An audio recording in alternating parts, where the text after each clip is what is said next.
Oh yeah, and also my internet may randomly die. Yeah, it's been doing this really, really cool thing where it just dies for like 10 or 20 seconds.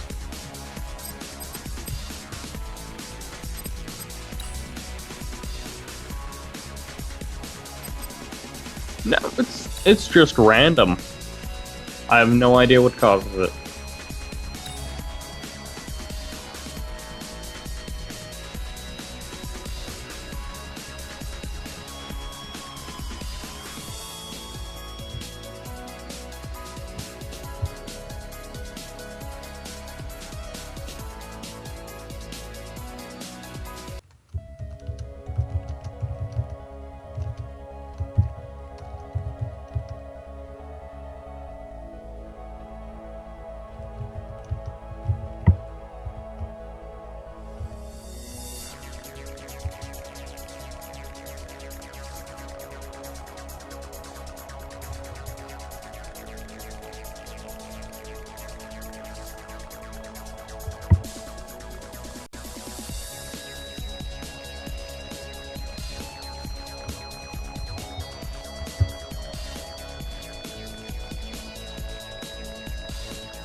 Alright, so you're all set? Yep. Alright, here we go.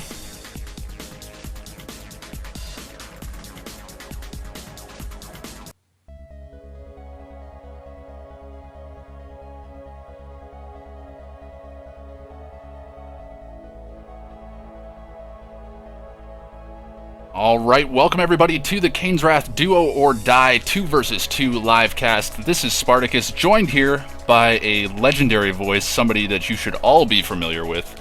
If you know me, you gotta know this guy. It's the man, Cybert. How are you today, Cybert? I'm doing quite well. I'm excited for some Kane's Wrath 2v2 action. And of course, we've got a pretty good day ahead of us planned. That's all I've got. Indeed we do.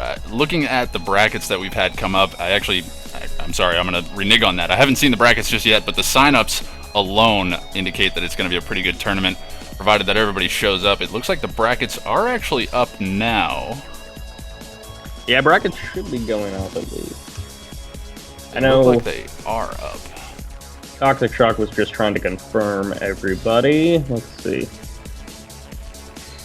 But yeah, 2v2. And it looked like, I don't know how many players actually showed up, but there was 12 teams that signed up for the tournament, which is pretty great. 24 players, a lot of good names. I mean, between Masterleaf, Bike Rush, Phoenix, State of the Union, Dirty Dutch, a lot of top tier players rocking up to this event. Absolutely, and there's some interesting team comps out there too. Like I think we see Bike Rush and Phoenix teaming up. And then there's going to be Masterleaf and Dirty Dutch and even Panic and Andre. I've heard some grumblings that Panic may be a little bit under the weather this morning, but we'll have to see. So, I mean, I don't know that there's a clear favorite out there. I mean, I think it would be fair to say that if there was a team of Bike Rush Masterleaf, then we could probably say with pretty good confidence that that's a pretty solid team comp. And pretty tough to beat those guys. But, I mean, Panic and Andre are also a really good force to be contending with, especially in the 2v2 scene. Yeah, and unfortunately, I'm not exactly sure who is shown up. It looks like we got Phoenix in the lobby. I'm not sure if Dirty Dutch is here. I'm trying to look for some outlandish Smurf, but I'm not quite catching it. So either he's on a Smurf that I don't know. I don't know. Is he YU Mad Bro? Question mark. He could be. Honestly, there's just too many Smurfs now, and without the ability to shatterbrick people, it makes it very difficult to keep track of who is who. Oh, I thought you could still Shatterbrick, but yeah. Oh, so, maybe you can. Because I thought it was just tied into the CNC Online in database now. I may be incorrect. I don't do it all that often anymore because, for the most part, I know most of the names that people use. But again, this could be one of those cases where Dirty Dutch shows up with a new name. And again, a lot of these players, they're top level, but you mentioned Panic being a little bit under the weather. That's something we always have to consider in any competitive RTS game, especially because they're so difficult to play. Just your personal status of that day can affect your performance in game so much. And it's a little bit more lenient with Command and Conquer, but it's still definitely something you have to keep in mind is like, if half of the team is just not feeling very well today, maybe the whole team isn't going to be doing too well.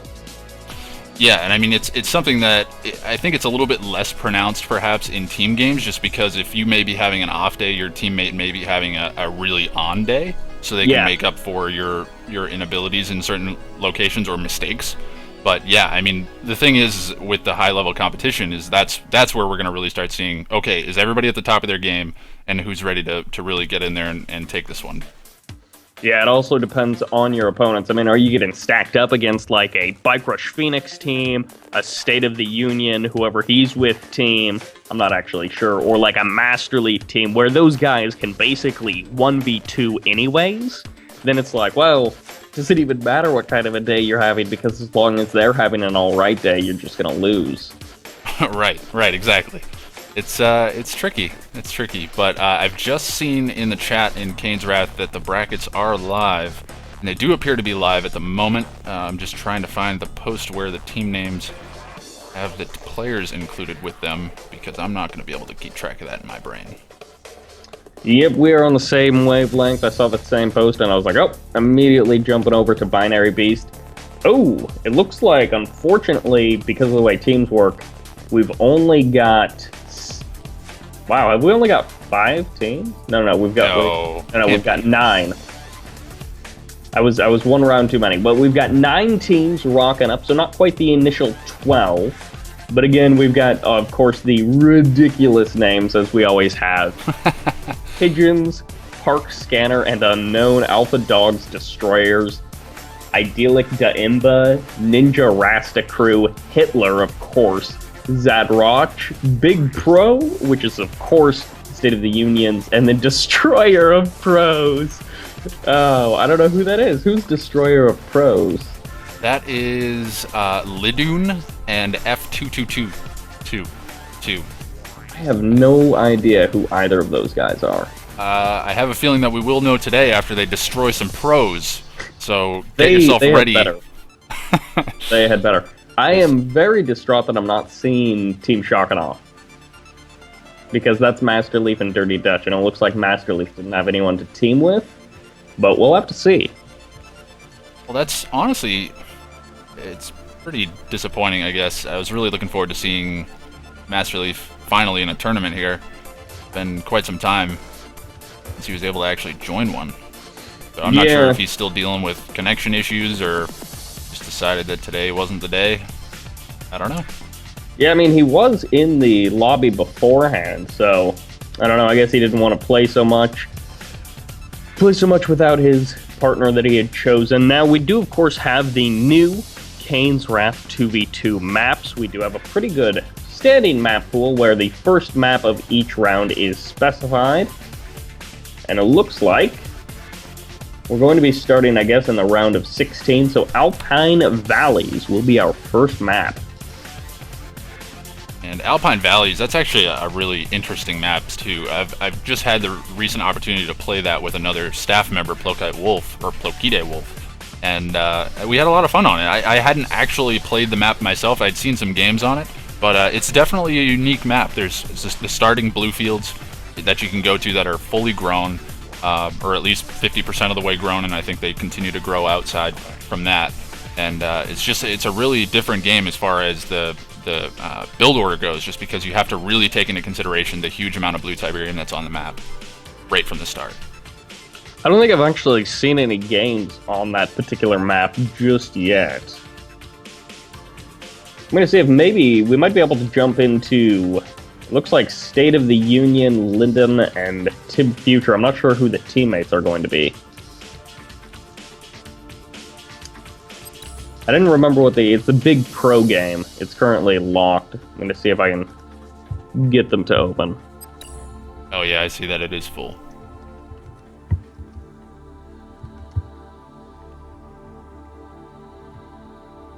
Can we switch to Game Ranger? No. Can we switch to Game Ranger? Yeah, I'd love to not deal with that. And everyone in the room is just like, no. How about we fix some port forwarding on the individual's end? Really not that bad.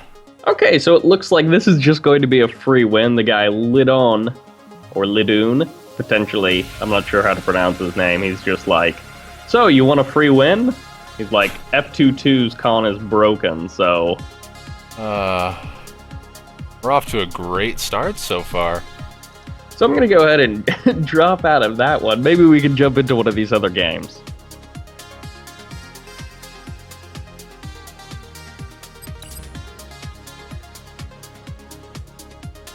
And it looks like my game is bugged. At join lobbies? Yeah.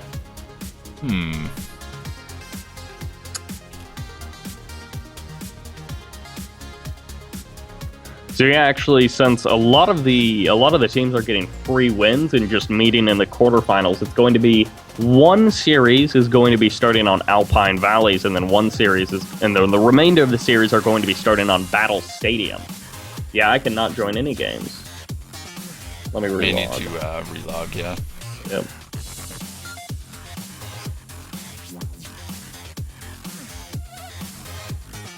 Alright, trying to pull up all these different items on my second monitor here. So we've got team names. Now we need the bracket. We've got the bracket, and we close the bracket because I'm a noob. Okay, so potentially Park Scanner, Dimitri, Aggressive Panda, and Unknown are all in a lobby, although it looks like Unknown is observing, so... You want to jump in that game, or are you seeing a game that you fancy? No, we can definitely jump in that game. Right now I'm just trying to get some other things pulled up, so I'll leave that up to you. It was just the first game I could jump into. That Butcher Time, or... I think so. Yes, I see it here. Hey, look at that. Unknown, currently sitting in here. Who knows what he's doing?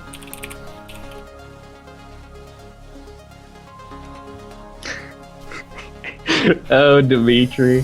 Looks like everybody's a little bit worried about the fact that there is a double cast going on here, or dual cast, dual comm, whatever you want to call it. Nothing to be worried about, guys. We're not going to tear you apart. Oh, yes, we are. We are going to pretend that they are absolutely the top players, and we will commentate as such. What are you doing, creating another harvester? What are you thinking? As you can see, this refinery placement is off by about 14 pixels, and it's also slow by about 3 seconds. These guys are terrible. They really need to fix the angle of which they choose to engage. Very important. Oh. Okay. So, brackets, team names, we're good. We're good. Unless I can't connect Park Scanner.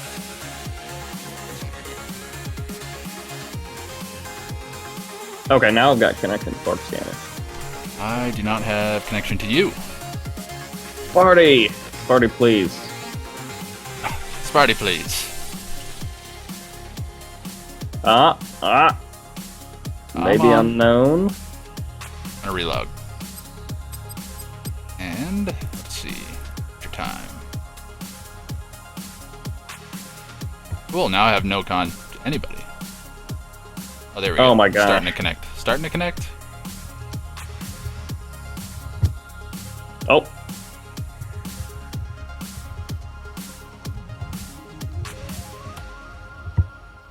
Okide asking, why so few viewers? Well, that's due to the fact that, namely, we're streaming on YouTube, and it's me streaming and not Cyber. Turn that one the other direction, I got a feeling we would be seeing a bit more people. I mean, yeah, Twitch alone brings in viewers. A lot of people just like Twitch as a live streaming platform.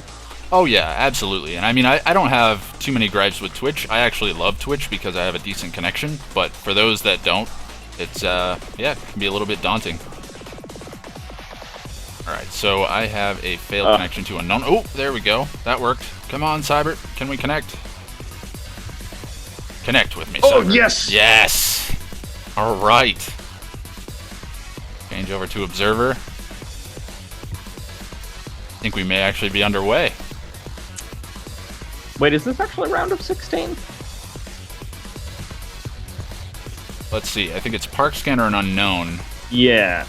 They're the team Park Scanner and Unknown versus Aggressive Panda and Dimitri CNC, which is Pandra. They are Team Alpha Dog Destroyers. So yes, this is round of 16. This will be best of 3. Oh, yeah, best of 3 coming up, and of course, a 2v2. Now, this initial map, I don't think, again, I've ever seen any games on it, but it looks to be more of one of those, like, FFA 2v2 maps, where instead of having a closer spawn to your teammate, it's more of just, like, that split kind of symmetrical map where it's like, this works for 2v2, and also 4-player FFA, which no one ever plays 4-player FFA, so... Yeah, that's true. This actually would not be a bad map as far as 4-player FFA goes, because it's kind of a double mirrored map in the sense that each corner kind of has the same layout. It's just a matter of where you choose to go.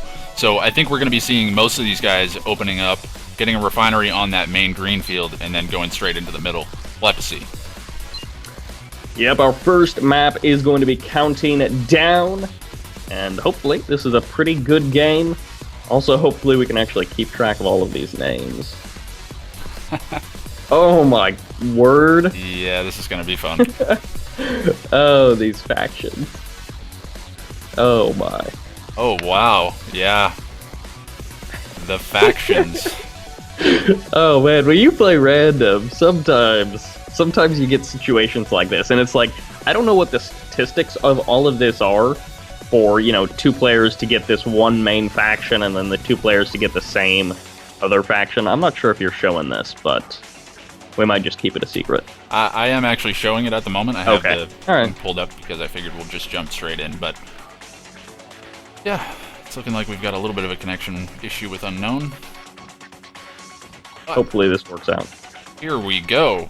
And spawning down in the bottom left-hand corner as the first member of Team Park Scanner and Unknown, spawning as the Cyan Scrin, we do have Unknown. And the Green Reaper 17, sorry to cut you off, Sparty, but in the bottom right side, the teammate of Unknown, the Park Scanner, part of the team, it's Park Scanner. And starting off for our Team North side, I guess we could just call them that. I don't remember what their name was. I think Team Alpha Dogs, spawning as the yellow Zocom, we have Aggressive Panda. And in the top left, as the blue Zocom, it is Dimitri. So north versus south here, and as you can see, these blue Tiberium fields, they are grown. They do get quite large. As you can see, I mean the edges of those Tiberium fields where it's kind of a different texture, they grow pretty big. So we'll have to see how these guys choose to expand. And it looks like we're going to be seeing just a few scout engagements. It's going to be probably a little bit of a jockeying for these towers in the center. They are very good for maintaining control or even harassing your opponent's economy on those blue fields. And seeing that they're so important to have, we will be seeing some fighting for the garrisons. Indeed, and of course, unfortunately for our Scrin players, they have got no good garrisonable units, at least early game. And This is kind of an interesting matchup just because Skrin can be hard countered. Well, I shouldn't say hard countered, but almost hard countered so hard by some really abusive Zocom play, which is what I'm kind of curious to see. Now, potentially, we've got just this one descent coming in, but a portal does get dropped down. Hopefully this is just for the tib spike and this isn't going to be some sort of weird descent all in. Yeah, so, I mean, it looks like it's going to be just a standard opener for our bottom right player here. But yeah, the portal's here. Ooh, Engineer getting caught out by a lone Rifleman squad, so nice pickup there. I'm not sure whose squad that was. It looks like it was Dimitri CNC. So nice pickup there. A little bit late on the Engineer trying to grab that Tiberium spike, maybe just realizing that it's just now on the map. But that squad looks like it's going to get away as well. It's going to be chased down by a buzzer, but very little to do there. It looks like it's going to be pretty much standard openers for these guys. I would say at this point in time, due to the fact that it's been an Engineer loss, it's going to be Unknown that's kind of on the back foot. So Team Northside is looking pretty good for Team Alpha Dog Destroyers. They're looking to be a little bit ahead, and it looks like these guys are going to be expanding to the center of the map. No expansions yet coming out for Unknown. To look down here for Park Scanner. Park Scanner has expanded. Where is his project? He's going to the blue as well. Because so as you can see, we've got kind of the more aggressive expansion option for Park Scanner. While we do have Aggressive Panda, he's going for the safer option.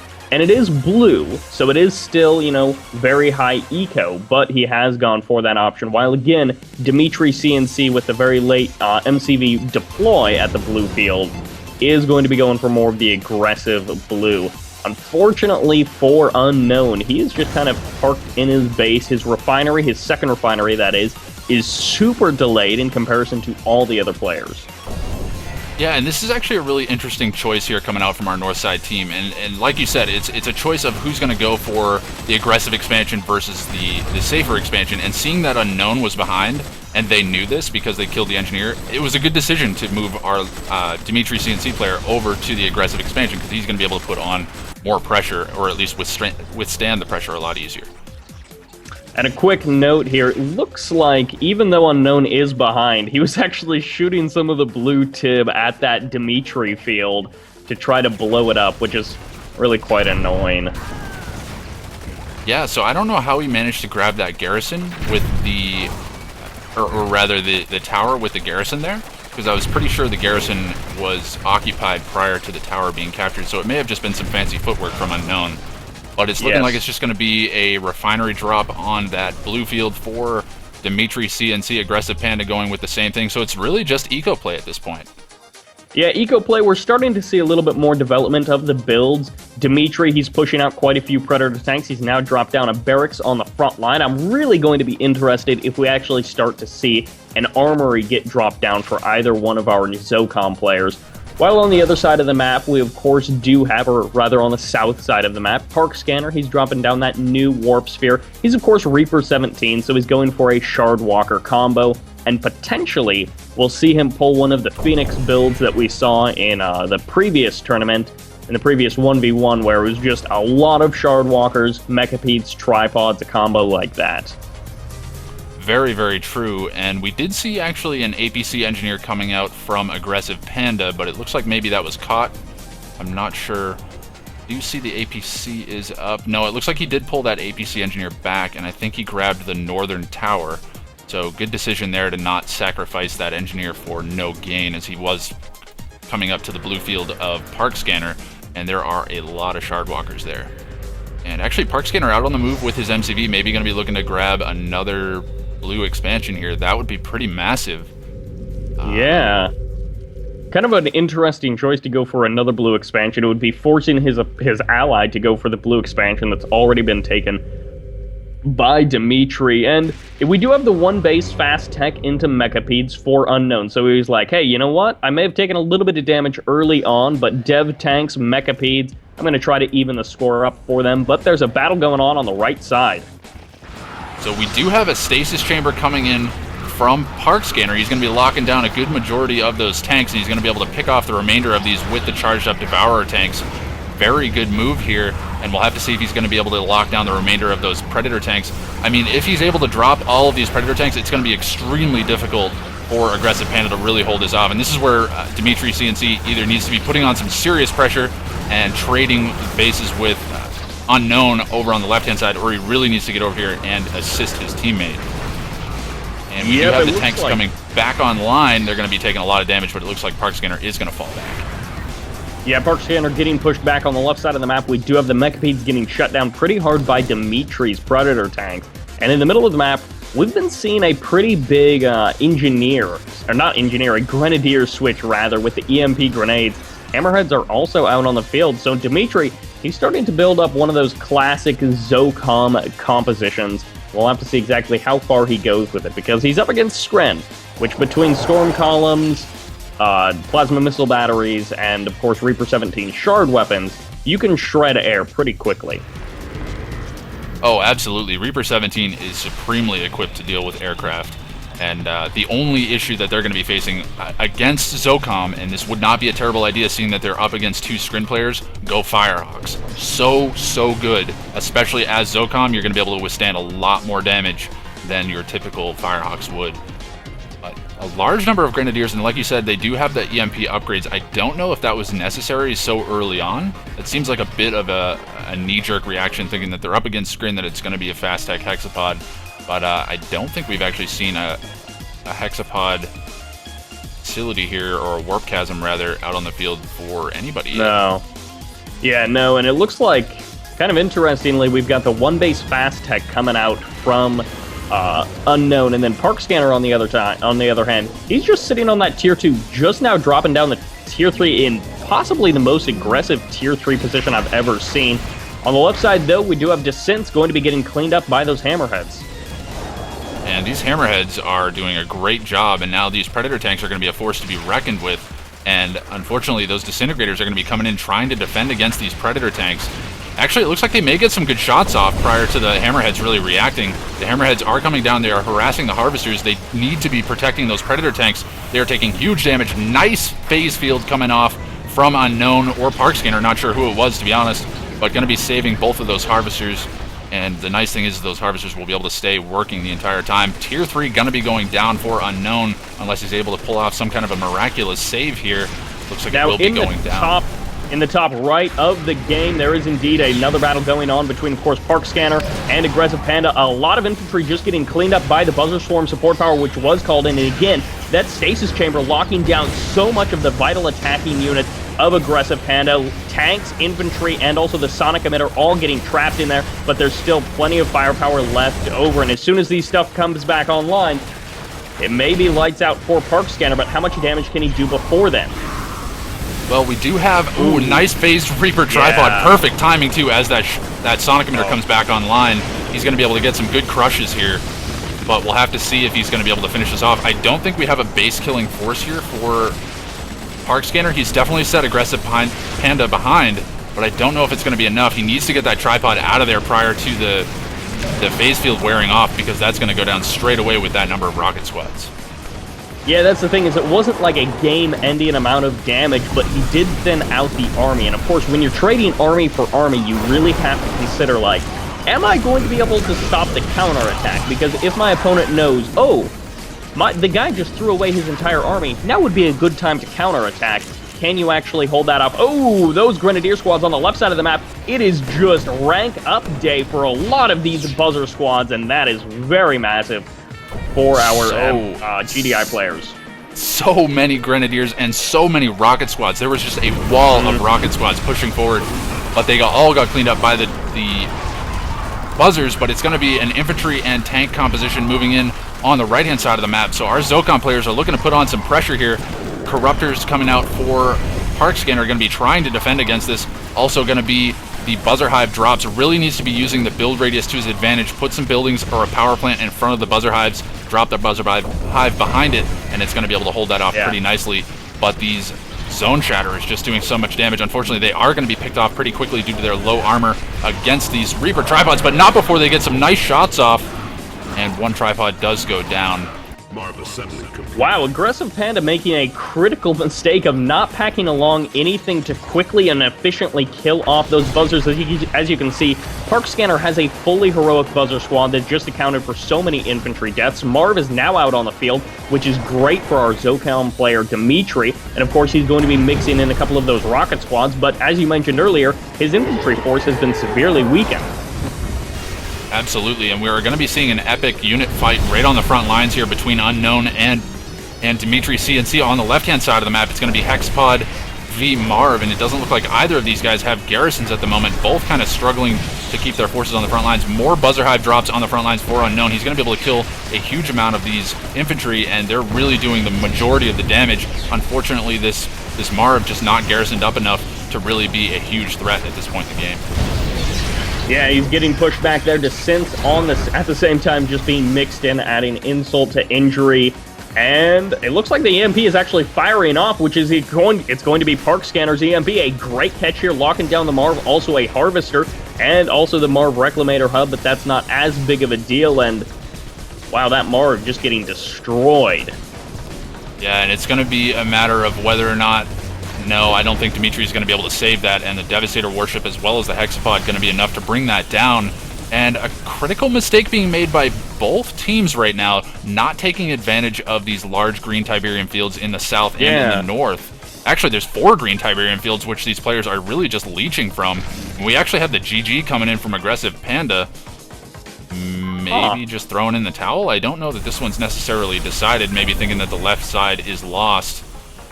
Yeah, I mean, it's not 100% over. I would say our Scrin players are at an advantage just in terms of army, but there is fighting spirit left in Aggressive Panda and Dimitri. They may just want to kind of leave now, get it over quickly, and then focus themselves for game number 2. Very true. I mean, seeing that this is kind of a unique map, they may not have really prepared for this, and I mean, you really don't want to set too much of your time on a pretty sure loss at this point. I mean, there are Devastator warships out on the field. These would be easily dealt with if there were Firehawks.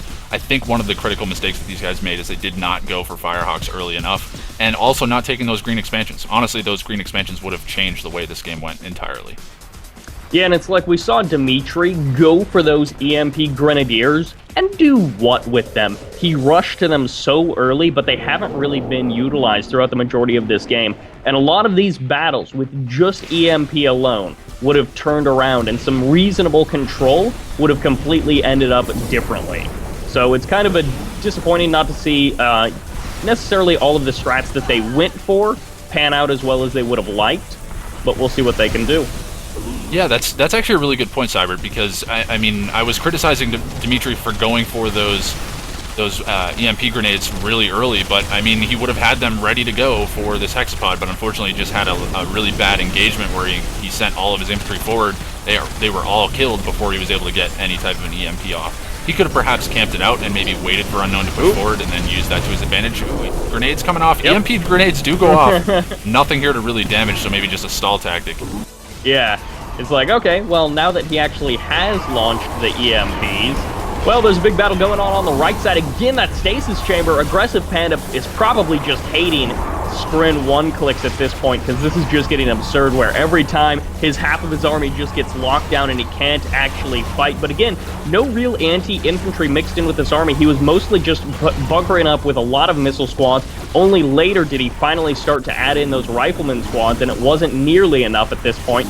And again, that GG, it may have seemed a little bit premature, but at this point, it is a little bit overstayed. Very true, and I have always had a little bit mixed feelings about early GGs. It's like, yes, you can kind of get an idea as to who has a really significant advantage, but the game's not over. I mean, if you're not going to throw in the towel, don't throw in the GG.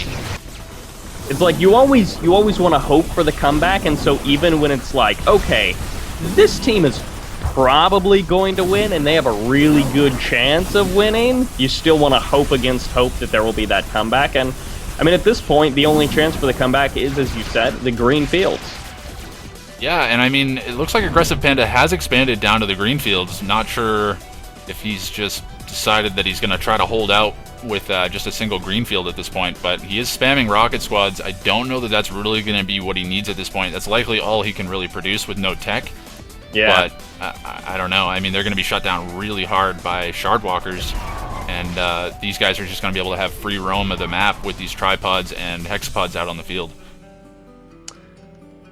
And just to make sure, Park Scanner does include a rift generator into his attack package. Finally, Park Scanner going to be taking that green off to the right side. As you can see, Dimitri, he's on the green on the left side. And whoa, actually, the drone ship getting locked down pretty hard, but these hammerheads need to split, slam that X key. Oh, wow, look at the EMP.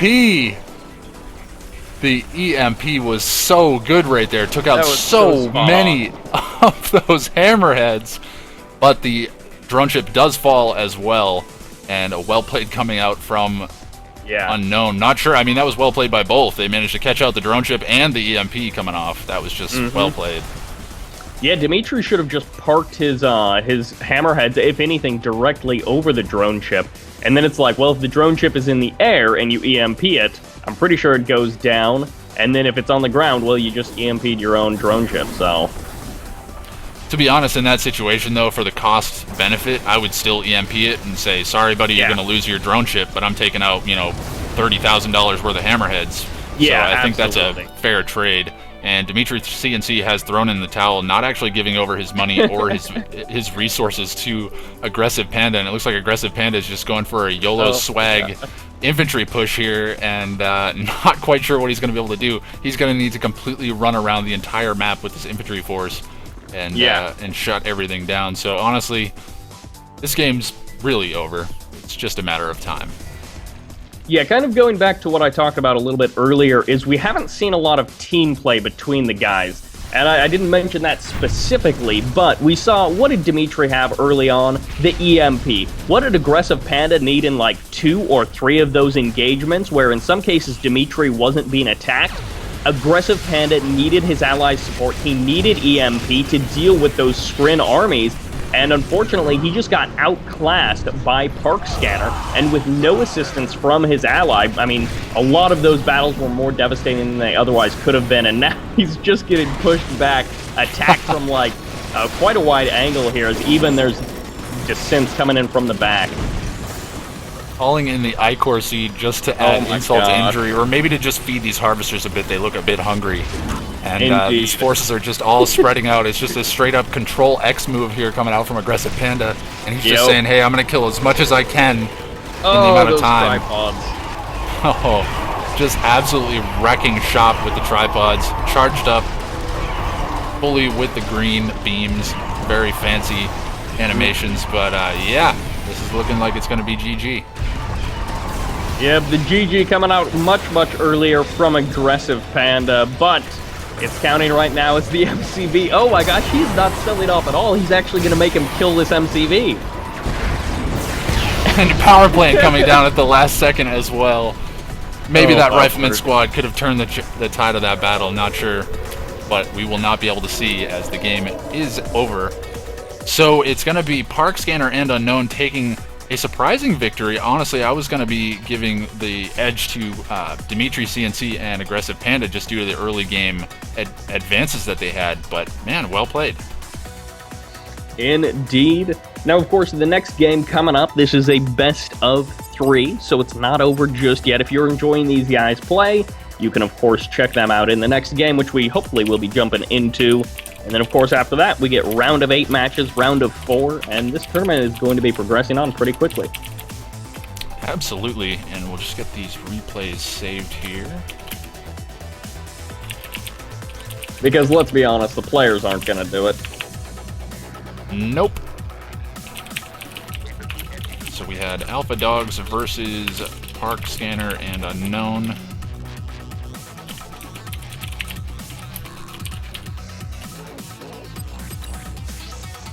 Wow, it looks like one of the matches is already in the semifinals. Really? Yeah, one of the games is Wasteland Dam, which I don't know if they chose that in, like the quarterfinals or whatever, but it looks like they may actually be in the semifinals. Yeesh. That's a bit too quick for me. Semifinals this quickly? I don't know that we're necessarily in semifinals just yet. Looking at the brackets at the moment, and this is great. This is just great. Team Big Pro facing off against Destroyer of Pros. Ooh, that's not good. Team Big Pro taking a 2-0. So, unfortunately, Destroyer of Pros not quite living up to the hype. At least not today. We'll have to see if maybe they can come back another time. But they will be dispatched by Team Big Pro, so State of the Union and I think Tiberian Future are going to be moving on into the quarterfinals and likely going to be facing off. I think they get a free win in the quarterfinals, going to be moving straight on to the semis. So the bracket's a little bit odd today just due to the low number of teams. But we'll have to just stay up on that as we go along. So let's just try to find another game to jump into here. I don't know if you see anything at the moment. Maybe we can grab game number 2. I didn't actually see any games. Is this okay? Yeah, Panda CNC. That's game number 2. Battle for Middle Egypt. I don't know that I've actually played this map. Again, it's one of those 4-player FFA maps, which I'm not a fan of. I'm really not a fan of the 4-player FFA maps. Yeah, this is actually a really weird map, too, because it was changed with 1.02 Plus. I believe Predator or CGF or a combination of the two edited this map a bit, and they added in the subway system to have a timer, and everyone can use it. So it's going to be a really weird game. I honestly was not expecting another weird map to come up.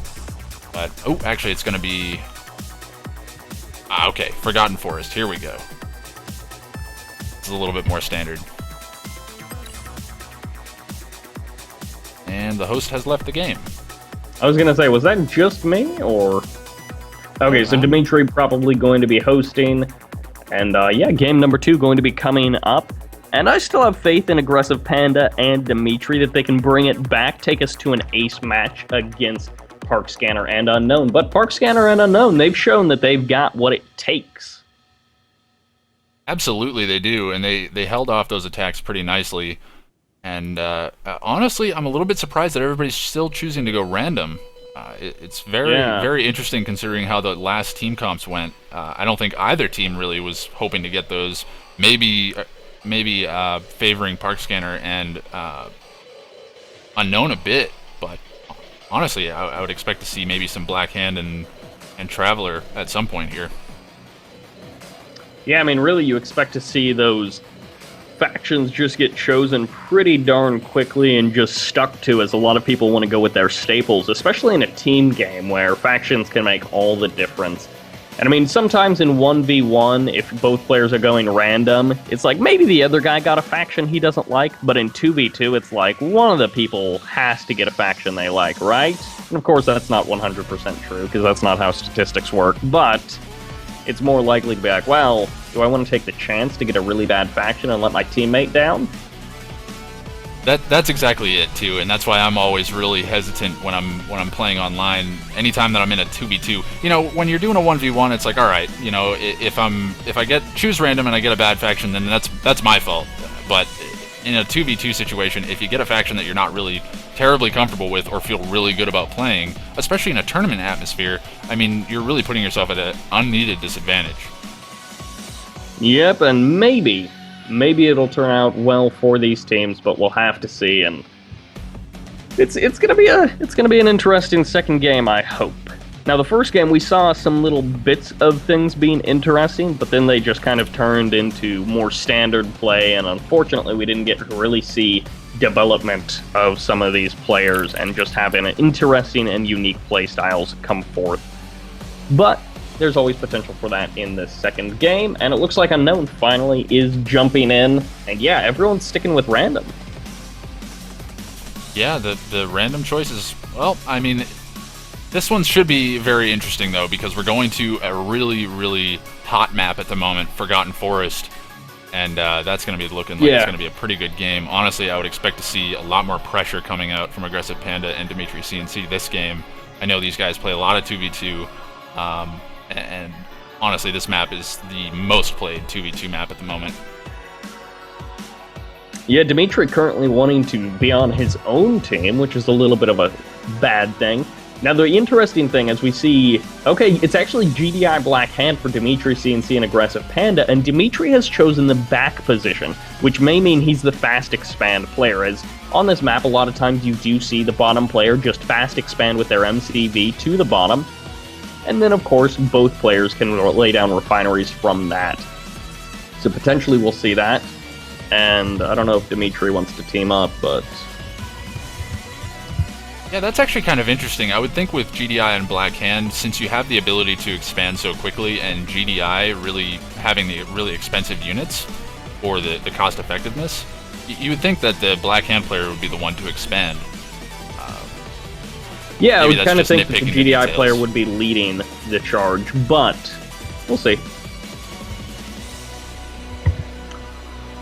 And it looks like for some reason I'm not readied up, even though I clicked the button. Last second changes. Yeah, it's always like, and then the lag when you click ready up, you're like, did it actually register that I clicked, or did it count it as like a double click, as sometimes that happens, and it's like, sheesh. Wow, Park Scanner, that faction. Twice in a row. Alright, and spawning in the bottom left-hand corner as part of Team Park Scanner and Unknown, spawning as the Cyan Steel Talons, we have Unknown. And his teammate just above him as the Red Reaper 17, being Reaper 17 twice now in a row, we have Park Scanner. And on the right side as the green Black Hand, it's Aggressive Panda. His ally in the far right corner as the blue GDI. He's Refinery first. He's Dimitri CNC. So Refinery first, good decision. Obviously, these guys are coordinating their barracks. You didn't see double barracks. These guys trying to split the Tiberium spikes.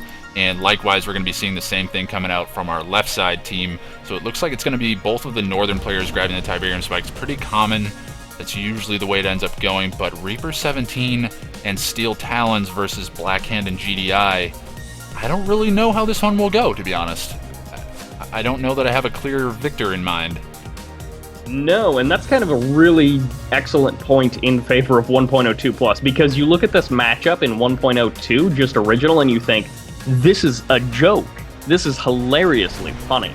Reaper 17 and Steel Talons against the two strongest factions, but there's been meta shifts since then. I mean, just in the last tournament, again, going back to Phoenix, he just showed some absolute decimation and destruction with Reaper 17 and really bringing some new stuff to the table. Now, this is 2v2, so it's a little bit different, but I mean, in the past year, a lot has changed in Command & Conquer, or in Kane's Wrath, rather, so this would look entirely different. And that's the really cool thing about this game, is that the 1.02 Plus patch and all of the new maps, it's just breathed so much new life into the game, and it's forced players to relearn the game that they love over and over again, which is actually a lot of fun. Yeah, Shardwalker on the north side going to be dropping down those Cabal squads and going to be going for the full scout off. And I was kind of hoping, part of me was hoping that this wouldn't be just one Shardwalker, that there would be a line of Shardwalkers and we'd be seeing some sort of weird Shardwalker like all in. But fortunately for Aggressive Panda, it's not going to be that. And also it means we're going to be seeing a little bit of a longer game. As sometimes I just love seeing the really weird strategies where you're just like, why are you even doing this? Yeah, and actually it's going to be Dual War Factory here coming out from, I believe it is Aggressive Panda. And that's interesting. Oh, yeah, he's going bikes. Yeah, so second War Factory, he does not have a refinery queued. And typically when you're the player that's not expanding straight away, you want to be getting that refinery ready for the expansion straight away. So when your teammate deploys, you get that refinery down straight away. But that's not going to be the case here for our right side team. And left side, it looks like we did have the construction yard taking a huge amount of damage from the pit bull. But nice team play coming out from Park Scanner, going to be dropping down a portal, getting an engineer in there straight away, and using the disintegrators to push away that pit bull. So maybe a bit of an overreaction. I don't know that the descents were necessary.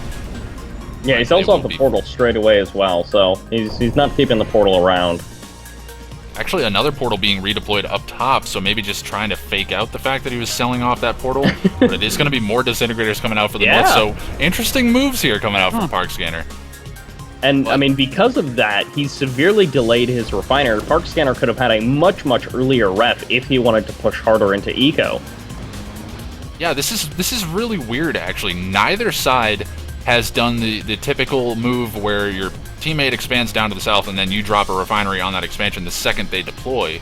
Neither one had a refinery ready to go. It's going to be Tier 2 coming out from Park Scanner, and we had an additional War Factory coming out from Aggressive Panda. So, interesting choices from these guys. Okay, well, no, Aggressive Panda turns around in the midfield, but on the bottom side, we've got blue pit bulls for Dimitri heading across the map, and I thought it looked like this was going to be an Aggressive Panda. No, it may still be. Okay, Aggressive Panda turns around again. We got pit bulls and bikes coming in on the southern base, and there's only one Titan here for defense. Now the watchtowers and other base defenses are going to have to be what holds the line. And yeah, these Titans, I mean, they can do quite a bit of damage, but unfortunately, Unknown sending this Titan out into the middle of nowhere, that's really not going to be doing what he wants to do here. And now these heavy harvesters are going to be taking a huge amount of damage. And oh man, these watchtowers getting some serious damage off on this force. But none of these harvesters going down. One does go down just now. Wow, really?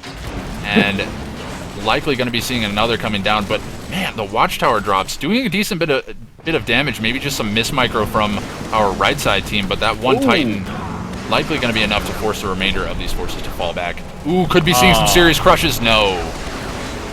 Wow, yeah, I'm not sure why Park Scanner just sent, like, all of his harvesters right down into the Lion's mouth, as this is just handing more value to these units. They may get one of these Titans. No, they're switching all sorts of targets, so bad focus firing from Dimitri and Panda. Panda will be finishing off that shielded harvester. Now, in the north, we did have the buggies of Panda cleaning up a lot of the descent from Park Scanner. So Park Scanner, he tried to go for some sort of fancy descent play. It got shut down super hard by those buggies. They were just in far too great of numbers.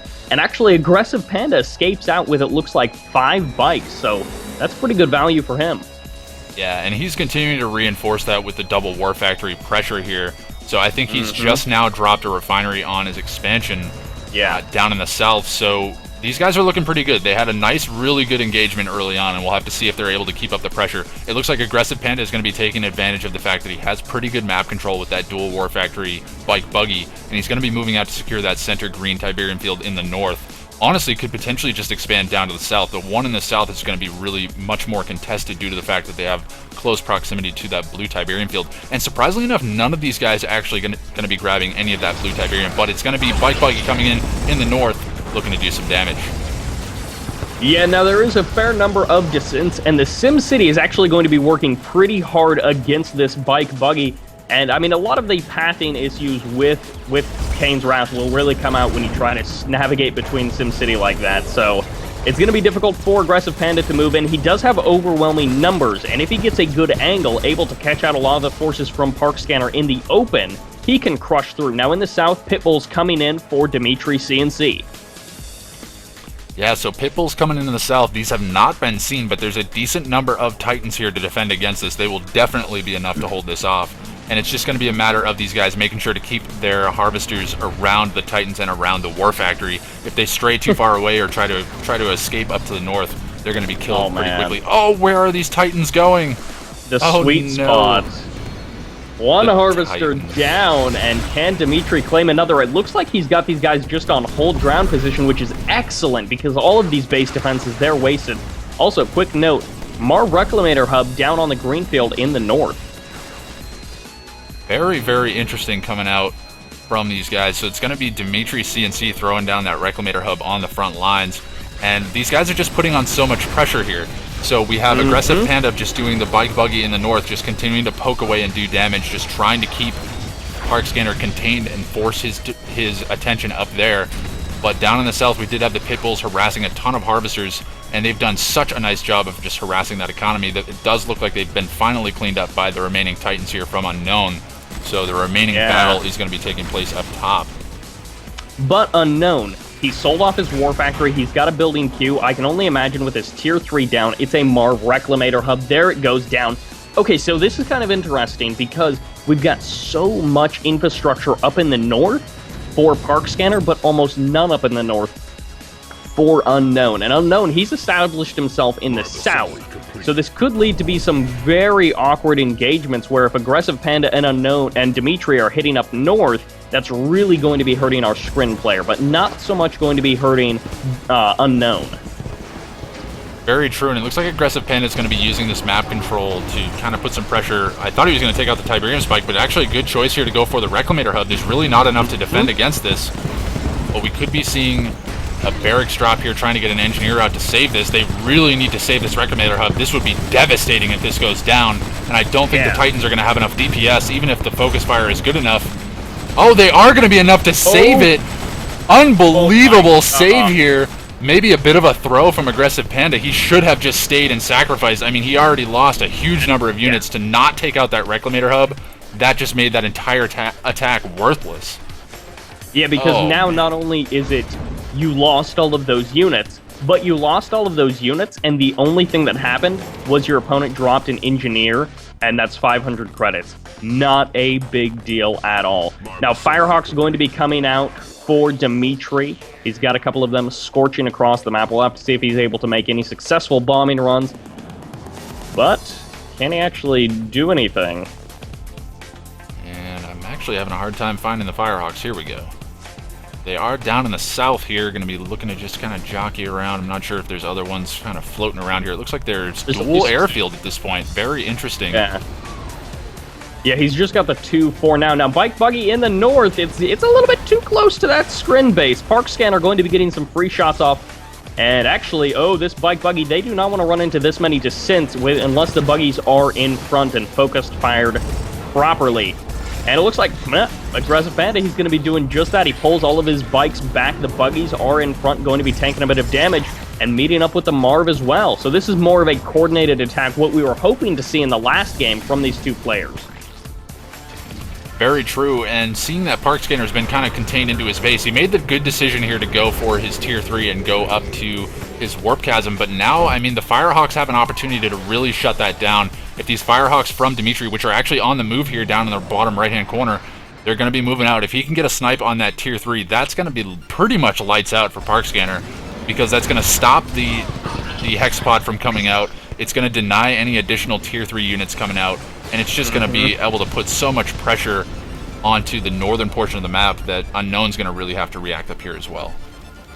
Yep, now the Firehawks are going to be coming in. They're flying directly over the Warp Chasm. No, they're going right for the Warp Chasm. They will indeed get it. They get the cancel anyways. And the Marv, he's kind of jockeying for position in the north. The Bike Buggy, they could be picking off that Tib Spike if they want to back out to a safe range. And Juggernauts are mixed in. This was actually a great move coming out from Park Scanner, using these stasis chambers so effectively, locking down that Marv. The Titans moving in for Unknown. Actually, a heroic Titan at this point. Wow. Or rather, a double vet Titan. Oh, elite. Elite, heroic, yes. Elite Not coming out. Oh, now he's fully heroic, and that healing ability is going to be great if he gets kept alive. Park Scanner is going to be now finally releasing that Marv, which is just 100% surrounded. The EMP is great. The crush does happen, and this Marv is getting absolutely wrecked. So, wow, that Marv just absolutely obliterated there. I'm not quite sure what else happened.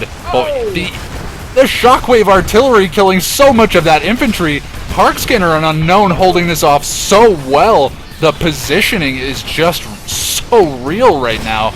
And it's really just going to be Raider Buggies here for Aggressive Panda. That Bike Buggy being shut down really hard right now by the Devourer tanks and the Titans. And now it is going to be a Marv here, a fully tanky Marv with the Quad Engineer going to be moving in here for Unknown. And he's going to be looking to tank for all of these remaining units for Park Scanner and himself here. And a single Behemoth just pounding away at the remainder of this infantry while the Marv takes all the damage.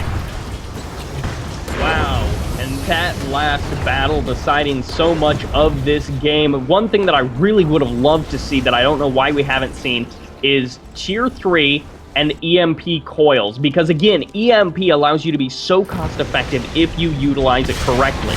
There is some lag in this game, which means firing off those perfect EMPs is not going to be likely. But we haven't even seen the attempt of those EMPs coming out from Aggressive Panda. I don't even think we've seen an armory in this game from Dimitri CNC. And while they're not out of it just yet, they're definitely feeling the pressure. Well, an aggressive Panda making a good decision here, just realizing that their forces were shut down and they need to contain this attack that's coming their way. Spamming out that upgraded infantry, always a good choice as a Black Hand player. And it's going to be really up to both Park Scanner and Unknown to coordinate here to make sure to shut that down. They want to make sure not to lose any of these epic units to just a mass rush forward of the infantry due to an EMP. And wow, actually we do have the expansion from Unknown coming out in the south very late, but going to be looking to grab some of that Tiberium down in the southern green Tiberium field. But Firehawks flying around. It looks like they are going to try to get bombs on this construction yard. Is it going to be enough? No, not going to be enough. They are going to get away. Phase field coming off on the Hexapod, moving forward here, but I don't know that they really have the damage behind it. Yeah, we'll have to see. Dimitri does have that one mark, but in the south side, that's where all of Aggressive Panda's forces are. He's locking down this expansion pretty darn hard. Can he actually kill off the MCV as well? It may be forfeit at this point, and at the same time, he pulls back his infantry in the north. Dimitri has held, and oh, the bike buggy, they really hard wanted that harvester. They should just kill off that MCV at this point. Absolutely, and it looks like it's going to be Park Scanner moving forward with his drone ship. Going to be joined by both epic units here, so that I think Unknown and Park Scanner really need to focus on that northern base. I mean, if they're going to continue to push forward, they really need to focus there. But man, so much harassment coming out from Aggressive Panda. The bike buggy down in the south just capping harvester after harvester, and there's literally nothing here to defend. No watchtowers, no base defenses, only a single seeker tank going to be joining the fight now. And this is likely going to be it for... In the north, the Eradicator Hexapod gets locked down so hard, so quick. Damar just sitting in the back, not helping out his buddy in any way. And, wow, have you heard the term divide and conquer? Because I think that's exactly what just described this last engagement.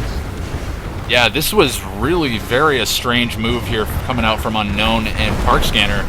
I mean, they both expanded at the same time, and neither one really defended that lower expansion. So, I mean, the MCV is still there. It's going to be taking damage just now. So, very interesting. Park Scanner dropping down a refinery, just sending harvesters to that blue Tiberium. He may be able to get another load there, but it looks like Aggressive Panda is just continuing to destroy these units. Yeah, the MCV goes down in the north. Oh man, that Marv getting so close. It goes down. The Juggernaut's get the final shot off, and they eliminate the Marv. Both of the epic units for Park Scanner and for Unknown have been eliminated. The line has been held, and there's very little left on the front lines for our Park Scanner Unknown team. Yeah, so this is looking like it was some serious positional issues, and sneaker tanks just coming in here and just feeding that Marv, really not necessary. GG coming in from Unknown, and likely going to be seeing Park Scanner selling up as well. I don't know that he really wants to sell up at this point. Maybe not giving up just yet. He sold up. Apparently, he's going to stick in this game. No, it is the fire sale back at his original main. Okay, there we go.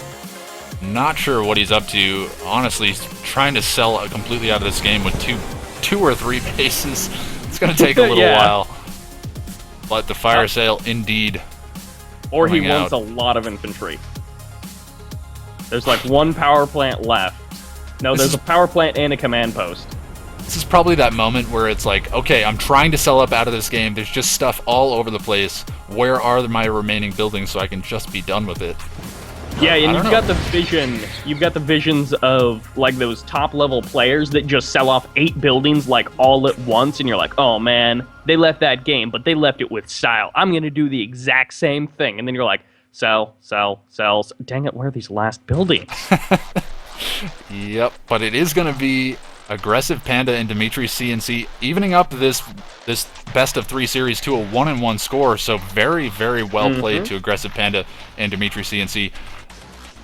Kind of fudging up a couple of the engagements there, but they managed to take that back by using the bike buggy to put some pressure on the southern base, which was completely undefended, completely catching out Unknown's expansion when he had nothing there to stop it.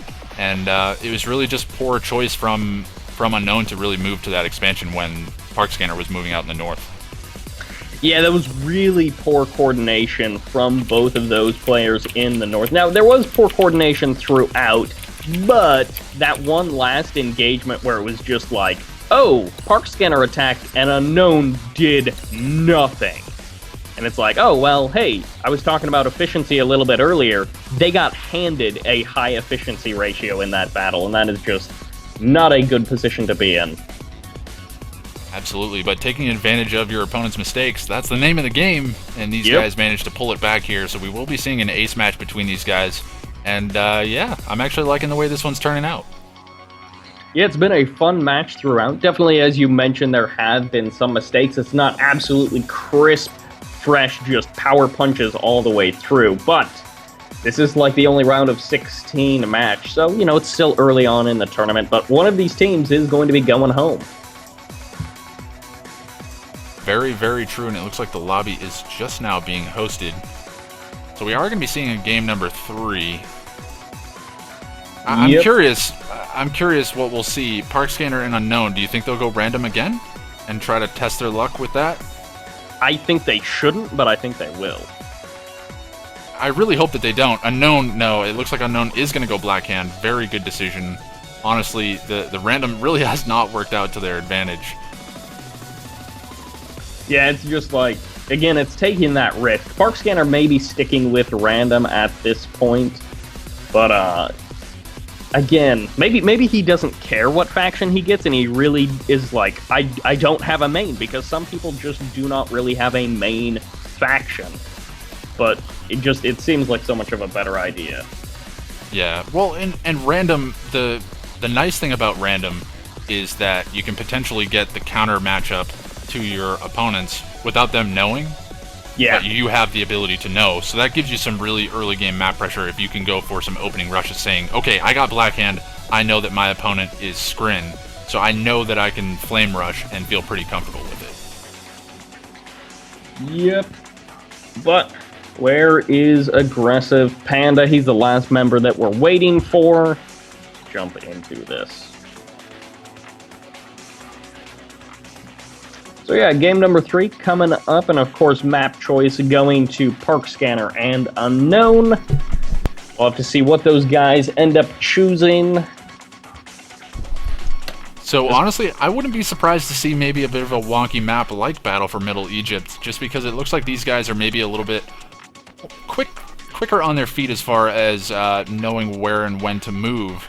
But that last game, honestly, it would have turned out really well if Unknown just expanded either a little bit earlier and kept his forces down there to defend it, or a little bit later and waited so that way they had the map pressure. But trying to expand both at the same time, I think that's what really killed them. So we'll have to see if this next map that they choose is something that allows them to coordinate a little bit better, or if they can play that more FFA style and kind of rely on both of them kind of making their own decisions in real time to really put the pressure on. Yep, and one thing that we did see in the majority of that last game was through the aggressive options, Aggressive Panda and Dimitri took control of that game for a portion of it. But Unknown and Park Scanner, they have the opportunity to do the same thing. Of course, not in Black Hand, powerful, mobile factions, and it looks like everybody is going to be choosing their factions this time around. A good decision, honestly. The random really has not worked out too well for anybody, and that's why we saw Dimitri CNC and Aggressive Panda switch over to GDI and Blackhand. A good decision, and they were able to make that work. They felt a little bit more comfortable. You could see Aggressive Panda felt a lot better about going with the bike buggy. No, it may not have been as effective as he was hoping for, but when you feel more comfortable with it, you're not going to be making those small mistakes like your build orders and things like that, just trying to figure out things on the fly, what you want to do. When you have something that you play much more frequently, you feel a lot more comfortable, and therefore a lot of the nerves and things like that go away. Yeah, which is absolutely a factor in these games. So it looks like a little bit of confusion as to which map we're going to be playing. Rectropolis, not really a fan of this map. It's alright, but it's so small. It's like games seem to just get over so quickly because everyone is just packed so tightly. The expansions to the middle, it just forces you into like a big mess. And with the 4-player FFA, there feels like there's limited coordination. Yeah, and again, I think I'm thinking that the map choice may be based off of Unknown and Park Scanner's preference here, because they both kind of choose to engage on their own. So this may actually work to their favor. They were able to make it work on Alpine Valleys. We'll have to see if they're able to make it work here. this is definitely an opportunity for them. But, I mean, both choosing Black Hand, they are up... Oh, no, actually, GDI coming out for Unknown. Good decision last second. Okay, because, yeah, I was thinking both Black Hand, they're both probably going to try to rush, but they're going to get shut down hard by the GDI. I was going to say, are we going to be going to a 3 Black Hand game? Okay, Asteroid Outpost or Battle Stadium, I am okay with both of those. And actually, Crosstown Conflict is a map that we often see a lot of very fun games on, but it's a weird map. It's kind of an odd map. It's one of those ones that was like one of the earliest 2v2 maps that they showed off. So this is really strange. I thought that the map selection was already picked, but it looks like these Apparently guys not. Can't decide. They're picking maps and then I guess these guys are just kind of ignoring it? I don't know. Wasteland Dam is another pretty fun map. It's really interesting. Just with the dam in the middle kind of providing that kind of middle ground attack path, but then there's still a lot of openness to it, followed through with the choke points. Interesting. So Wasteland Dam. Yeah, this is definitely an interesting map. Like you said, the choke points are really key. Never mind. Scanner, I don't like this map. All right, maybe we'll hold off on the map analysis until we have a clearer picture on what we're going for then. I don't know. Oh, see, Unknown is like, all right. Oh my gosh, Park Scanner and Unknown cannot agree on this. Rectropolis, Heaven and Hell. Heaven and Hell, we've seen a lot of good games on this map. Just solid GGs. Yeah, this map is going to be really down to coordination, though, and honestly, it's going to be favoring GDI players a little bit more just due to the Firehawks, but I don't know. We'll have to see how this one turns out. Maybe these guys have something in mind. Potentially. Have you got comp? I do not. I will actually relog. I was going to say, because I've actually got comp to everyone. I had con to everybody except Dimitri, and I was hoping that maybe he was tabbed. And I can't join, so it is me. Oh, sick. I love that. Yep, so I need to restart online service.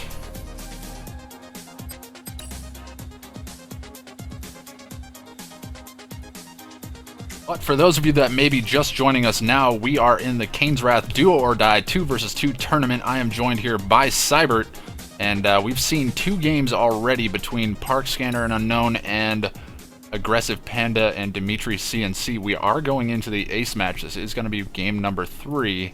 And did that game launch without me? Oh, I'm a casual. No. I'm a noob. I'm alt-tabbed and not readied up, so unless they kicked me, there's no way. And the game is full. Yeah. I don't know why he closed all of the slots. I don't know why we have other observers in the game, to be honest. We don't currently, but again, that's because all of the slots are closed. And we've also switched maps again, and Unknown still isn't happy. Open for Sparty. Maybe he didn't see it the first time. The problem with those spam comments. Okay, there we go. To keep track of where we're at. And Capsia joins immediately. Great. Now where's the other guy? Parks and Park Scanner.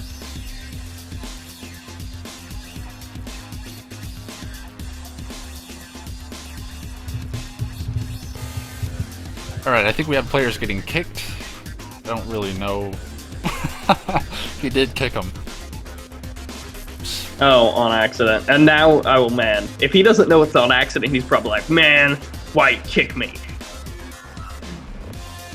Oh, but Suburban Arena, if this is really going to be the map, I love this map.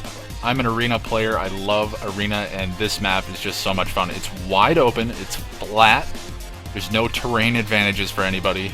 Maybe a bit of an advantage for screen players because they can stand on the Tiberium and battle it out without really taking any damage.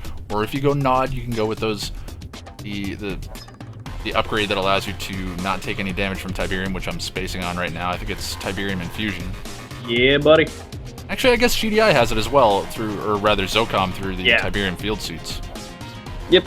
Tib Infusion, Tib field suits, and of course, lost connection to Kane's Wrath Online. Maybe server restart? Hopefully that'll clean up some of the connection issues we've been having. Oh, I haven't lost any connection yet. It may have been Toxic just restarting it. Oh, yeah, I was able to relog immediately. Maybe it wasn't a restart.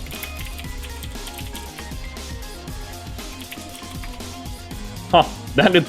I have no idea what just happened. I mean, Skype didn't stutter, did it? Nope. No, yeah, it's probably just an issue with the server. Not a huge deal, but just a strange little glitch. Yeah, I'm trying to determine if it's like my internet dying for just a moment. Because if so, then Skype should be giving some weird like compression artifacts where it sounds like I just turn into a robot. Nope, you sound like your good old healthy self, so no robot today. Well, that's good. I like sounding like my good old healthy self. I don't want to be a robot. I need to ready up.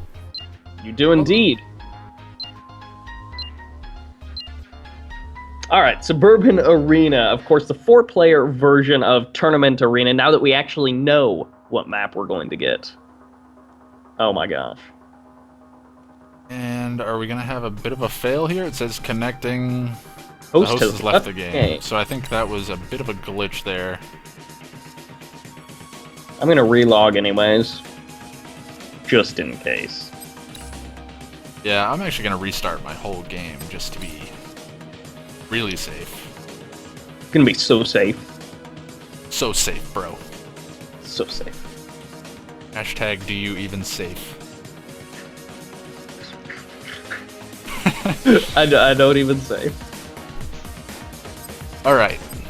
We'll get back online. We're hoping to get into game number 3 here, guys. Sorry for the technical issues. We are looking to get this one wrapped up and then maybe move on to another match. And not maybe. We're definitely going to move on to another match. Because you know what? That's what we're here for. We're here for matches. Hopefully on Suburban Arena. Hopefully. Alright, so I think we're just missing Dimitri CNC at this point. Looks like it, which would be sad for Aggressive Panda, because I'm pretty sure he doesn't want a 2-1 unknown in Park Scanner. I'm pretty sure. I think you could handle it. Broadcast game. Yeah, he disabled it, so... Yeah, you know, it's funny, I've had this game for a while, and I still don't really know what that does. You weren't around when that was actually a thing, were you? No. Okay, so I'm going to introduce you to the fantastic world of the prime time of Kane's Wrath. Oh, now keep in mind that during this time, I was mostly just a silly single-player noob, so I didn't actually play online, but I did watch a fair amount of replays. And there's this wonderful broadcast replay feature where instead of instead of saving the replay after the game, you would broadcast the game and it would be saved on the Command & Conquer servers. And then you would go to the Command & Conquer website and you could actually see all of the games that had been broadcast from that day. You could download them right there. You could jump into the client directly from the webpage, I believe. Because they had a dedicated replay viewer where for people who didn't own the game, they could just watch replays. Oh, no kidding. Wow, that's actually pretty cool. It's too bad we couldn't kind of steal the technology for that. That'd be pretty fancy. I think it kind of still works with Shadowbrick, or at least it did with GameSpy, I think.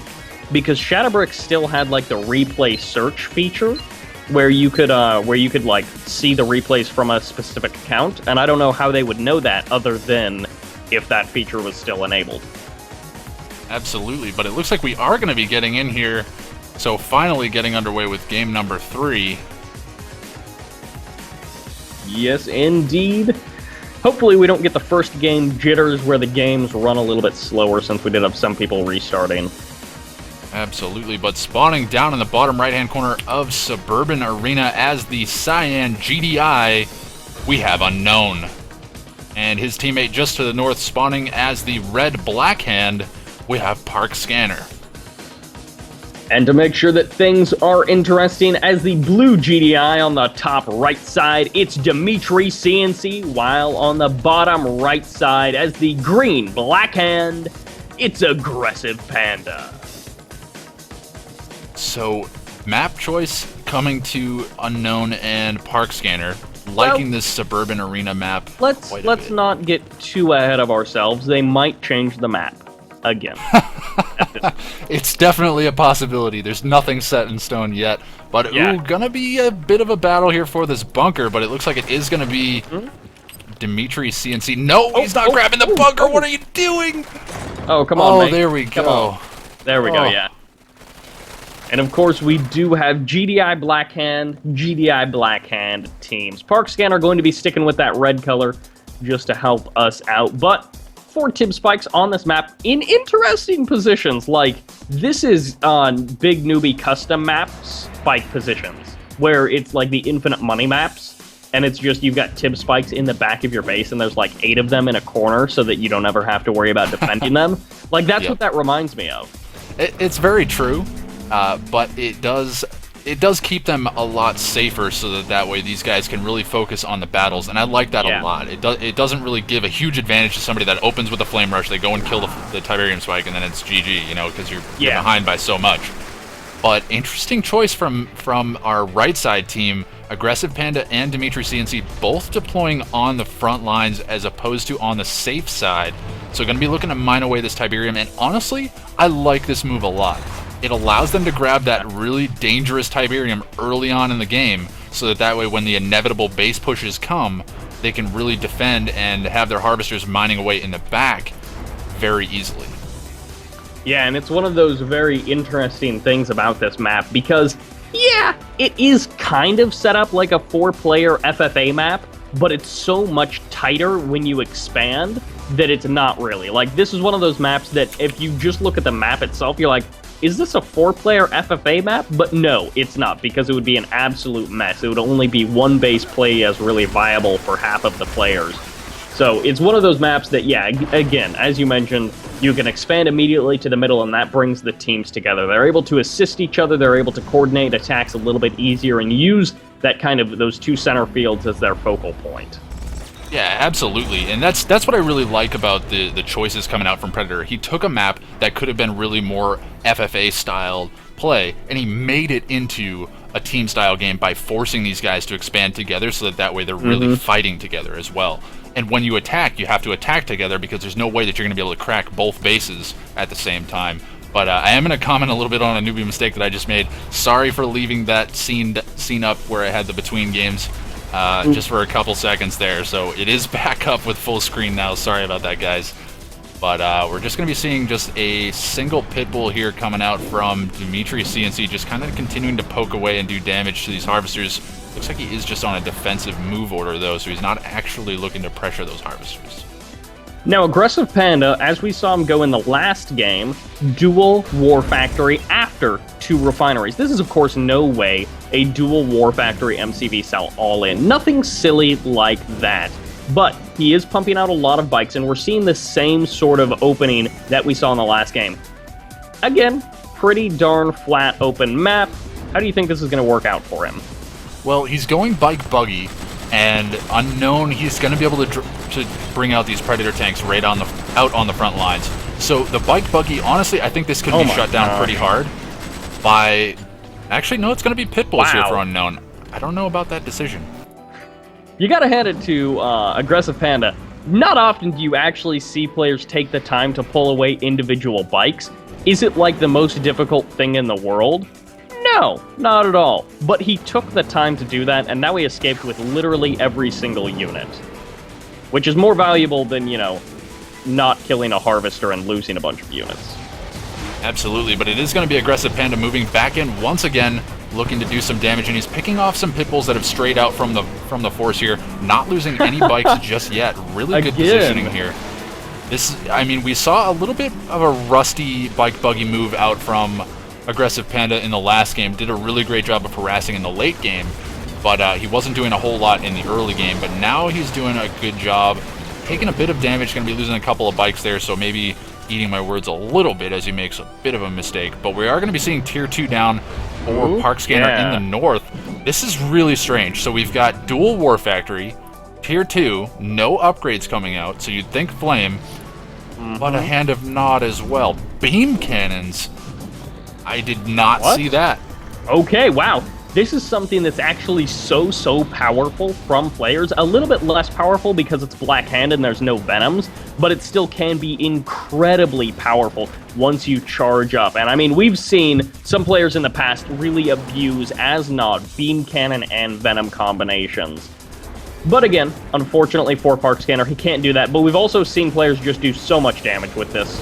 It's ridiculous. Yeah, absolutely. But a decent number of Scorpion tanks coming out from Park Scanner as well. Ooh, Dimitri, why are you watching the stream? That's weird. Dimitri, it's a bit frustrating. I don't feel good about that. Luckily, there's a pretty significant delay, so they're not going to really be able to get too much information. I mean, they're just now finding out that I was not full screened. But, and it's still not full screen, so it's pretty far behind, but we won't worry about that too much. I'll talk to them after the game if they move on, but yeah, we'll deal with it later. So it's going to be infantry and tanks, as well as a couple of beam cannons moving out for Park Scanner in the north. Going to be looking to put some pressure onto the base of aggressive, or rather Dimitri CNC. Catching one of the Predator tanks out of position, could potentially be dropping it with the DPS from those beam cannons. Not quite enough. Those Predator tanks have a decent amount of armor, and it looks like he will be able to get away. But now these harvesters, this is where it's going to be huge. The beam cannons are great for harassing those harvesters. Yep, Sonic Emitter going down, and this is a pretty heavy clump of units. Potentially we'll see a really great shot off. Nah, just some mediocre shots. The beam cannons make quick work of that Sonic Emitter. But on the south side, Aggressive Panda is also getting pushed back. Yeah, so Aggressive Panda going for that straight-up infantry spam, and he's getting shut down by the Sonic Emitters, or rather the Shatterer tanks coming out.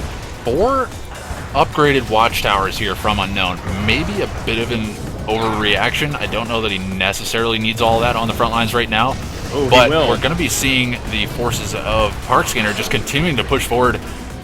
Unknown really focusing on the pit bulls right here. He's just continuing to harass as much as he can, just trying to help that attack in the north. And man, Park Scanner's doing a great job. This infantry and beam cannon composition is just so powerful. Not something you see terribly often, but we also see Decoy Army coming in, just going to be trying to get out some more beam cannons just to give the impression of more damage. But this Marv, I mean, he's taking huge amounts of damage. I don't know about the choice to continue to move forward here.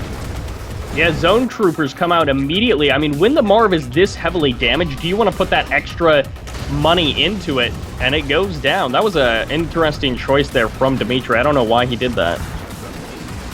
Yeah, that was an expensive piece of hardware there going down for really no gain. I mean, it's not like the Marv was really killing off too much of that infantry, but now it looks like the Pitbulls from Unknown are going to be looking to get into this main base of Dimitri CNC and just poke away at these harvesters. We do have a barracks drop down for rocket squads.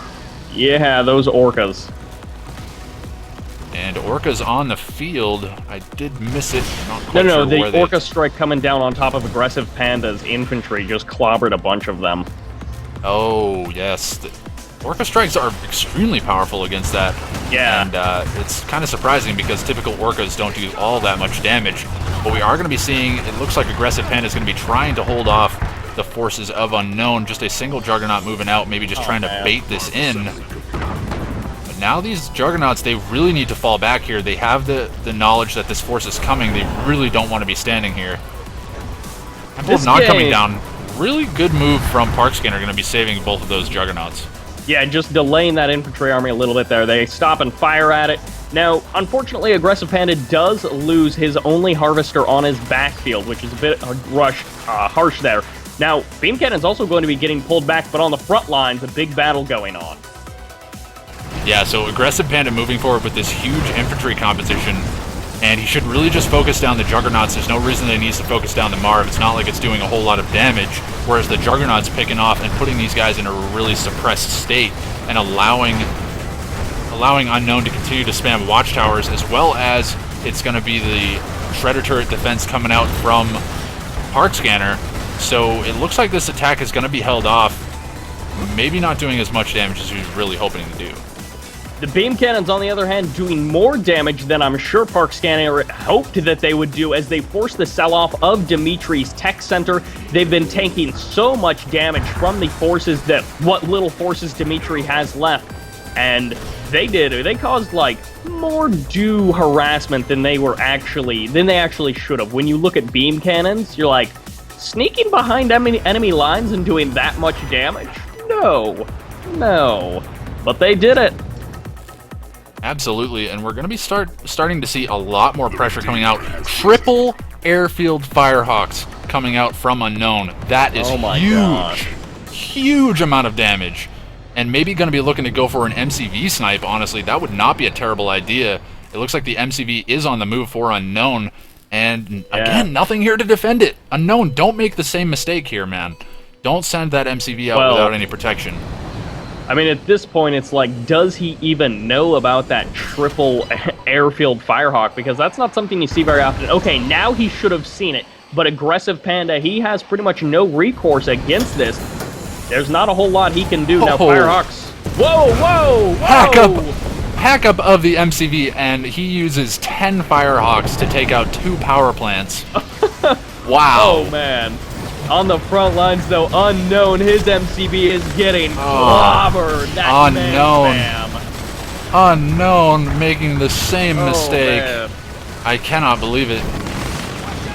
And honestly, the barracks drops on the front lines not going to be enough. These infantry are way too close. They're just going to be able to flame these guys down. Honestly, Aggressive Panda could just turn and destroy them straight up right now.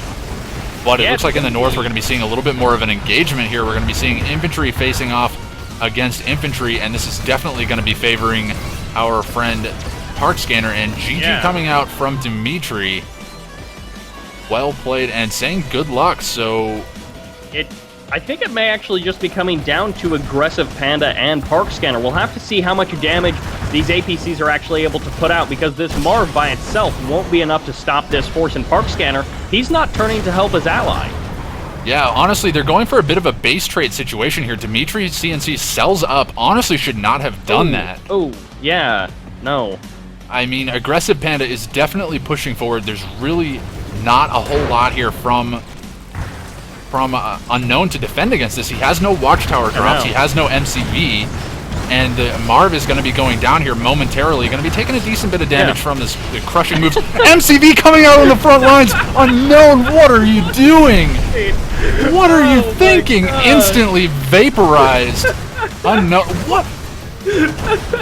I just can't. I don't even. I don't even. Oh my gosh. Now, it looks like the forces from Park Scanner are just a little bit too quick on the draw. Aggressive Panda, his MCV, unfortunately not able to escape there. I'm not actually sure where it is, but all of his buildings getting destroyed. If he was able to have a little bit more of an insurance policy, you know, a power plant in the corner, something to keep him in this game, he could go a little bit further. But now that Park Scanner has actually decided, oh, I'm going to throw down Shredder turrets, something I could have done 5 minutes ago, it's pretty much the end of the line. Yeah, I don't know. This game, very, very strange.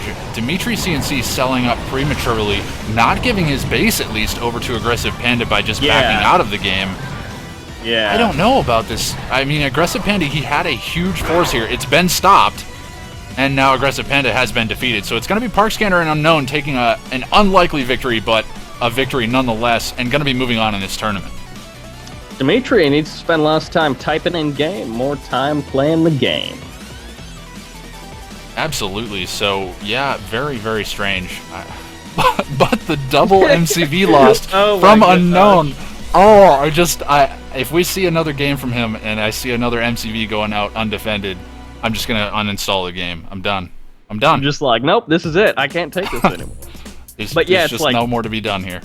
When you see that massive concave and it's like, oh my gosh, this Marv is so close to going down, there's almost literally nothing that can save it. Maybe this thing coming out of the Marv Reclamator hub will save it. Oh, what? Nope. Oh my gosh. Had it been maybe 30 seconds earlier, we would have been looking at a different situation because the watchtower spam would have been perfect to stop that. But just so late. Least, and to allow that to come out on the front lines with all that infantry standing there. I don't know. I think he realized that Park Scanner really had the game in the bags with the huge infantry swarm as well as the Redeemer. So maybe just kind of saying, hey, I can just kind of wait this one out, just kind of hold stuff off, maybe draw some fire, and manage to pull it through. So can't criticize him too much. Going to be taking a victory and moving on. Yeah, and it looks like they're going to be up against Bike Rush's team next, and I'm not sure if it's still indeed Bike Rush and Phoenix. I think I saw both of those guys in game, so that'll probably be the power team. Oh man, so working that hard to get through that round, only to be up against Bike Rush and Phoenix. Yeah. That's got to be really discouraging.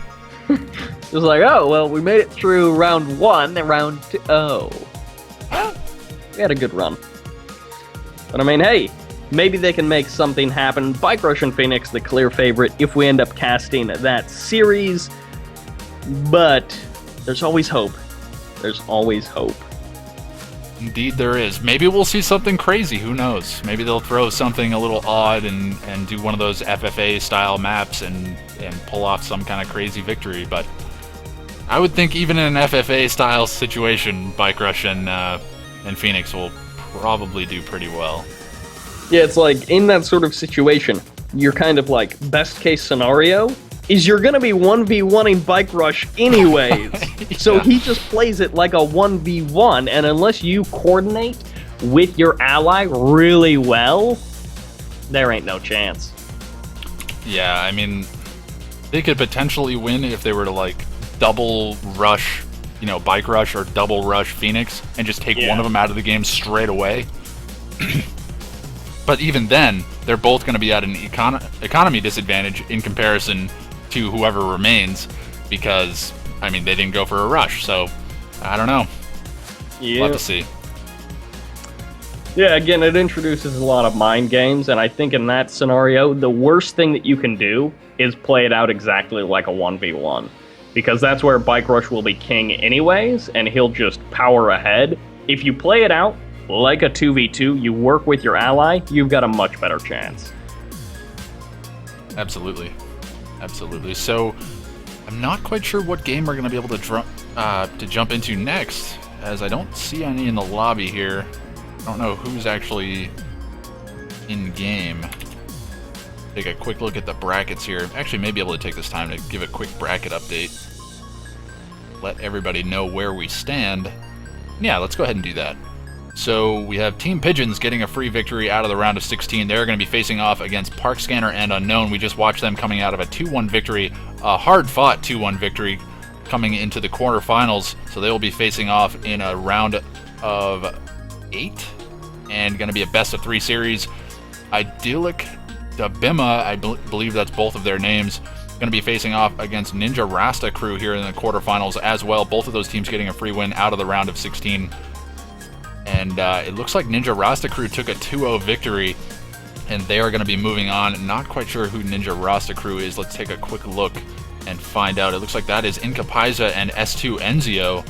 So those guys taking a 2-0, going to be moving on there and going to be facing off against the victor between Park Scanner and Unknown versus Bike Rush and Phoenix.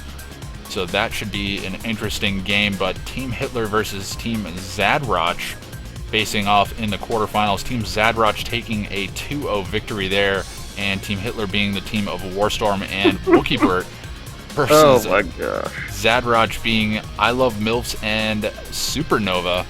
So nice to see Supernova joining the game as well. He's been kind of kicking around, showing up at some of the events, not showing up at all of them. But at any rate, moving on down the list here, we have Team Big Pro taking a 2-0 victory over, actually no, getting a free win, sorry. It looks like Destroyer of Pros maybe decided not to play against Team Big Pro. Yeah, I don't know what the deal is with that. Seems very much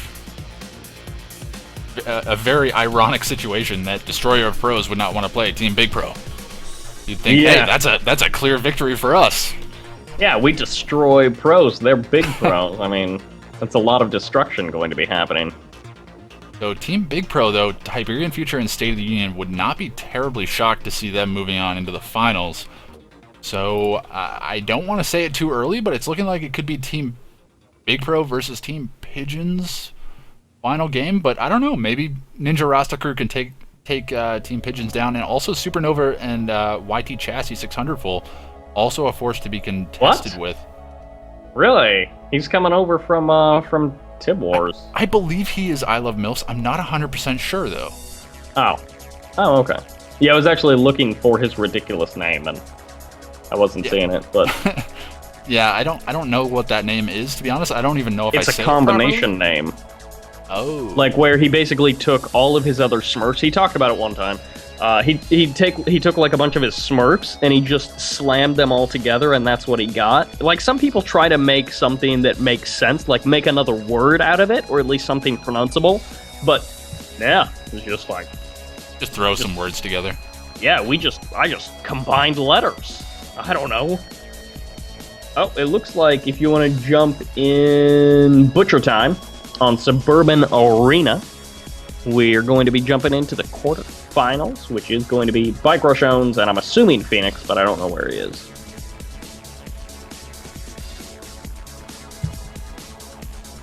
So Dimitri CNC in this game, not sure if he's supposed to be here.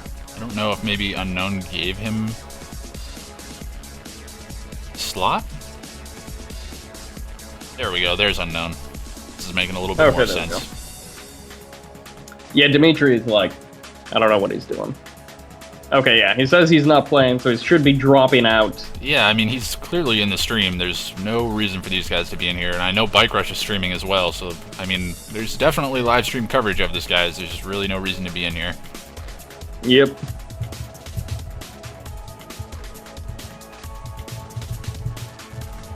So yeah, game number 1, going to be jumping into Battle Stadium, which I believe, shoot, what's the 1v1 version of this map that Predator made? Tournament Stadium. Yeah, so it's Tournament Stadium with a bit of a 2v2 twist, and hopefully we'll be seeing some good games. Yeah, we'll have to see. I mean, this is definitely a team-based map, not so much the free-for-all style that we've been seeing both Park Scanner and Unknown really flourishing in. So we'll have to see if they're able to maybe pull something out. I would like to see some kind of crazy openers. Honestly, the random choice here from both Unknown and Park Scanner, I think that this is really going to hurt these guys. Yeah, I'm definitely interested to see if they decide to pull anything out. Now, it's not, of course, a situation where they knew they were going to be playing Bike Rush and Phoenix like a week in advance. They have had about 4 to 5 minutes to prepare something for this match, and that was probably spent not preparing anything for this match. So it's like you can't really expect incredible things of just like, oh my gosh, this orchestrated team play is just mind-blowing. Like, what are they really gonna come up with in 4 to 5 minutes in between this game against Bike Rush and Phoenix? Hard to say. Yeah, I hope that these guys are comfortable with the factions that they get slated with, because otherwise, I mean, if they end up with factions that they're really uncomfortable with, going up against Bike Rush and Phoenix, even on your best day, you want to have your best faction. You want to be in your most comfortable comfort zone, and just make sure that you're not making small mistakes just due to the inefficiencies in your build, or maybe just the unclear direction that you want to go as far as unit counters. It would be really, really funny if did you see how there was just like one spawn chosen for each team? If they somehow, I don't know if Predator has been able to lock spawn, so it's like players on the same team will spawn on the same side or not, but I'm afraid not. I can attest to that. I actually have a video up of myself and I think it was XPS9 playing against 2 other people, random people in a game, and we ended up with split sides. So we were like, you know what? Instead of restarting, let's just battle it out. And it was just the weirdest game. I went Seeker tanks versus Predator tanks. Ended up winning that battle, and unfortunately XPS9 took a loss. Yeah, that's such an awkward position, but should be jumping in, and we'll see how this goes. I'm not sure, do we have Khan? Yes, we do have Khan. Here we go.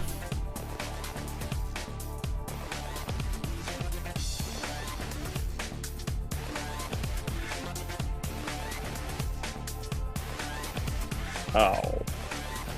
Okay. Oh, well, man. These faction splits, they are interesting, to say the least. Switch that scene, Sparty.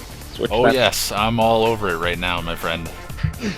You get Fool me bird once. flipped. Yeah, yeah. I know those feels. I know those feels. Except we'll just ignore the 1,000 times I've done it before. But spawning down in the bottom right-hand corner as the blue scrin, we have Bike Rush Owns. And his teammate rounding out Team Pigeons, because, you know, pigeons are cool. Spawning as the pink Traveler 59, we have Phoenix. And in the top left position as the Cyan Traveler 59, it's Unknown. In the bottom left position, his ally once again getting red. As the Steel Talons, it's Park Scanner. So very interesting factions here. Traveler 59 and Steel Talons for our team left side, which is going to be Park Scanner and Unknown.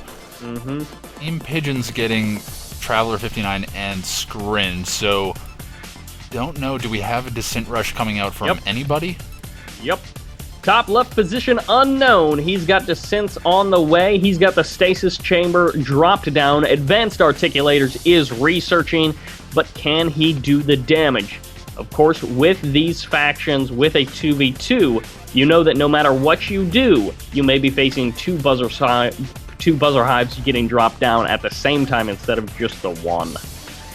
Very true, and the problem is that none of these guys know the factions that they are up against. At least I don't think anything has been scouted. I haven't seen any beacons, but we are going to be seeing the Disintegrators for, I believe it is Unknown, up in the north, going to be moving out. So it could potentially catch Phoenix out of position and maybe get a Harvester kill or two. But I would imagine both Bike Rush and Phoenix will be able to react to this. We'll have to see, though, as we do have more Harvesters coming out. So it doesn't appear as though this has been spotted just yet. Yeah, which is great for Unknown. If he's able to jump in here, knock down Phoenix, then we can see a situation where they've got a good chance. And of course, Bike Rush Owns and Phoenix, they are the favorite team. We all know that going in. Maybe if you're new to Kane's Wrath, well, welcome. Thank you for tuning in. But Team Right Side is the favorite to win this. But it doesn't mean all hope is lost. And of course, this Descent Rush could do some... Wow, actually, that Descent is glitched into stairs. That's weird. That must not be a real object. Yeah, very interesting. Buzzer Hive coming out here, so these guys realizing it now, and we'll have to see. Oh, unfortunately, not going to be able to get in and do any damage. The reaction time from these guys is just instant. So despite having his Disintegrators across the map before these guys even realize what's happening, they're still able to deal with it. And I believe that was due to the pings from either Bike Rush or Phoenix, seeing that the Warp Sphere had just gone down. They're saying, okay, we know that it's some type of screen player. It has to be some type of a rush. Yeah. Actually, Bike Rush got a Buzzer Squad across the map into Unknown's base, so he would have been able to see, oh, Unknown, late War Factory, super late second Refinery, oh, he's Traveler 59. They might as well have been typing in their team chat, hey, this is what's going on, I can basically guarantee it. Traveler 59, 2v2, super late, eco, there's basically only one thing it can be. Absolutely, and Park Scanner going for the aggressive expand against Bike Rush here down in the south. Very interesting choice. It's going to give him a huge amount of Tiberium, but I would imagine Bike Rush is going to try to contend against that. And it looks like that has been spotted by Phoenix, so not going to be terribly surprised to see Bike Rush reacting to this. Bike Rush playing really passive right now, just no offensive units out on the field, just going straight up eco. Yeah, I think he's fast teching. He might be going for a third refinery before the fast tech, but we'll have to see. And Distance heading on back home for Unknown.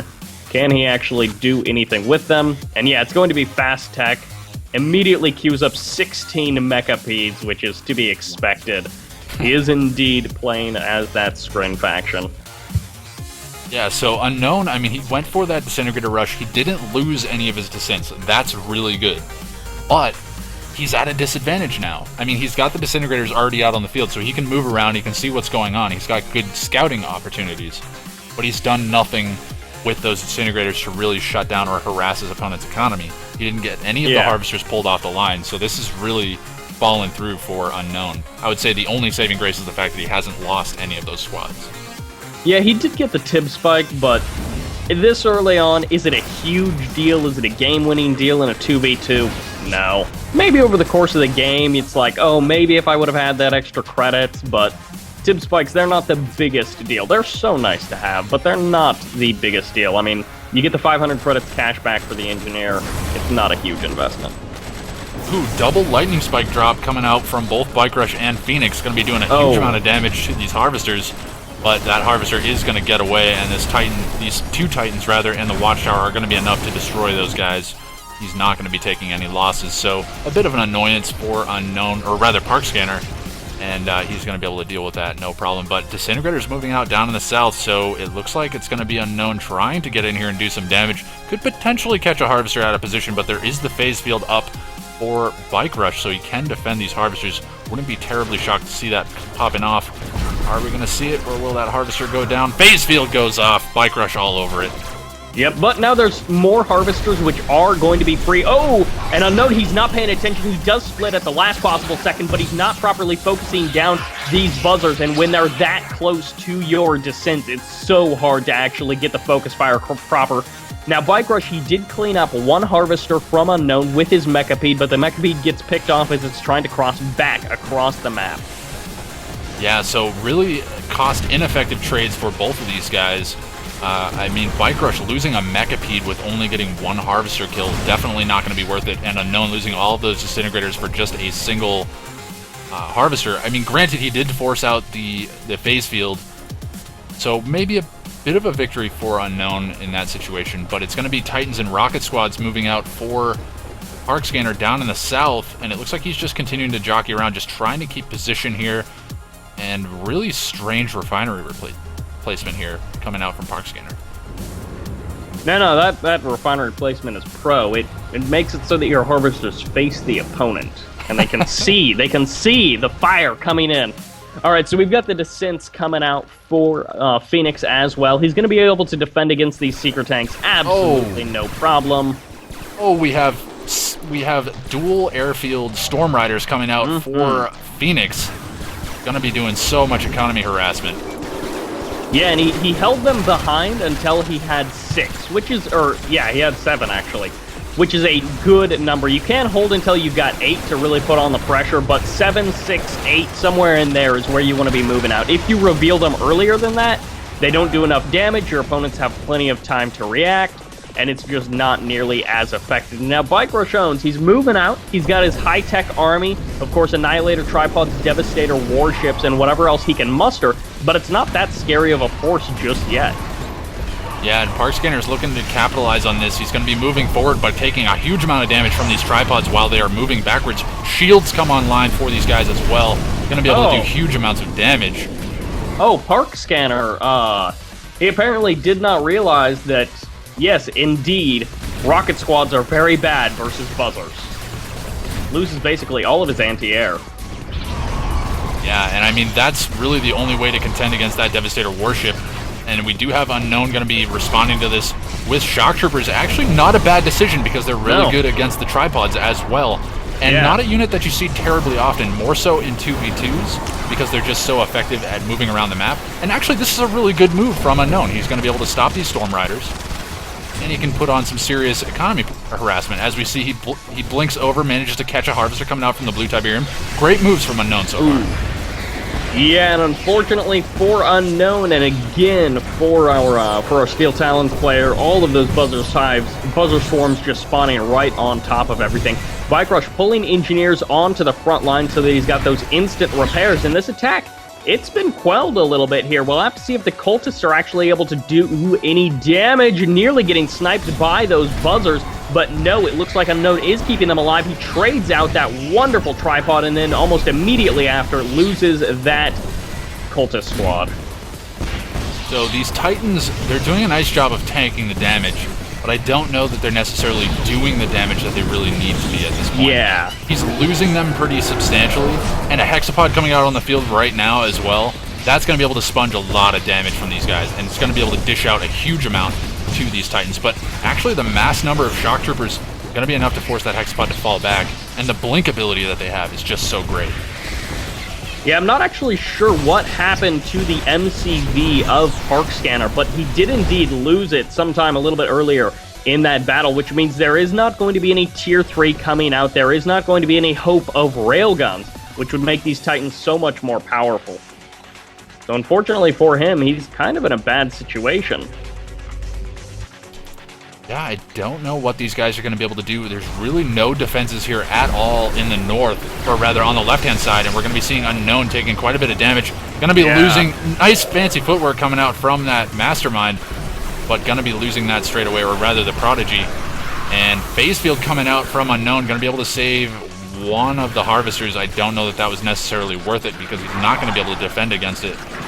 And the Shock Trooper's taking huge amounts of damage from that one Mechapede, so Bike Rush and Phoenix looking pretty good, putting some serious pressure on these guys. Yep, Phoenix going to be moving into the main base of Unknown, most likely going for the Harvester and Tech Snipes. And Bike Rush, he's had time to build up a little bit more. He was in a little bit of a dicey situation earlier, but now he's at the front base of his opponent. Oh, he drops down the signal transmitter. No, that's Unknown signal transmitter. I guess he was trying to go for the Mothership core, but that's not going to be working. Rather, the Mothership.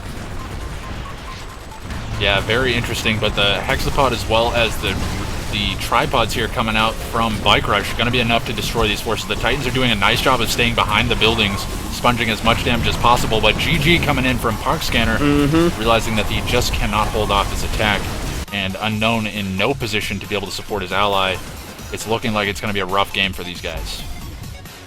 Yep, the MCV once again going to be annihilated, and with this sort of 2v1 battle that's going on as Phoenix has gotten into this game as well in the south side here. Also going to be cleaning it up in the north, so things are pretty dark for Park Scanner and Unknown. They put up a good fight. They nearly had Bike Rush there, but they weren't able to make it happen. Yeah, it was a nice move to go in with the Shock Troopers. I don't think neither Bike Rush nor Phoenix were really expecting that. And Unknown finally throwing in the towel, but just not enough to really put on the pressure and continue to stay on their front door. Park Scanner has been defeated, so we're going to be seeing Team Pigeons taking game number 1. Yes, and in the best of 3, game number 1 isn't always the big decider, but again, versus a favorite team like Bike Rush and Phoenix, you cannot afford to lose game number 1. Being only one game away from elimination, oh, that is such a dicey situation.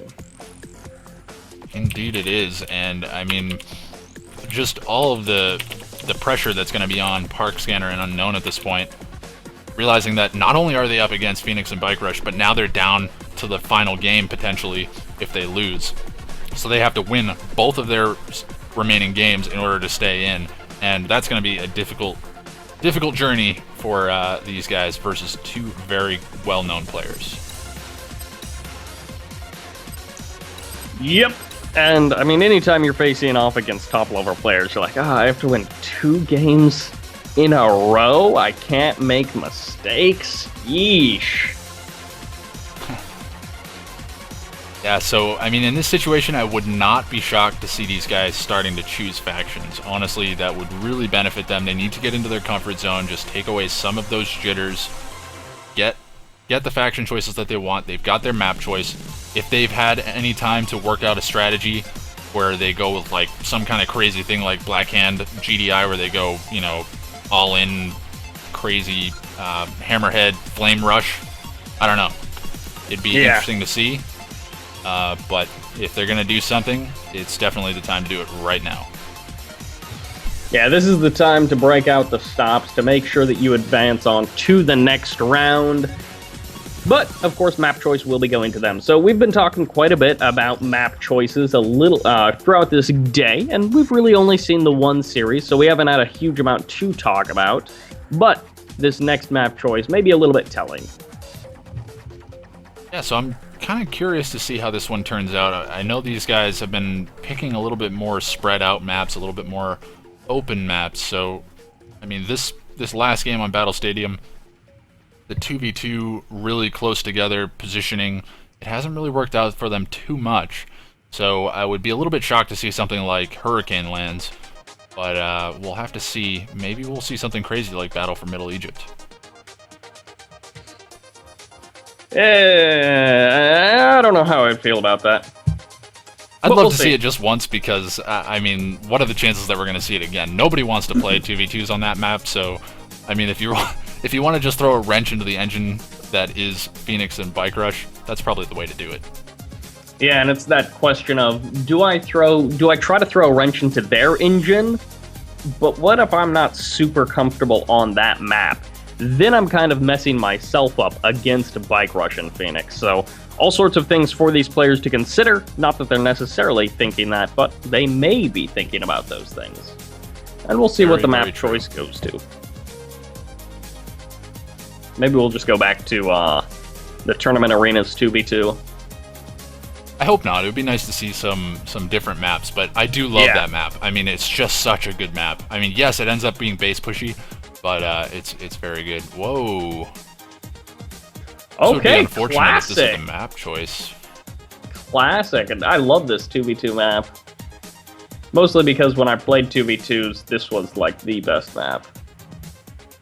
We've seen games on this map in the past, and they've tended to be very short games due to the fact that, you know, it's typically an all-in style map. Very low eco, so you want to go really heavy on the attacks right away.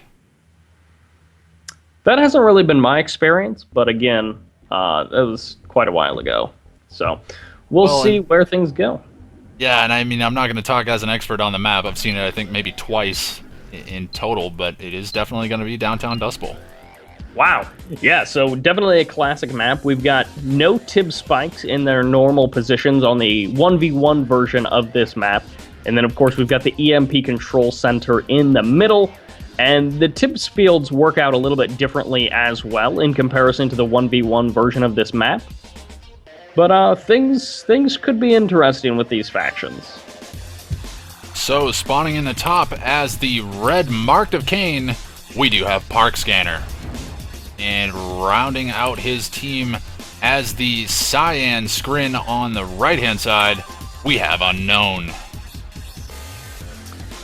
On the left side, as the orange GDI, he's going to be hosting his allies Portal. He's Phoenix. And in the south, the man who doesn't believe in building on his half of the map, the green Traveler 59, Bike Rush owns. So, opening with the portal in Phoenix's base, and it's going to be descents. Is it going to be all in descents, or are they just going to run around the map and just clean these guys up straight away? Bike Rush, it appears as though he is queuing a refinery, so it doesn't look like it's going to be all in, but that's a large number of descents. Yeah, and it's so common on this map to go refinery first. It makes so much sense to just go for that refinery first. Worry about getting your scouting squads by selling off turrets. So these two players, I mean, obviously this Marked of Kane Awakened squad is going to run in here. He's going to see the green power plant in the orange base. He's going to be like, what? What are you? Why is that there? Why? And hopefully that will tip him off a little bit. Oh, Bike Rush brings the engineer as well. That's brutal. He's been doing this a lot lately. I've seen this in his streams. He'll bring in the Descent Rush and just have you so focused on trying to kill those disintegrators, and then the engineer will just be like, yo, look at your MCV. It's now mine. So we'll have to see if he's able to sneak in there and steal the MCV, but this is looking really bad for Park Scanner. Oh yeah, it's basically game over at this point. He hasn't scouted this. He had no idea that it's coming. The refinery's getting focused down immediately. He's got Awakened squads, for crying out loud. This is not Cabal sell-offs. This, I mean, what is just EMP? EMP coming out, gonna be locking down 0 disintegrator squads. Shredder turret coming out, doing a good bit of damage as they... The MCV, there we go. That Beacon coming out. Oh my gosh. Bike Rush has done it. Park Scanner not pleased with the way that one turned out. So Bike Rush being Bike Rush, going for that cheese. And this game is more or less over at this point because there's still a huge number. Unknown building. This is a game. He's built harvesters. Oh my word. He has nothing to stop these disintegrators. Oh my word. This this game. Did they just not scout at all? Like, I mean, when you see your opponent, or when you see your ally scouting your opponent's base, you normally take a look over at it. Maybe he just never looked. He never thought it was suspicious, but... Oh man. Wow. Just... No buzzer hive drops. He went for the expansion. He has no build radius over there. Yeah. That's game. I mean, he has no way. Almost the hardest build order counter we have ever seen. There's absolutely nothing to stop this. And I mean, they picked this map. They know how rushy this map tends to be. And yeah, it's not a big map. Not at all. So, good luck. GG comes down from unknown, and Park Scanner and Unknown will fall. The terror of Bike Rush Phoenix, who are now in the semi-finals of the Kane's Wrath Duo or Die Game Replays 2v2 tournament. So Bike Rush showing that he's not necessarily straying away from the all-in, or rather just crazy cheesy tactics that he typically goes for, or that he's famous for. And once again, he makes it work. Yep. 3 minutes or just under the game length for that match, and you gotta expect that stuff. It's Bike Rush, it's a small map. Why would he not? And that's the thing with going random. I mean, you end up with Marked of Kane, they end up with Traveler 59. What are you gonna do? I mean, you can try to crush as many descents as you can with your Harvesters, but there's really nothing you can do. I mean, Shredder turret drops are only so good. And even if you do try to crush with your Harvesters, you have to be so careful that you don't crush too much, and then just get taken out either by the damage the descents do from being crushed, or the just attack move that they're on. So, it's just, yeah, you were talking about it, it's just a bad situation, and one of those games where you alt-tab out, you look at the stream, and the stream hasn't even loaded up the game, and we're already... No, I was just watching that too. That's hilarious. Just started. Yep. Alright, so... the next game that is going to be coming up, we're not exactly sure what it's going to be. Could be could be Team Pigeons versus Team Ninja Rasta Crew. Or Zad Roach versus Big Pro, although I'm assuming, I mean, that series has been sitting there for a while, so I'm assuming they're in Game 2 or Game 3 at this point. I'm not sure how those games have been progressing, but we're probably going to be jumping into Pigeon versus Rasta Ninjas, or whatever that was. How do you feel about that? I mean, you got to give credit to Bike Rush and Phoenix. I mean, two extremely good players. Bike Rush, arguably the best player that's still in the game at the moment. I mean, I don't see how you couldn't slate them as a favorite to win the whole thing. But, I mean, Ninja Rasta Crew, S2NZO, and I believe it is, let's see, I Love MILF, so I think that's YT Chassis 600 full. Not a terrible... Oh no, I'm sorry, I have this wrong. I'm sorry. I'm gonna renege on this whole thing. Team Ninja Rasta Crew. Yeah. Inkapaiza and S2NZO. Sorry about that, very confusing. How could you mix up S2NZO and SN185? What are these names even? I know. Well, I found out that S2NZO, he was saying it's supposed to be like C3PO. Because he's actually a member of staff now, and I was like, all right, if you're gonna be a member of staff, I'm gonna ask you now, what is your name? Because I've had him in games that I was casting before, and I'm like, do I say it as it sounds, or do I actually read out the letters? And it makes a lot more sense that way. Yep. Okay, I can see that. I think he's got one too many letters. But oh man, that game, watching it back. Yeah, all right. Yep. It's a bit rough. So, I mean, Ninja Rasta Crew, they've been waiting for quite a while. Hopefully we'll be able to jump into this next game pretty darn quickly.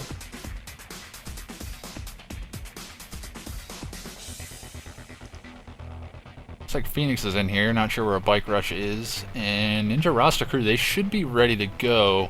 They shouldn't be in-game at all. Hopefully they're not playing any custom games at the moment.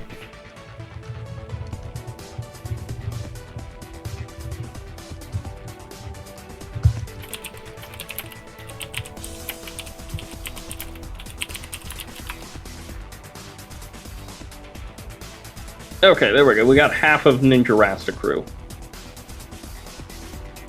He can 1v2. Won't be too hard.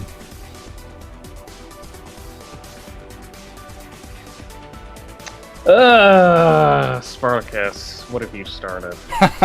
I couldn't help it. I saw it, and I know he actually posted something on Skype about it not too long ago, so I was like, oh yeah, I'm gonna have to go back and rewatch some of those clips from Family Guy.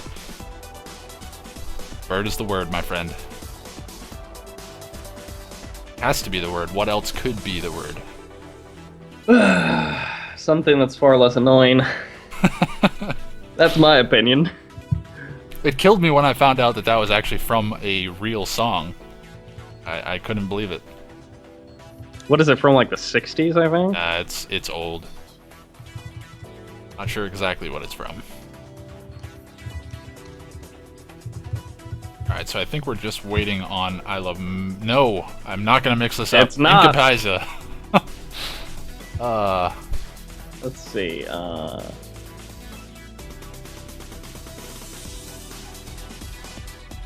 Huh, yeah, I have no idea how to pronounce that name. Incapaiza? Incapsia? That's how I used to pronounce it, but that's switching the S. That's moving the S to a different position.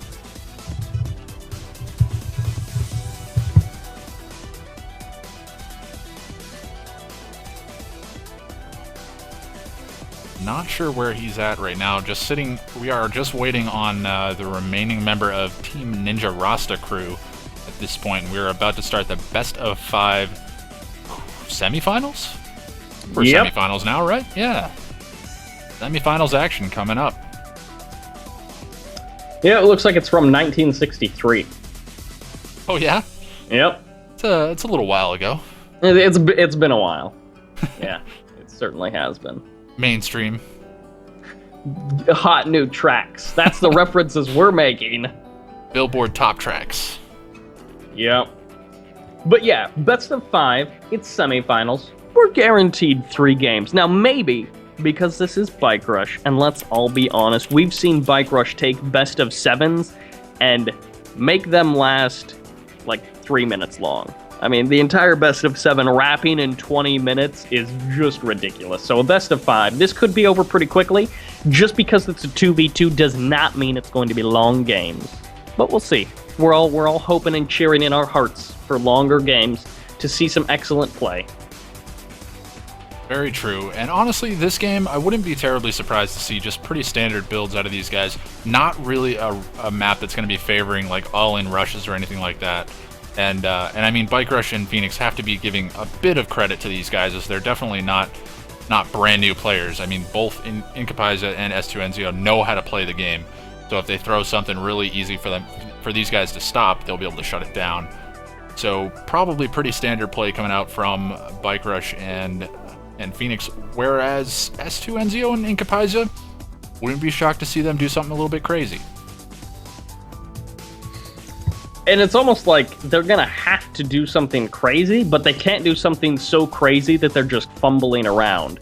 Because it's not going to be impossible for Bike Rush and Phoenix to hold off something that they've never seen before with just reasonable choices and control. So, let's see. Sparty, I've got no con to you. Do you have con to everyone? It looks like it's connecting to you right now. Yeah, it's locked in that. Okay, I just got the no con. I'm gonna... Nope. There we go. Nope, never mind, we're good. I'm good to everyone, so... But yeah, they can't go like so far outside of the comfort zone that it's like, I'm gonna try this really weird like proxy war factory double descent rush build, and it's like, what are you even doing? Because stuff like that, it can work out, but typically Command & Conquer, it's not like such a varied game that it's like, oh, this is something I haven't seen, I guess I'm just dead now. It's like, oh, well, I'm gonna go for just the faster version of what I was going for anyways. I'm gonna skip a harvester here, I'm gonna delay this other building here. So Yeah, it's not as cutthroat as some of the other games in terms of going for new things. So again, we'll have to see. I would expect them to do something unusual, something to put their opponents on edge, but they have to be careful with that they're not actually handicapping themselves. Right. Like being too clever for their own good sort of stuff. Exactly. Well said. And I don't know. I'm thinking moving forward, it would be nice to start seeing a little bit more team play. It seems like throughout the series that we've watched so far, it's been pretty much 1v1 with a mix of units coming in towards the later end of a battle, and it hasn't been some astounding team play. But hopefully we'll see a little bit more coming out from this game. If it is going to be some type of an early game rush, I'd love to see some type of a combo rush, like APC, Black Hand Squad. Something interesting. That can be so powerful. Oh, it really is. And I mean, if you can catch somebody off guard, it's really difficult to stop it. In the past, we've seen, I believe, APC Descent, which can be pretty powerful as well. And a lot less expensive, so you can open up with that and not feel like, if I don't kill a refinery, it's GG. Oh, well, we may not be seeing that, but there's some other interesting combinations that we can see just based on the factions. And spawning in the bottom right-hand corner, I guess you could call it, as the Pink Traveler 59, we do have Phoenix. And his teammate going to be rounding out Team Pigeons as the blue standard vanilla nod. We have Bike Rush Owns. And in the top position, the red nod, S2NZO. His ally, the yellow Zocom, Incapsia, Incapaiza. Incapsia. I think we can use all of them, right? It sounds... I mean, Incapsia, that's what I normally say, but again, it's like the S comes too early in that. And, oh no. S2NZO. Uh-oh. Let's give him a second here to recon. Hopefully it's not a straight-up DC. That would be unfortunate.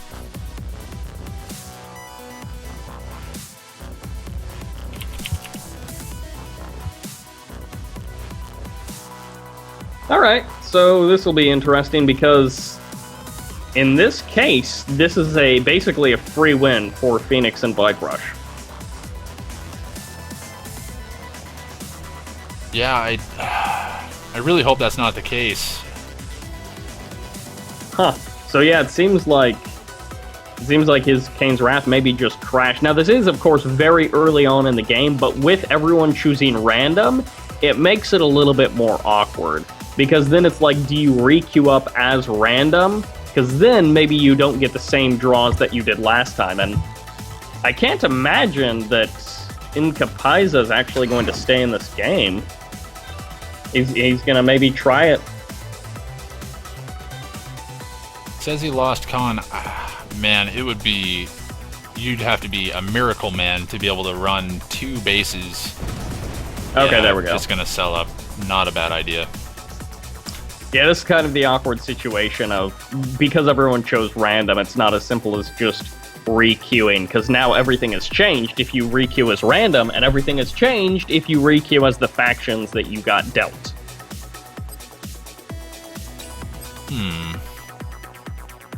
Right, exactly, because, I mean, if you re-queue with the factions selected, then any surprise rush that you had in mind is out the window. Yeah. Because, I mean, your opponents know what factions you are. I mean, no, it doesn't give a guaranteed, obvious, okay, they're Traveler 59, it's gonna be a Descent Rush, though that's a bad analogy because pretty much every Traveler 59 player Descent Rushes now. But, yeah, man. Yeah, it's just, I don't know. This is a strange situation. I think I'll just defer to probably Toxic Shock and let him sort that one out to what they're gonna do. Yeah, I mean, it was so early on in the game that it's one of those ones where you're like, oh, it's just a re-game, right? But again, it just becomes a little bit more messy because of that. And of course, with the stream delay, it'll take a minute. Yeah, these guys don't seem to really know what to do either. Let's see. I'm actually going to go back out into the lobby and talk to Toxic real quick. Yeah, I'm doing that on Skype. Okay, alright. That'll be easier then.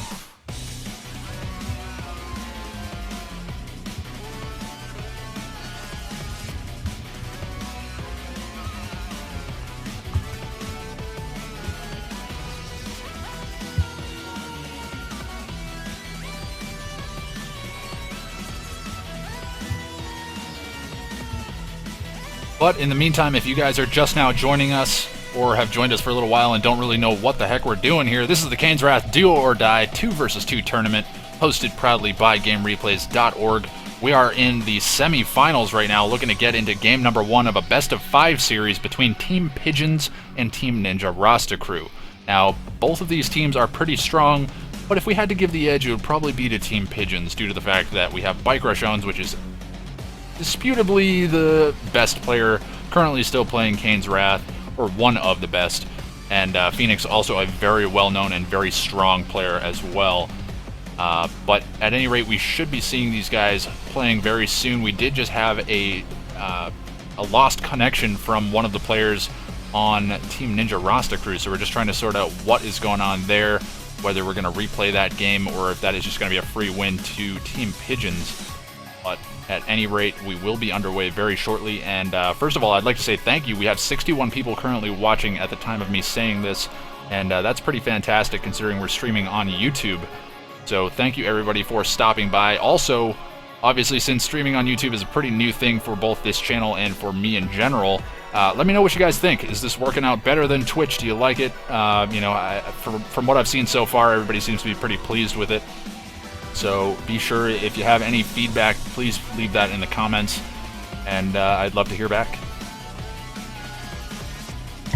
Yep, I'm definitely interested in YouTube as a streaming platform, at least giving it a bash, trying it out at least once. But, I don't know, I love me some Twitch. They've got, of course, all of the great emoticons, they've got all of the great audience, because people actually like them for live streaming, but YouTube has so many good features as well that probably the audience, the fact that it's considered more of as a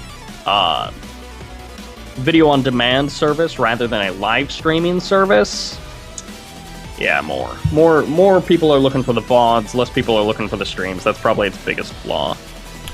It's very true, but I've actually, one of the reasons that I was kind of spurred to try this out is I've actually been paying attention to the League of Legends World Championship Series, and they've been streamed both on YouTube and on Twitch, and I've actually enjoyed watching them on YouTube quite a bit because you have the option to select your quality options by default. Yes, in Twitch you can do that as well. There's no way that League of Legends doesn't have that on Twitch. I know that that's the case, but also the fact that the streams are saved straight away, right on YouTube, so it's like if you missed part of it, you can go right back and watch it. But the biggest thing that I've found that is really the coolest thing and probably the least known option is the fact that you can use this like a DVR. You can rewind a little bit. Like, let's say you come in and we're halfway through a game. You can't be like, oh crap, I missed half of the game, I don't really know what's going on. Or maybe I missed something really awesome. Now you can rewind and watch that back, and then just jump right back and forth, back to the live stream, going back. Maybe you want to watch something like a little engagement really quickly, you can do that again. I really love that feature. I think that is fantastic and is one of the things that will really separate YouTube from Twitch in that aspect. Yeah, so I know MLG has had that feature, and Red Bull most recently has had that feature as well, and it really is great, even though 90% of the time I forget it's there because I'm so used to being on Twitch where it doesn't exist.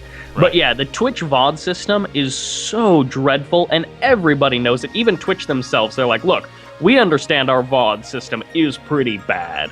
So that's definitely a pretty big problem. And a pretty big problem that YouTube solves, obviously. I mean, they're the #1 provider in online video.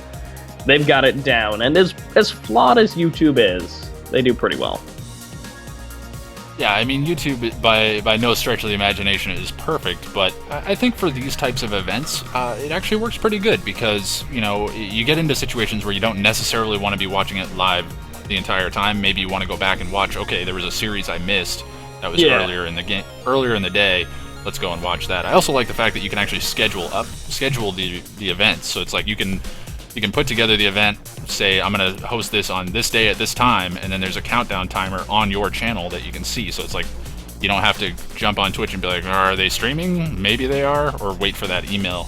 It's just a nice little feature. Yeah, I find between Twitch follows and Twitter or Facebook, it's generally not too big of a problem. But yeah, some people, they just, you know, they don't have a Twitch, they don't have a Twitter, but they do have a YouTube, and so they follow there. I love how Bike Rush is like, it's obs, guys. He's trying to build up his views on YouTube. That's clearly what I'm trying to do. I never stream on Twitch. It's like, you didn't like make a post and write out the reasons why. Nothing Actually, like that. No, I didn't do that, and yeah, I don't know. I'm not even gonna bother to engage on it. Hey, it's all good.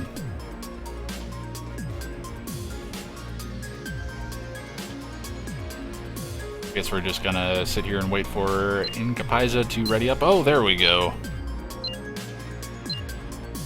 Yep. Again, he's the last one to load up. Oh, Bike Rush. In famous fashion. Oh no. Come on. Come on. No, it's not gonna work. Need to rehost. Yep.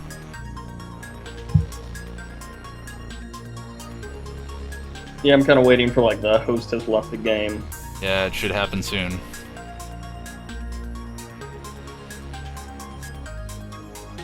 Okay. This is... Well, I backed out. I'm gonna go ahead and relog just to make sure. Yeah, that's not a bad idea.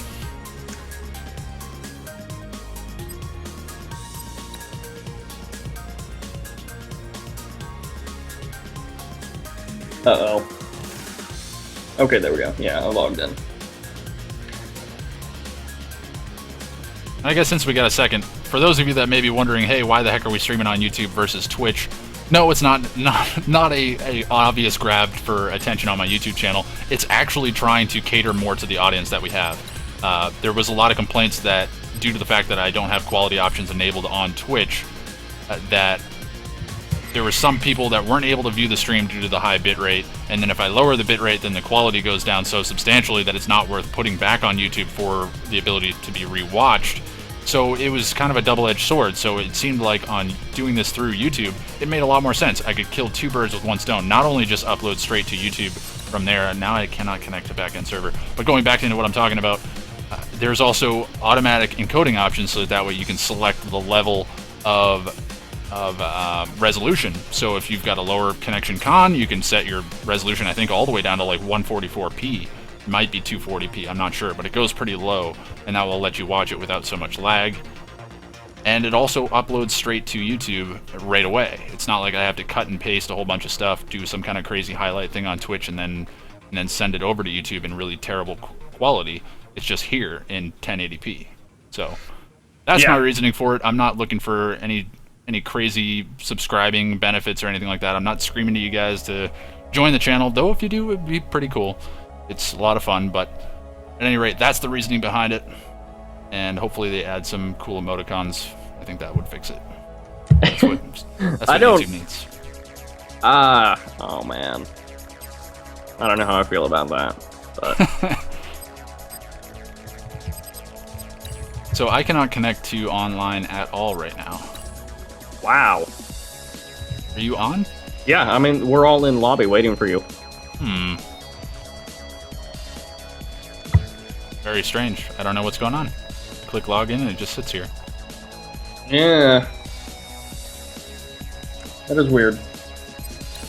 Alright, let's restart the game again. Yeah, restart the game.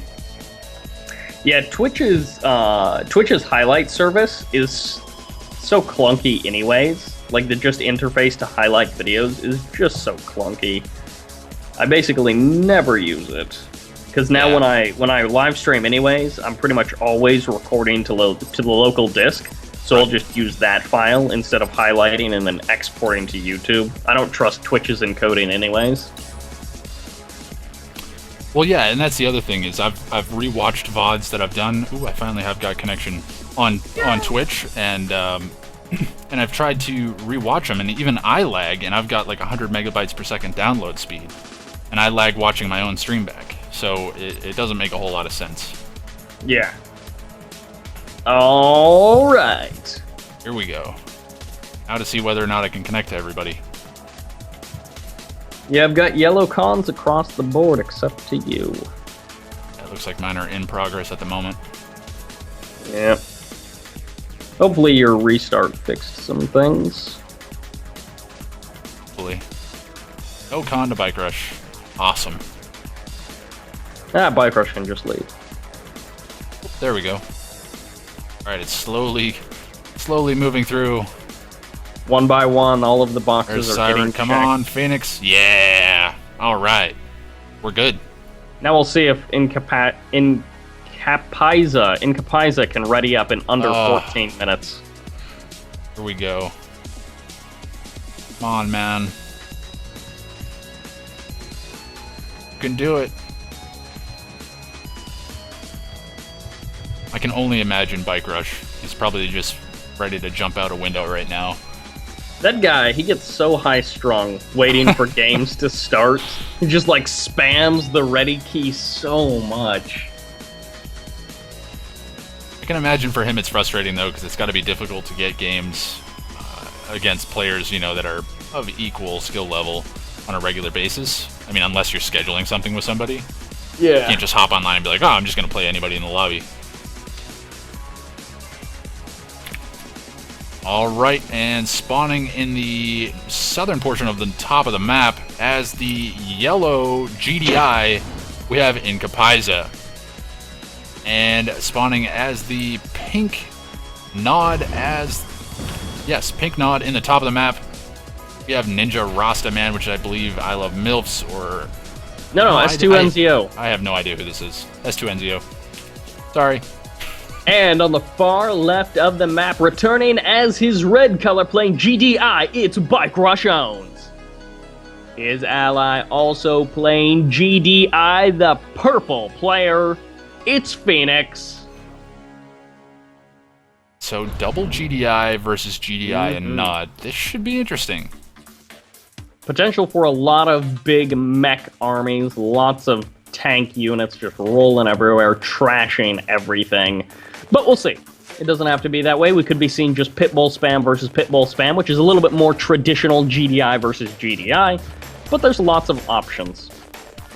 I would honestly love to see some serious Orca play here coming out from Bike Rush and Phoenix. Oh, S2NZO, if you DC again. Is he losing con? No, there was a just lag spike. Everything just froze for a moment for me. Oh, it's all clear here, but it looks like it's going to be standard builds for our northern side team here. And just going to be cleaning up a scout. Nice placement of that watchtower. Going to be able to completely clean up that scout coming out from Incapaiza. Yeah, nothing crazy for the southern team either. Just standard eco. Bike Rush powers down his war factory for just a moment there. I don't think that's anything too crazy. Yeah, he's just getting the refinery, so it's not like powered down the war factory and dropped 6 watchtowers or something. I don't like, what would you even do in that situation? I do not know, but I'll tell you one thing. We do have these refineries coming out from Bike Rush pretty close together, so fast one-clicks coming out from our friend S2NZO could potentially be doing some serious damage. He did go for the expand, though, so maybe it'll be delayed a little bit there. But yeah, that's always the danger. When you know you're going up against any Nod faction, oh man, those one-clicks. So many players have complained about them over the course of this game's lifetime. And just going back to the map a little bit there, not a map we've seen a lot. Of course, it's kind of got like the 4 kind of attack routes. It's kind of an unusual map. Most maps have 3 to 5, but this one's kind of got like 4, but then it's broken up by all of these rather interesting choke points, which are a little bit unusual in they're just unusual choke points that they form. Such a very detailed and cool map with a lot of like high ground, low ground, choke points, open areas. There's a lot of variation. Yeah, there really is a lot of variation, and that's the really interesting thing about it. And another really key feature of this map is there's just so much TIB on the map. Yeah. I mean, just tons of expansions, blue fields. It's just an ungodly amount of Tiberium. And, I mean, you've got 3 Tiberium spikes on the map as well. Actually, 4 Tiberium spikes on the map, so it's just eco-heaven on this map. Well, there's 5 Tiberium spikes. There's 1 for each player, and then in the bottom right corner, an additional Tiberium spike. You've got the Mutant Hobble right in the middle of the map. Actually, no, 6 TIB spikes. What are we even talking about? Do we even know what map we're on? I don't even know.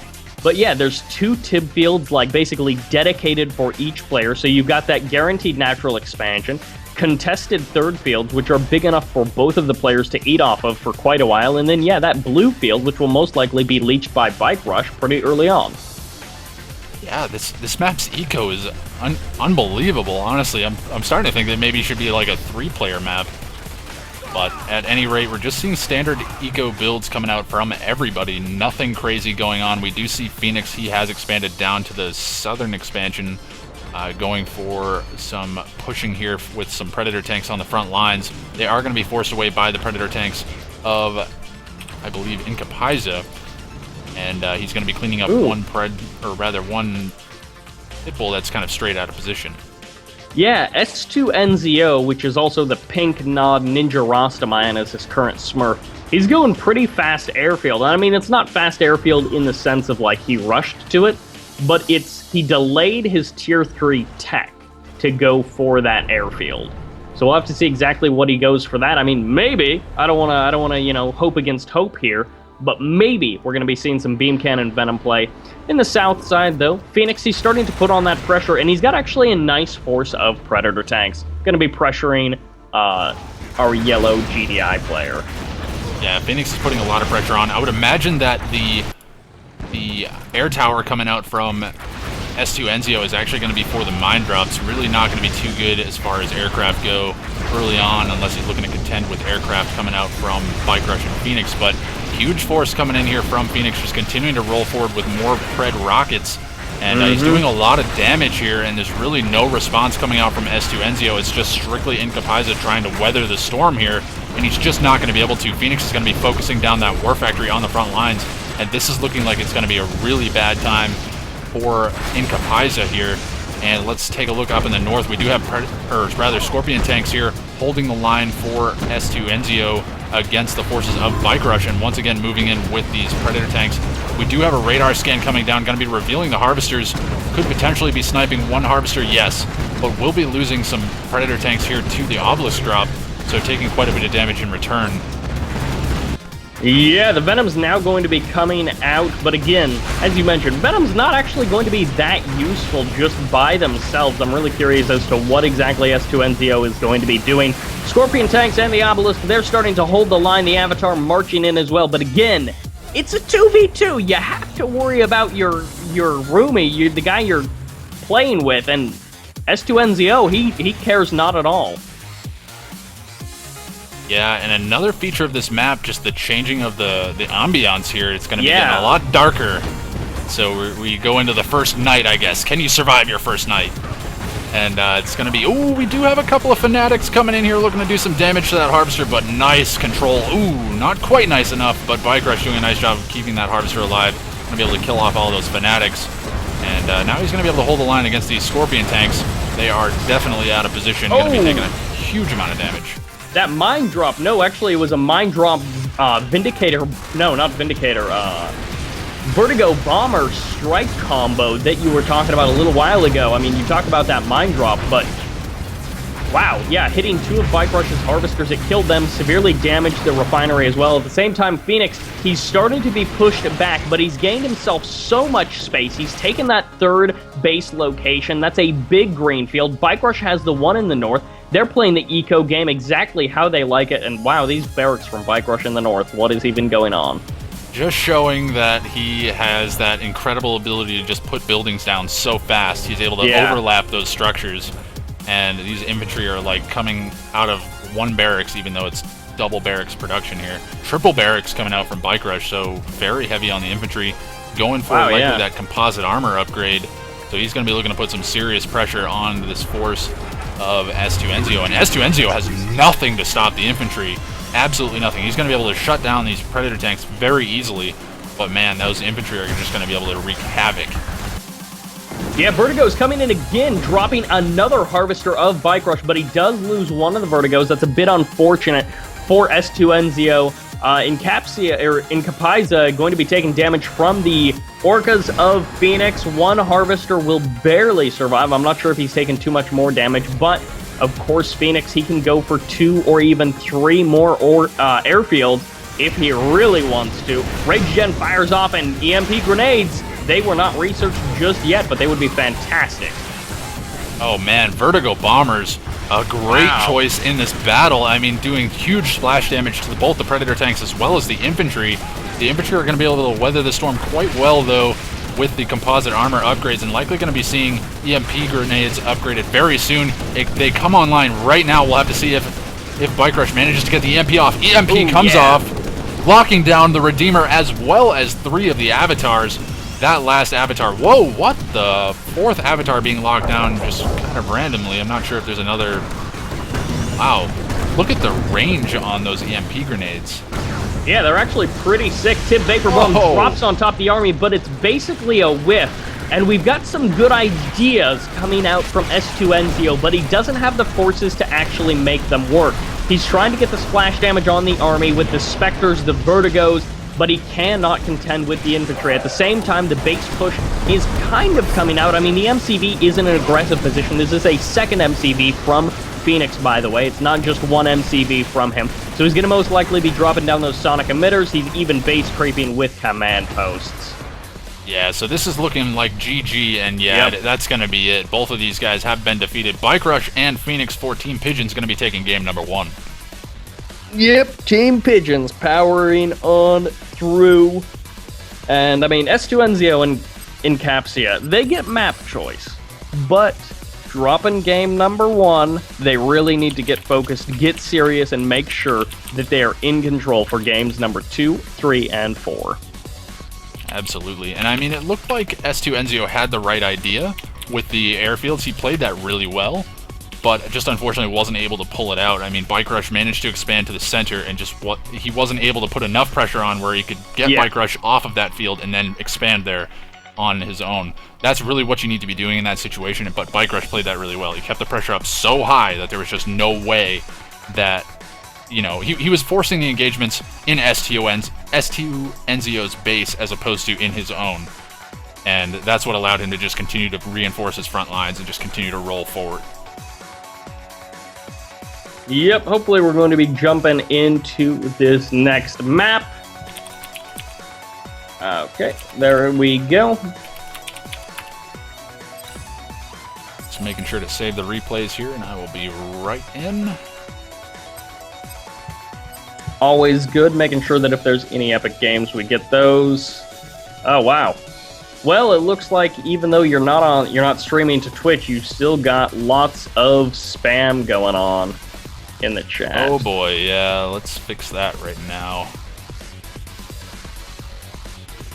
Oh, actually, maybe it's not spam. Maybe they're just... It looked like it was one guy, but actually, I guess Leo, Grizzly, they might be having a conversation.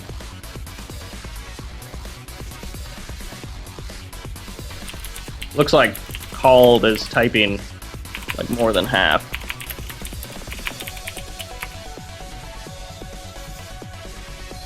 So yeah, next game going to be coming up. We'll see how this goes. And hopefully these guys can choose maps a little bit more quickly than some of the other teams have. Hurricane Lands. Ooh, Hurricane Lands. Definitely a fun map. One of the more popular 2v2s, and again, one of those 2v2s that's been very carefully placed and positioned to make it a 2v2 map. Would not make sense for a 4-player FFA at all. No, it's definitely not something that works out to the advantage of either set of players there, because you're just so close. I mean, base defenses can essentially fire on your MCV. That's how close you are. So it's very crucial that you select your map position.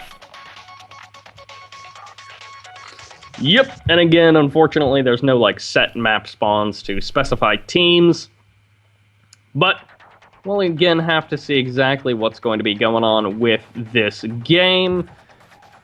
And I feel like they need to do something, but it's like, what do you do versus Bike Rush Phoenix? What do you do? Well, you have to do something, but what is that something?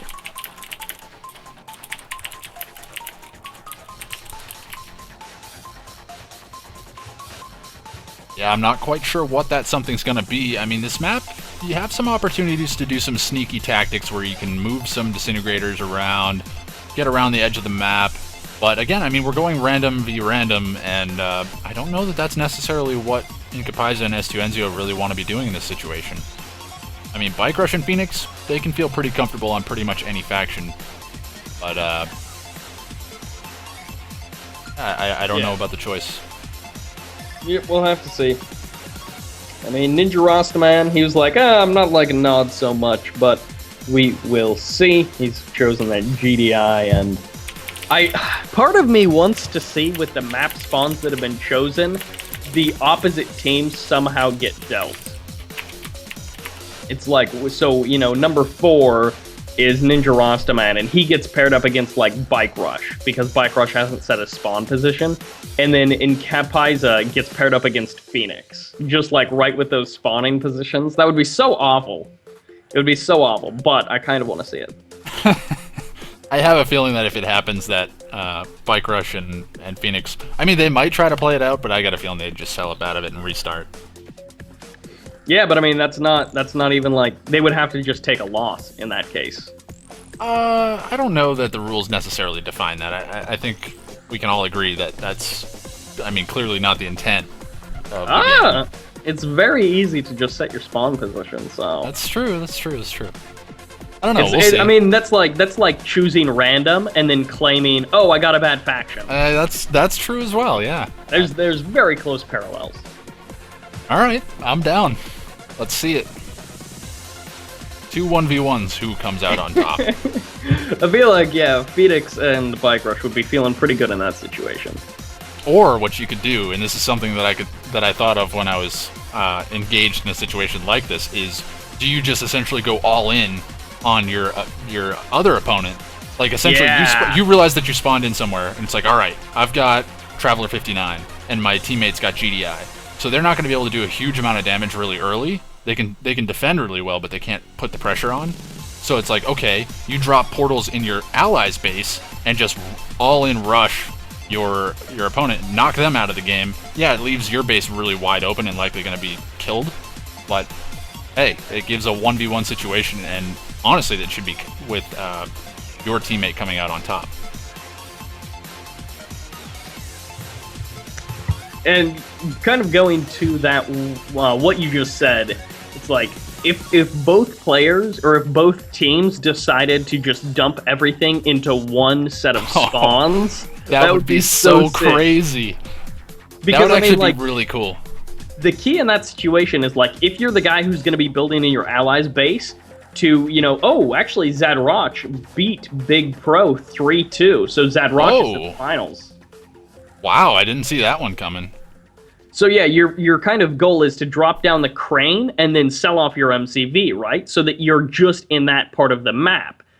But at the same time, like, if you do that, then you kill one guy, it's like, what happens with the other guy? Because you can't defend both places at once. Exactly. Your MCV gets capped if you leave it there. Yeah, I think, honestly, if you were to end up with a Scrin faction, you'd have a massive advantage in that situation, because then you drop portals, you help your teammate, and you pop your MCV up. Yeah.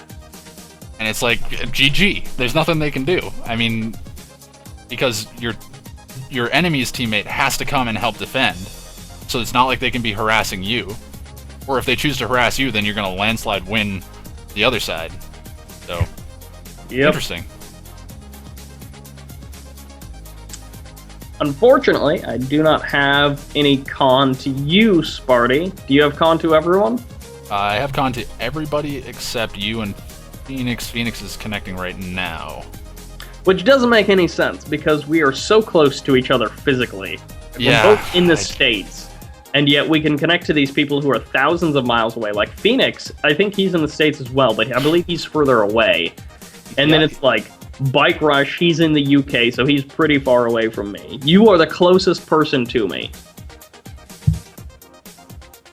It's interesting. And we both got good connections. I don't understand.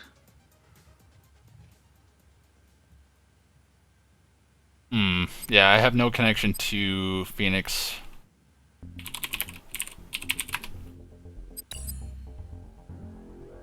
Alright, let's try this again.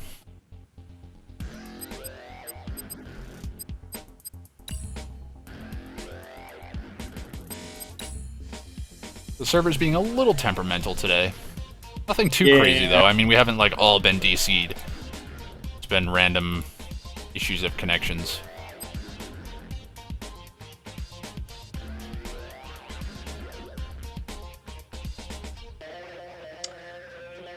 Pretty annoying, but hopefully they'll get cleaned up soon. Okay, so they have chosen their spawns. I guess they're going with Forgotten Forest over Hurricane Lands, which is fine. I mean, we at least got to see Wasteland Dam, which I'm excited about. Yeah, that's a really fun map. It was a little bit of a short game, but a pretty good game nonetheless. Yep, pretty alright. And Still for have no you, kind of bike rush. yeah, it's just blank. And there's no telephone, no, line with, or circle with a slash through it, no. Man, what is going on right now? It's because you're streaming to YouTube. This is the downside. All those grabs for subscribers coming back to haunt me. The grabs for subscribers. Bike Rush called it out. Yeah. He knew it. By the way, guys, if you are watching, of course, be sure to check out Spartacus. Hit that subscribe button. He does all sorts of wonderful Kane's Wrath stuff. I disagree. I think if you are subscribed to me currently, click that unsubscribe button. That would probably benefit you a little bit more. Save you a bit of a hassle. But likewise, obviously, if you guys are here, you most likely are already subscribed to Cybert. But if not, be sure to get over there and subscribe to that guy. CNC Cybert on YouTube. Check it out. He is pretty phenomenal, if I may say so. Well, that is very nice of you to say. Hopefully, we're going to be jumping into this game pretty soon. All right, here comes the connection battle once again. Will it work? Oh, okay, there we go. For a second, Ninja Rostamon was reconnecting to me, and I was like, is it going to fail? Oh, I'm still set to random. What am I doing? Now I'll have to reset it when I rejoin the room. You might have to relog, maybe. I completely restarted Kane's Wrath. It shouldn't be me, man. Yes, we'll see. Maybe... Do you have con to people? I have con to Rastaman and Bike Rush. It's currently trying to connect to Inkapaiza.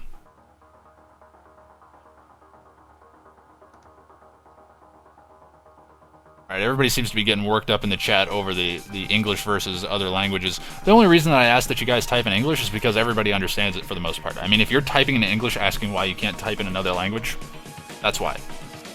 Everybody else is understanding it, and obviously if you're listening to the cast, you understand English to some extent, so it's just a courtesy to the rest of the viewers. They obviously want to be a part of the conversation if they see something coming up in a different language, and it's really difficult for them to follow along. Obviously, I'm not going to bar all conversations in other languages, but just try to keep them short. You know, just be reasonable about it. That's all I'm asking. Common sense, people. Yeah, it's like, that is standard across basically all streams. If you're chatting in a language which is not the primary language of the stream, we have no idea what you're saying. So maybe you're having just a regular conversation, or maybe you're not. And some people will cry foul and they'll say different things, but really it just comes down to, you want to know what people are saying.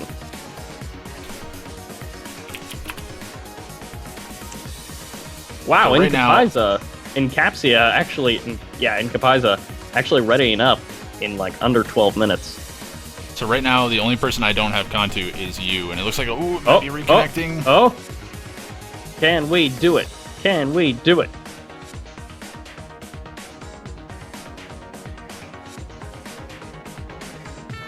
Come on, man.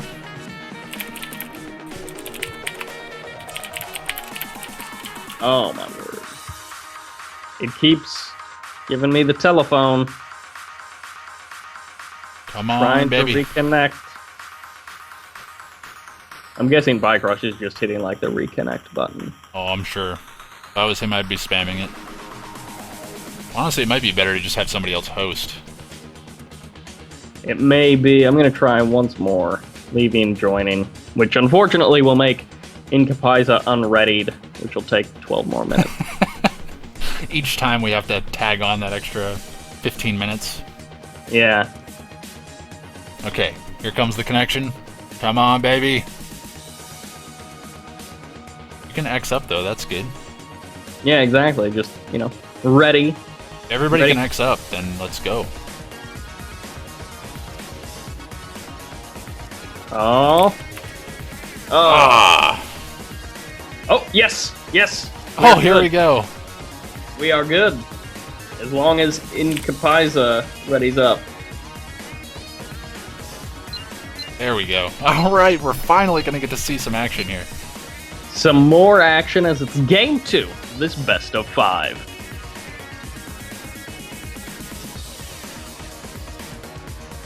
Oh, no. Can't possibly be true.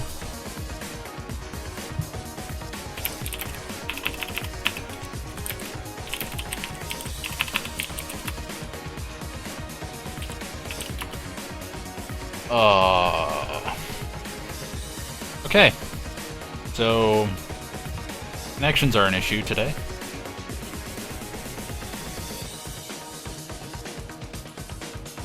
Yeah, maybe that room is just not doing too well.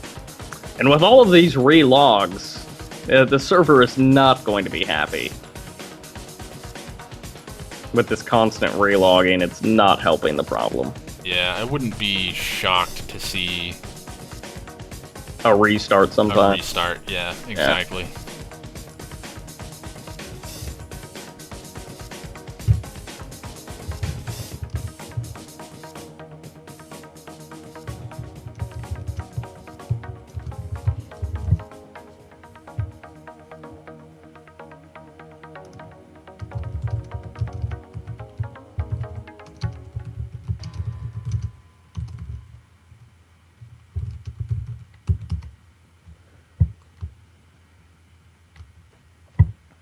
Yeah, I'm kind of surprised that there's still an issue, and I think I'm just going to continue to ignore it. And I don't know, if it becomes a problem, then I think I'm just going to start banning people from the chat. But hopefully it doesn't come to that. I mean, the reason's pretty clear. I think it's pretty evident that it's not an outrageous thing to ask. And it's also, you're not the only one doing this. This is standard protocol in everywhere, basically. I still have no con to you. Oh my gosh. I don't get it. I really don't. Wait, where's the other guy? Oh, Bike Rush. Yeah, we're missing him.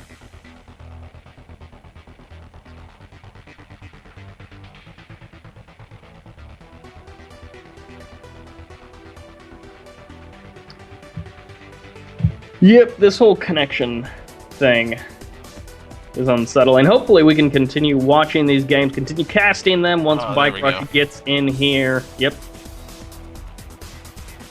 Yeah, I don't know. Bike Rush is normally like the first person in games. He's normally real quick on the draw, but this time... You might be getting frustrated with the connections, and that I can understand, but you gotta kind of just weather the storm here. Obviously, none of us are happy with it. Yeah, it's not a choice that anyone is making, but we'll see.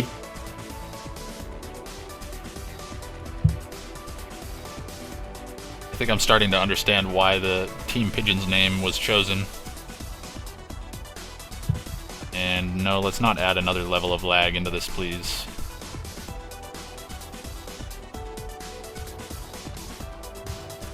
Plus, plus, plus.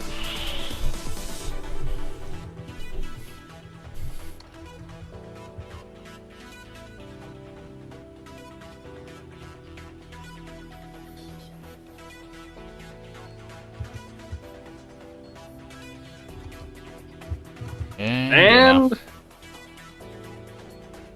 yeah, it says it seems server isn't going to be restarted just yet.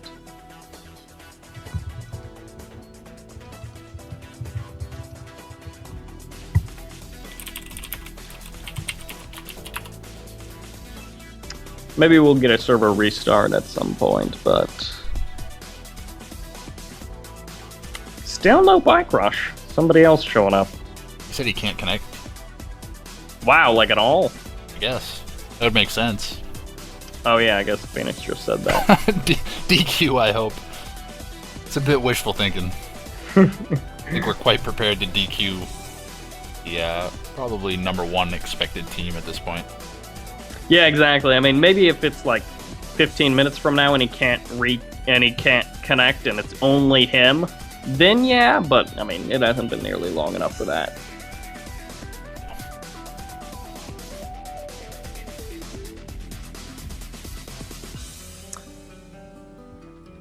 So we will see. MILFs hopefully will be dropping out of this match so that we can have minimal lag. I'm assuming he's just waiting for Bike Rush to show up and then he'll head out.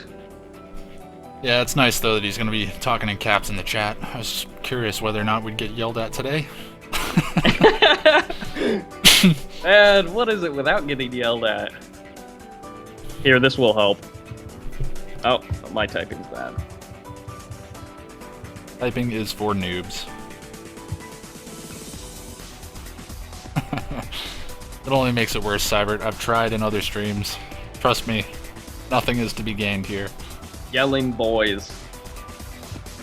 But it looks like we have Ninja Rastaman and Incapaiza both choosing factions here. And they both play this map a good bit. I mean, any 2v2 team plays this map. But yeah, I'm kind of curious to see how this one turns out. Indeed. Oh, and actually it looks like restart is going to be happening. Those Skype sounds, though.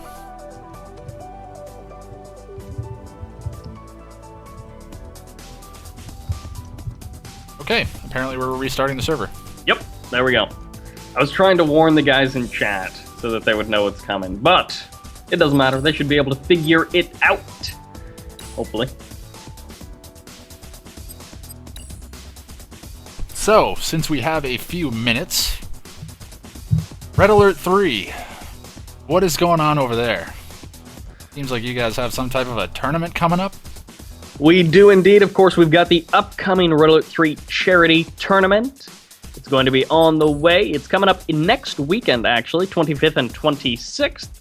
And the prize pool is 100% crowd-funded. So currently, we're sitting at just over $120. Every dollar donated to the prize pool will be matched in a separate donation by Inspector Rage, one of the Red Alert 3 staff members, to Charity Water. And that's pretty great because, of course, we're building up Red Alert 3 a little bit there, providing some action for all of the players, and also indirectly benefiting a good cause as well. So that's pretty fun. And, of course, after that, we're going to be hoping to do some more tournaments, do some more things. We've got some stuff in the works. We'll see how they work out.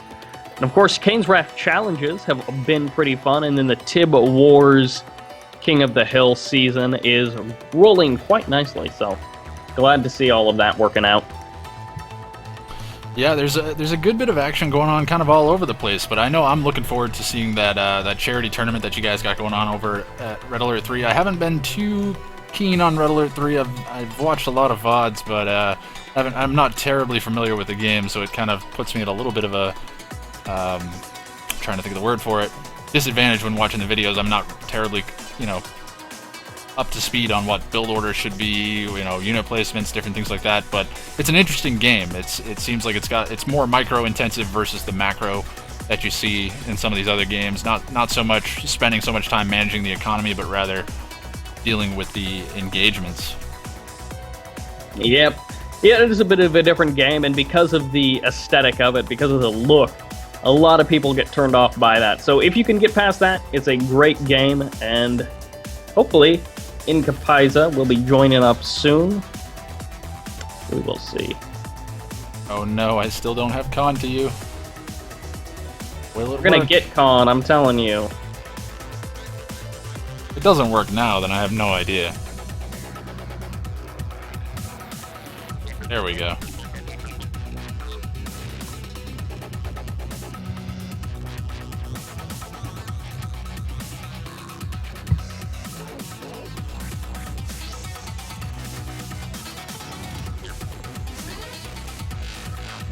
Alright, for everybody in the stream, we are looking to get underway here very shortly. We appreciate everybody sticking around and kind of weathering the storm with us while we're trying to get these technical glitches out of the way. The server has been restarted, so hopefully that solves a lot of these connection issues. So big shout out to Toxic Shock for getting that set up for us. He's making sure to not only manage the tournament, but also the server as well. So doing a great job. And also another quick shout out to the guys over at Revora.net, guys and gals rather, and they are doing a fantastic job of keeping the CNC online servers up and running, keeping them updated. And as far as I know, stats are in progress at the moment. They're working on getting the automatic stats tracking up and running for pretty much every game. I know it is live on Command & Conquer General 0 Hour, I believe, or maybe just Generals, I'm not quite sure, but I saw a post on it not too long ago. So stats, they are working for other games, or one other game. We should be expecting to see that in the near future, though there is no date specifically set for that time frame. Yep, so hopefully going to be getting a lot of those features up soon. We shall see. And I've got con to everyone, so hopefully we can be rocking up to this next game. Bike Russian Phoenix is going to be going for the random. And will he actually ready? Yes!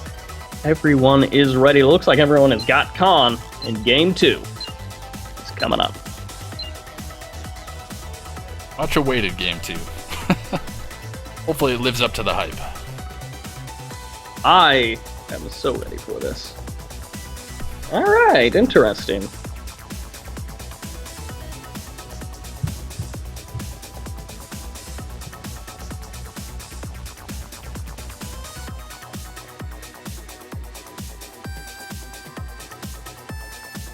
So, spawning on the far right side as the first member of Team Pigeons as the yellow Scrin, we have Bike Rush Owns. And his teammate just to the north of him as the pink Steel Talons, we have Phoenix. On the far left of the map, the green Scrin in Kapaiza. And his ally, the Cyan GDI, it's S2NZO, aka Ninja Rastaman, as he's smurfing in this game. Forgotten Forest is the map, and it should be the 2v2 map that's new and that you're all familiar with. So Scrin GDI versus Scrin Steel Talons. Yes, indeed. Interesting. So maybe going to be seeing a bit more Disintegrators out from our left side team due to the fact that they're up against Titans. Yeah, definitely a viable option. However, he does drop down that Warp Sphere, and also it is going to be Scrin on the bottom. So if we end up seeing some sort of matchup, it'll be GDI versus Steel Talons on the top, and then Scrin v Scrin on the bottom. Maybe that'll end up factoring into it, or maybe these two teams will play together as teams, but there's those descents you talked about. Yeah, I think this is pretty much unscouted, though, so the descents, it's an interesting choice. I mean, they know that they're up against Bike Rush and Phoenix. They don't even have fast legs. Maybe they're just here as a prophylactic defense. No. Oh, no, it is going to be team play. I love this. APC descent, just like you said earlier on in the stream. This is going to be fun. Like an hour ago, we were talking about the possibilities of team play and APCs. Of course, Descent APC is very powerful. We've seen that in other 2v2 tournaments. And of course, Black Hand APC can also be very powerful. Now, will Bike Rush Phoenix be expecting this? Because, ooh, they do not get the scout off on this basically at all. Yeah, I don't think that they're going to see this one coming. And it's going to be up to both S2NZO and Inkapaiza to really be putting on the pressure here. So we'll have to see. There is a foxhole. No, that is... Whose is that? That's the Cyan guy. But Phoenix technically does have vision of that. Does he actually see it? No, Bike Rush. Okay, beacons. Yeah, they see it. Yeah. Yep. They know that it's coming, but they don't know what's inside of those units. So they may think that it's Rock APC. They may think it's Engineers, although when you see 4 of them, you're like, okay, 4 Engineers? I don't think so. The drone ship taking quite a bit of damage on the left-hand side of the map from just a single Pitbull, but going to be deploying now, not going to be taking too much more damage. Kind of a weird graphical glitch where it looked like it repaired itself while it was dropping down. But these APC's descents are going to be moving in, could potentially be sniping a Harvester and then getting out of dodge. Honestly, needs to be de-garrisoning these descents. Oh, no. Oh, not going to be able to. Yeah, that's the thing is, like, you have to make sure that you de-garrison at just the right time. Yeah, unfortunately, they were probably going to be lost in any case, just due to the fact that there was a watchtower there. Yeah. But it's going to be cleaning up a Tiberium Spike. Managed to get a Harvester. If he can manage to get out of here without taking any losses, which that's pretty much impossible at this point. Ooh, going to be maybe sniping a Titan. That would be pretty fantastic. Okay, there's the eject. Now, hopefully they do manage to get at least one Titan for their troubles. That drone platform taking even more damage. So annoying in the bottom side of the map. There are 2 Titans should be getting eliminated. This Rifleman squad doesn't have the DPS to save this Titan. And that attack was pretty alright. Yeah, they actually made that one work out really well, and perhaps against Steel Talons, that was maybe one of the better moves that they could have made. Desperately trying to keep those Disintegrators alive. Those APCs going to be coming in and trying to save the day. Looks like they are going to be able to keep them alive, so nice moves here from these guys. Yeah, hopefully they don't hop up into the very weakened APC, but okay, they do exactly that. Potentially, also, these APCs can be used for those mine drops if we end up seeing that. Potentially, the blue field is a good place to drop those mines, as we can already see. Bike Rush is long-distance harvesting that blue. He loves to do that so much. Bike Rush, he can be a very defensive player, but almost every single time without play, whether he's playing defensive or not, he will go for that blue tib. Well, this is a really good move, too, because, look, he's going to be getting out of here just as one of these harvesters from... I believe it is Incapaiza going to be rocking up here. And I mean, he's only going to be getting a tiny bit of that blue Tiberium. Going to be very disappointed. And Bike Rush is going to see that as well. So, I mean, he has an opportunity to harass that Harvester as it tries to escape back, but he's getting away with a full load of blue Tiberium. Yep, and that extra credits are certainly going to be nice. It is an airfield from Phoenix, also an airfield from S2NZO. Going to be Orcas, it looks like, for both of our GDI players. Nope, it is going to be Hammerheads for Phoenix, and these Orcas, they're making their way across the map, and there's only 2 Pit Bulls now here for... Okay, well, Bike Rush drops down the Plasma Missile Battery, and that's pretty much the end of the Orcas, because they cannot attack into that. Yeah, and these Pit Bulls could potentially be sniping these guys down, too. It's going to take some really fancy footwork. It's going to be one going down straight away. Stopping there to take a shot at those Pit Bulls really going to be the death of that remaining Orca. So unfortunately, losing 2 Orcas for no gain, maybe getting a little bit of map vision. That's not a terrible thing to have, but not at the cost of 2 Orcas. Yeah, the Hammerhead in the south from Phoenix, it looks like that got cleaned up as well. And the expansion, I mean, the expansion is looking so good for our team on the right side. It's slightly weaker because of the faster tech coming out for S2NZO. He's, of course, got that tech lab in the bottom, but that means his eco is that much weaker. And against Bike Rush, who was able to steal the blue tib, who's got that 2 refineries on the main blue, or on the main green field at his expansion, he's going to be so happy about that. Yeah, so Bike Rush is already up to tier 3. I don't think S2NZO has his tech up just yet. Yeah, no, he does. Or I'm sorry, that's Incapaiza. Yeah. Incapaiza with the tech center. So equal tech for both of our screen players here. I would give the slight edge to Bike Rush due to the fact that he's had his eco up and running a little bit longer. But it looks like it's going to be Firehawks out for Phoenix, and that's not a bad idea here. Honestly, against the screen player, he can shut down that tech pretty hard, and if you can shut down their tech, you really shut them down, because, I mean, screen relies so much on that tech to be good in the mid to late game. Yeah, and fortunately for Incapaiza, he's doing a little bit more damage with that lightning spike than he should really be allowed to. But Bike Rush, he's moving on into that center green field. He's like, expansion? Nah, I'll just long distance harvest it. He's going to be absolutely fine with that.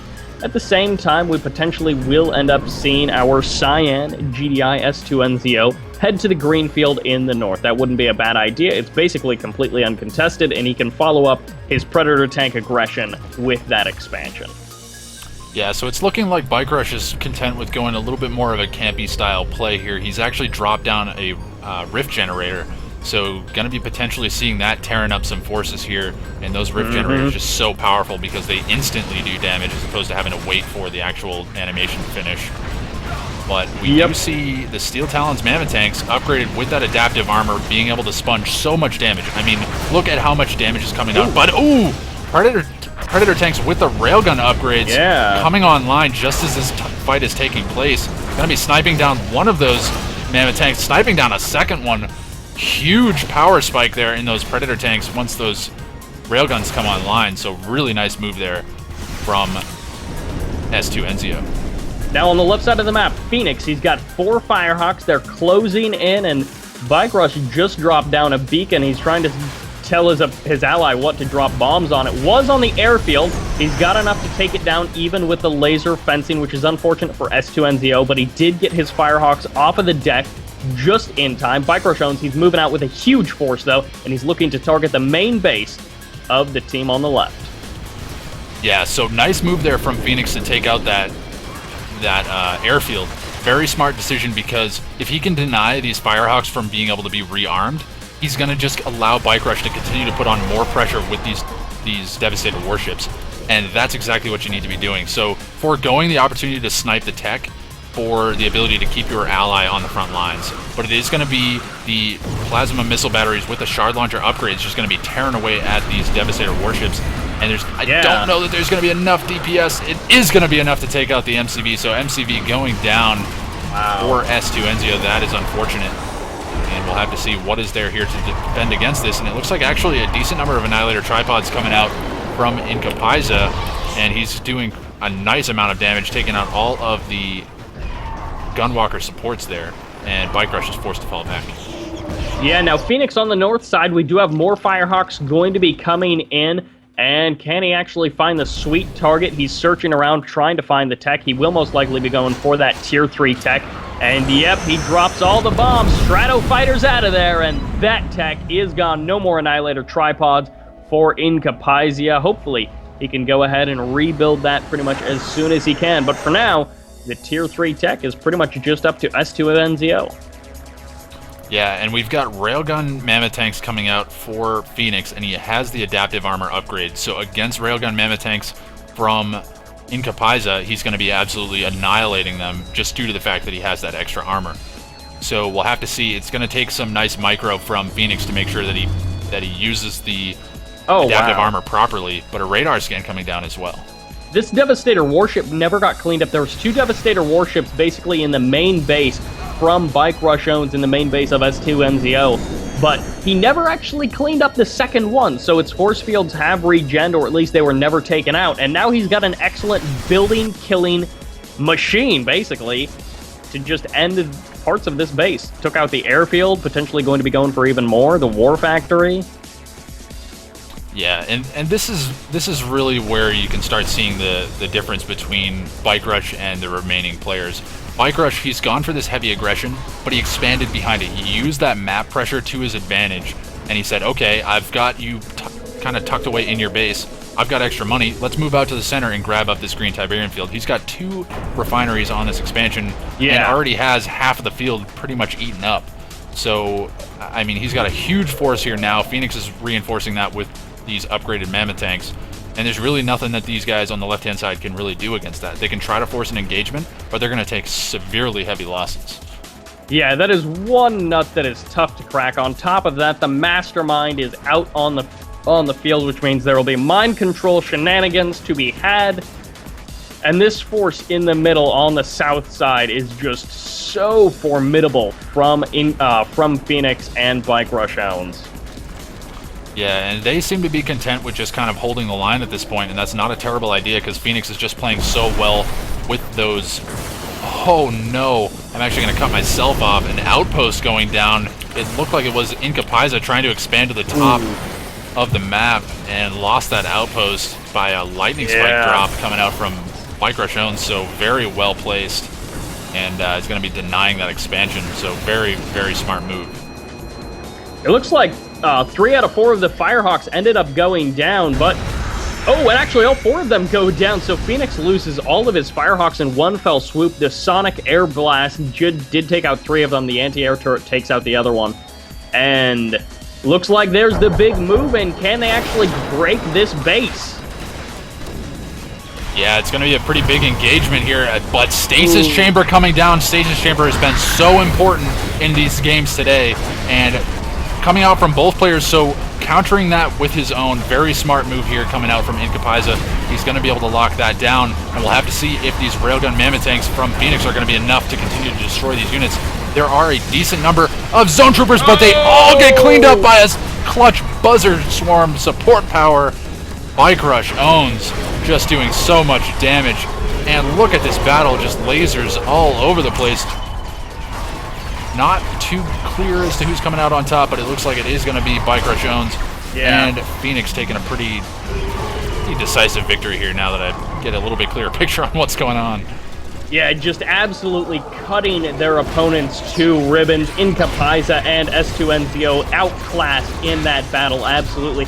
And part of it came down to the focus fire, part of it just came down to the overwhelming numbers of Bike Rush and Phoenix. Phoenix now going to be turning north. He's got his eyes set on that MCB Bike Rush. He's heading south. They're splitting up now, and that is okay because they've got such a massive lead.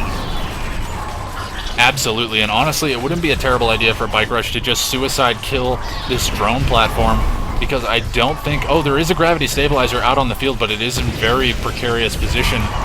So, likely going to be seeing that drone platform going down. Yes, it does go down. Puts Incapaisa in a low power state. Going to be unfortunate for his rift generator. And we do actually have Phoenix just bringing in the celebratory Sonic Airstrike, or Supersonic Airstrike. And these guys are just pulling out all the stops, just throwing everything they've got at this southern base, realizing that they've got a huge amount of map control. They've got that southern green Tiberian field completely cleaned up. Ninja Rastaman has been defeated, which is going to be S2NZO. Incapaisa, the only remaining player at this point. And I've frozen. It seems that we have a bit of a game crash, but this game has more than been decided, so hopefully this is not intentional. If it is, it's quite silly to do it now, as this game, yeah, again, it's more than decided at this point. Bike Rush owns, he's got the 1.5 minutes left on the Rift generator, and I'm actually kind of surprised that Bike Rush didn't just say, hold on, you know, wait, everybody pause, wait for my Rift generator to time down, because he's tried to do that in the past where it's like, it gets so close, and he's gonna win anyway, so he's like, well, hold on, let's go out with some flash, with some style, and I guess we're just gonna all have to force stop. Yep, Kane's Wrath is crashed. Yeah, that's a bit of a bummer. Hopefully it wasn't an intentional, like, DC or anything like that, because... I mean, there was really no reason for it. I mean, the game, it was a good game, but it was over. Yeah, exactly. Like, what are you going to prove with your DC? If, like, I'm not saying it was, but if it was, there's nothing that comes of it. Bike Rush and Phoenix are going to win that game anyways. I can't even seem to stop the process. This is really strange.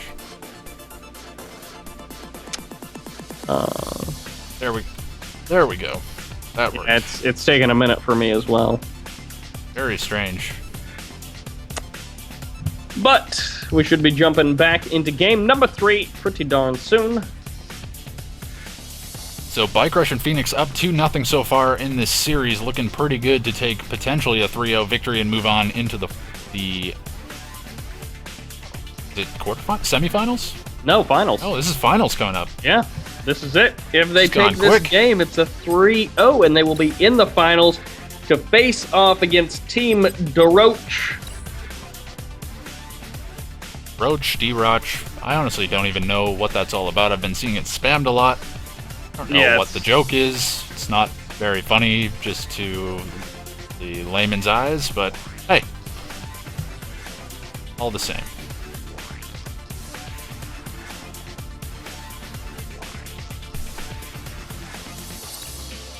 Still cannot connect. Are you able to get back in? I'm not sure. I've relaunched Kane's Wrath, but I have not logged in yet. We shall see. There we go. This has been kind of a weird day as far as connections go, because I've been playing a good amount lately, and I've yet to experience really any connection issues. So it's unfortunate that this type of stuff gets caught on stream, because it seems like that's telling of the general service, when, I mean, that's not necessarily always the case. Yeah, no. A lot of the time it just works all right. And some people do have their connection problems, but for pretty much everyone else, it seems to be working pretty well. And of course, it's all done for free. It's all done in the devs' free time. So they are not dedicated to this. They all have full-time jobs outside of this. And I mean, they reverse engineered the GameSpy servers in 30 days, basically. That's Yeah. pretty impressive on its own. It really is, and the method that they use to kind of steal the information too is really impressive. So I really got to tip the hat to these guys. I know there's been a lot of complaining and groaning and moaning about the connections and server issues. Consider the alternatives, guys. Game Ranger, Tungle, even Evolve, which I was kind of championing back when we were looking at alternatives. Nothing stands up to what we've got right here. So, I mean, considering the situation, I would say this is probably the best that we could possibly have hoped for at this point. Maybe we're going to be seeing steady improvements throughout, the lifespan of this server. So don't think that the way that it is right now is going to be the way that it will always be. But at any rate, I think it's pretty good. Hats off to the guys that have been working on it, and obviously keep up the great work. Indeed, and unfortunately my copy of Kane's Wrath has crashed, so I'm going to be relaunching that. But if this keeps going, I may just have to drop out.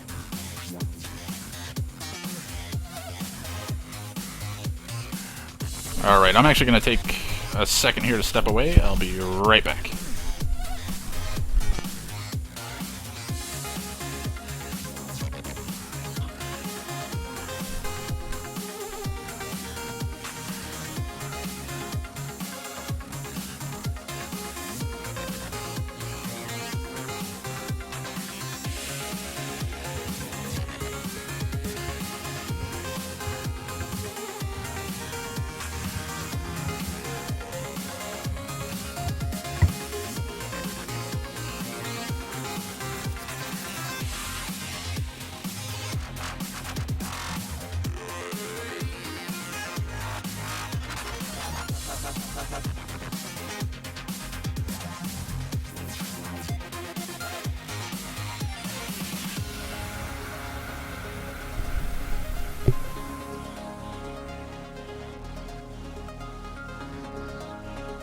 Okay, I am back. Any luck on your connection? I'm restarting CNC Online. Okay.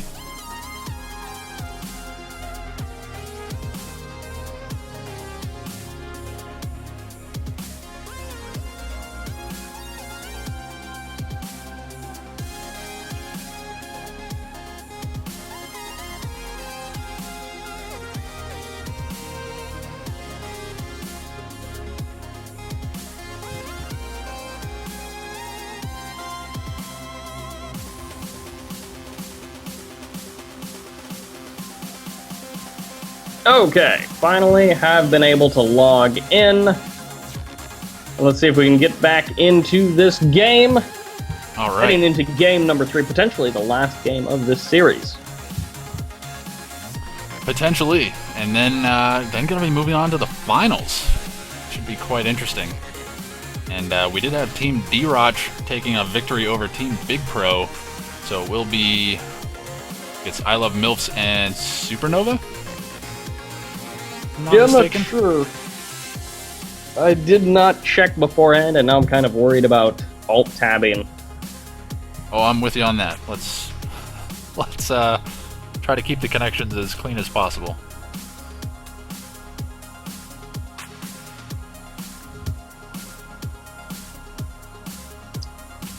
Just so there's no confusion.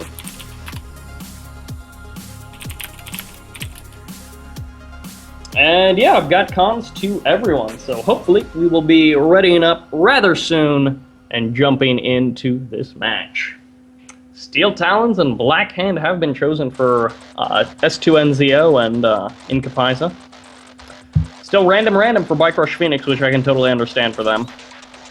Yeah, I don't really blame him. Unfortunately, we're just waiting on Incapisa to ready up here. Oh, actually, Bike Rush isn't teamed. There we go. Wow. I just noticed it. That would have been awkward. Yeah, I was trying. I mean, they still could have played. They still could have played out, but A moving would be so much more difficult because you'd just have to attacking your teammate as you're driving by. Yeah, I mean, you just have to be really careful, but there's no reason why they couldn't still play it out as a team game. They would just have really limited vision. Very, very true. Alright, so spawning on the far right side, part of Team Pigeons as the green Steel Talons we do have Phoenix. And his teammate spawning as the blue Reaper 17, we have Bike Rush Owns. And on the left side, in kind of the middle position as the orange black hand, it's Incapaiza. On the far left side, the pink Steel Talons, S2NZO. So very, very interesting factions here. Reaper 17 and what did we have here? Steel Talons versus Black Hand and Steel Talons. Yeah. So two powerhouse ground armies versus a powerhouse ground army. Actually, it's just straight up powerhouse ground armies all across the board. Yeah, I mean, Reaper 17 tripods are so great. And of course, if you get the extra conversion reserves, then they're just even more powerful once they charge up. And of course, on this map, there's only 2 Tiberium spikes, which is a little bit unfortunate, because that does mean that only one of the players will be able to grab that spike. However, Steel Talon's a little bit of a ditto, and actually, mixing things up already is our pink Steel Talons S2NZO.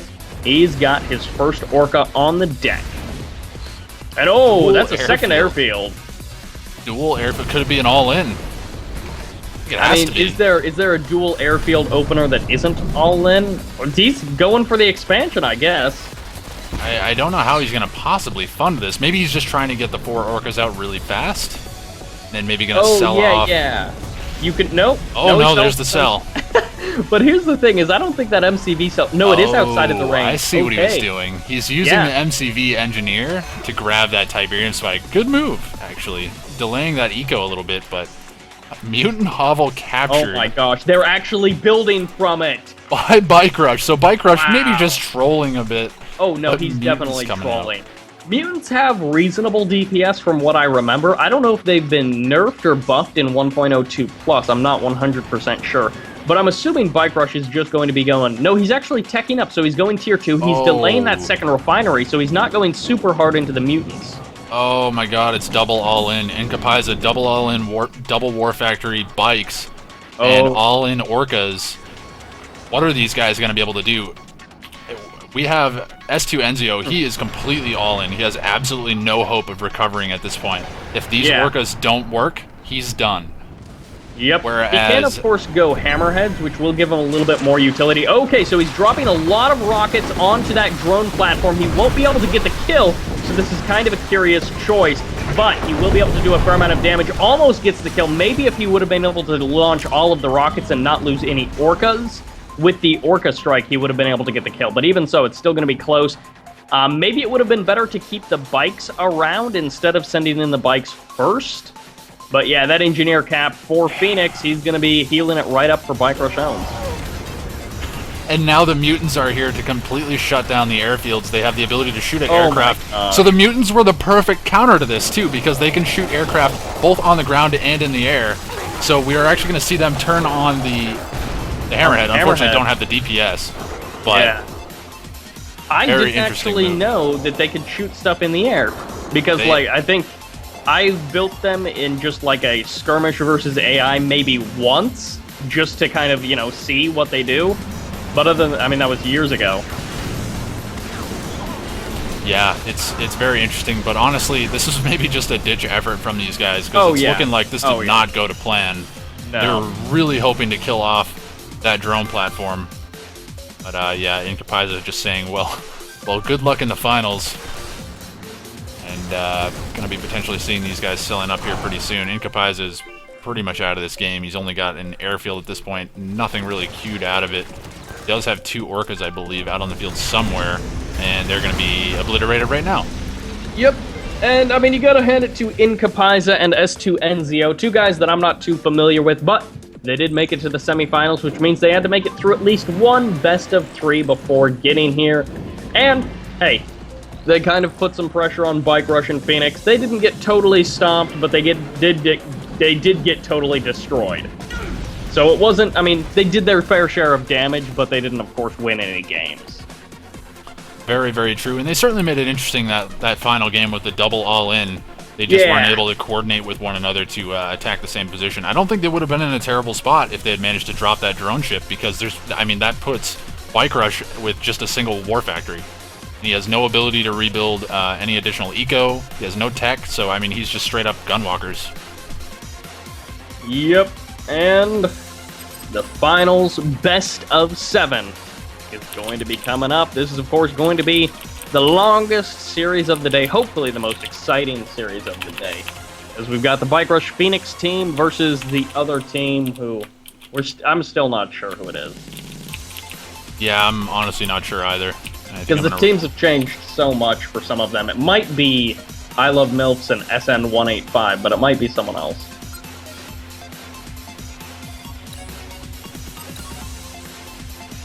So I just realized I do not have the replay from game number 2 since it kind of crashed.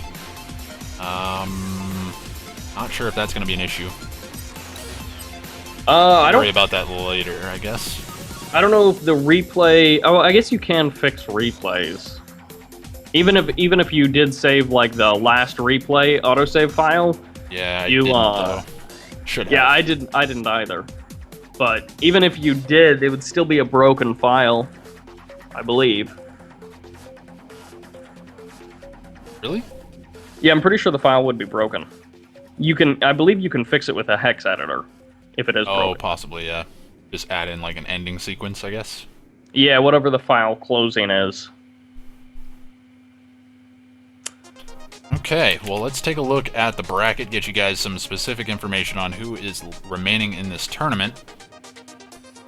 Okay, so Team Zadroch took a 3-2 victory over Team Big Pro, and Team Zadroch is I Love MILFs and SN185, which is going to be a smurf of Supernova. So Supernova and I Love MILFs. I Love MILFs, I think, and don't quote me on this, I think that is YT Chassis 600 full, which is another Tiberium Wars. I'm not sure if he's an expert player, but he's a very good player. No, not expert. So those two guys, very good at 2v2s. We'll have to see if they're able to stand up to Bike Rush and Phoenix. They're looking to be pretty good in this tournament. They've 2-0'd pretty much everybody coming out. They just 3-0'd the Ninja Rasta crew, and they're going to be looking to come on and contest the championship title against Team Zadroch. Yep, which hopefully this will be a good series. Maybe it'll be a 4-0, as that has happened with Bike Rush in finals. But hopefully we'll be seeing a bit of more of a back and forth series.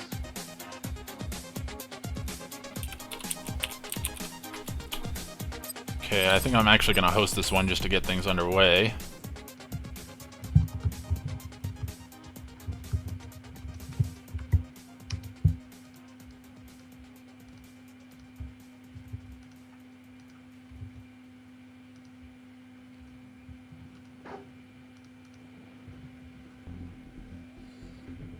And what's the first map? Oh, let's see. That document isn't open. I've got it right here. Hurricane Lands. Oh, we just came off of that map. How about that?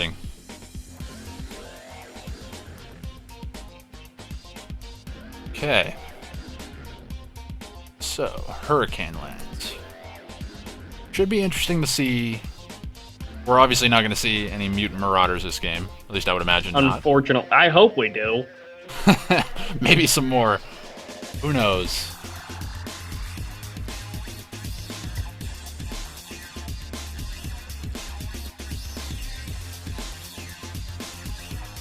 Unfortunately, your YouTube comments won't let me post a link. Womp womp. Yeah, some guy asking about CNC Online. It's CNC-online.net, guy in the chat, if you're still watching. If you want to play Command & Conquer, well, Tib Wars, I guess, General Zero Hour, Tib Wars, Kane's Wrath, or Red Alert 3 online, that's how you do it, CNC-online.net, CNC-online.net.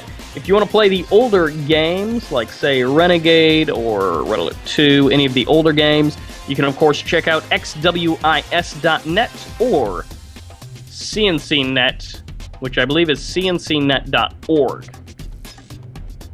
So there's cnconline.net and then cncnet.org, which is something else for the older games. Just too many. too many links. Speaking of which, there was this guy on Twitter. Sorry, what did you were saying? No worries. What's up? I have a distractionary story. So if you have a real story. Oh no, not at all. I was actually gonna ask about Open RA, but go on this route. I like this. All right, so some guy on Twitter yelled at me the other day. I don't think he was intended to yell, but I took it as yelling because it was like 1 a.m. when I checked the tweet. This guy, he's yelling at me about how CNC Online is awful and how everyone should switch over to CNC Net, which CNC Net is not a competing service. It's a service for the older Command & Conquer games, as I said. So he's like, hey man, CNC Online is terrible, it's horrible. You guys should just move everything over to cncnet.org. It's like, you don't understand at all any of the problems. You can't just move servers. That doesn't solve any of the problems with the code. And also, I have no control over either solution. So you're literally just yelling at the TV in this case. And he's like, man, CNC Net is just so much better. It works 100% more efficiently. It's just superior. It's like, dude, you don't even know what you're talking about at all. Like, moving servers would not help. The server is not the problem, it's the code. Yeah, it's tricky. But, guy on Twitter, obviously, he's got all the answers, so... Of course, if he's talking on the internet. Indeed. Everything on the internet is 100% accurate all the time. No exceptions. Unfortunately, no con to Supernova for me. I've got cons to everybody, so I'm going to click play game. Nope, didn't work. Well, let's try this. Oh, I'm getting a telephone. Okay, good to go. Alright. So here we go into the best of 7 final series for the Kane's Wrath Duo or Die 2 vs 2 tournament. I am Spartacus, joined here by Cybert. For those of you that are just joining the stream, thank you all for stopping by. Obviously, this is a little bit of a different setup, but all the same, we're having a lot of fun. And we are jumping into game number 1 on Hurricane Lands. Just came off of this game. Bike Rush and Phoenix taking a victory. We'll have to see if they can manage to pull another one out into this game. Yep, it's a bit more of an extended series, which means both sides have a chance. They've got some replay, they've got some games to kind of give and take. They've got a little bit of a chance to take. Absolutely, and spawning down in the bottom left-hand corner as the blue-black hand, we do have Supernova. And his teammate just to his right as the purple Traveler 59, we have I Love MILFs. In the top left position, the inner player, the yellow Reaper 17, it's Bike Rush owns. And the player on the outside, he's pink, he's Black Hand, but he is Phoenix. And he's going to be rising from the ashes to potentially dominate this game. I don't know, we'll see. The puns, Cybert. We can't handle it. That's not a pun. That's just a Phoenix reference. Oh, this Cabal squad is getting way too close to that buzzer. No, never mind. The buzzer's on the same team. He can walk right through it. No worries whatsoever.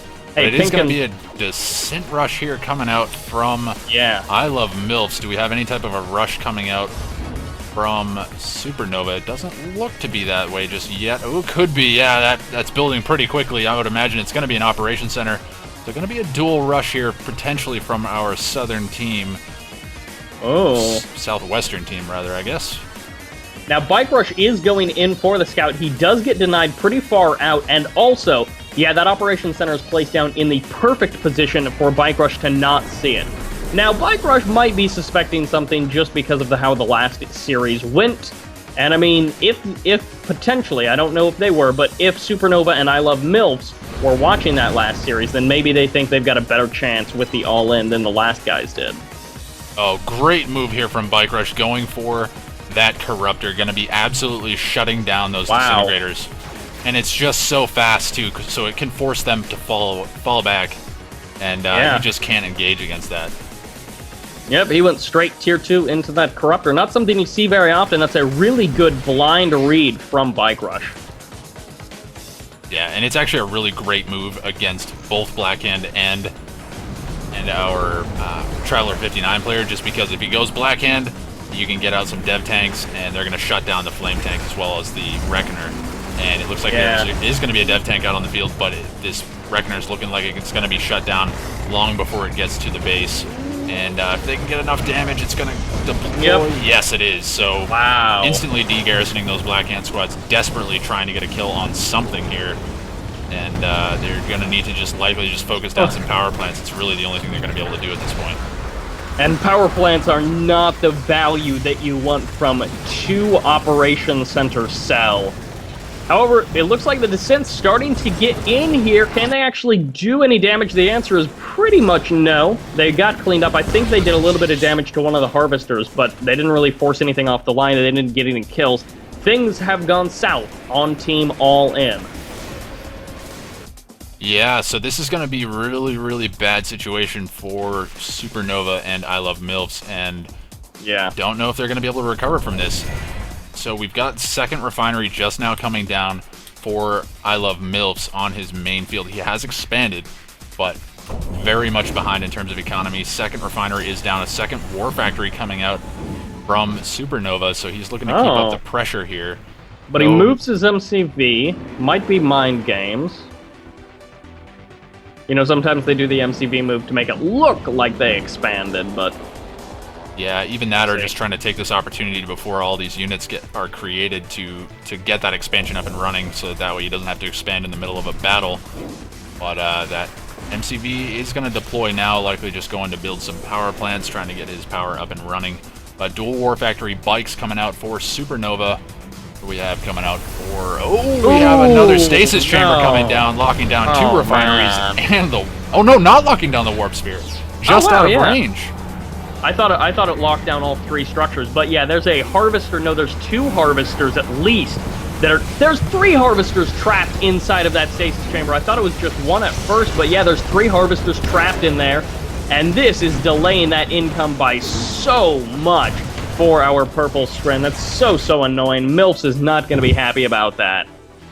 Yeah, and being behind on eco already, that's just going to set him even further behind. So good choice from Bike Rush to go for that. He would have liked to lock down the Warp Sphere too. That's what he was aiming for, trying to get all 3.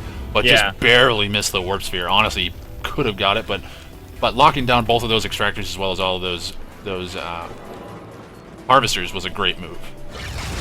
Yeah, now the Tier 2 is down for MILFs, and he's poised, ready to take an expansion, but he hasn't quite been able to do it. Phoenix, on the other hand, he's starting to go ham with the eco. He hasn't got crazy just yet, but again, he's poised to do that. He's establishing that expansion, and Bike Rush owns, he's just now establishing his own expansion, but can he lock it down? Because there's some pressure coming out from our blue-black hand on the south. Not a lot, but some.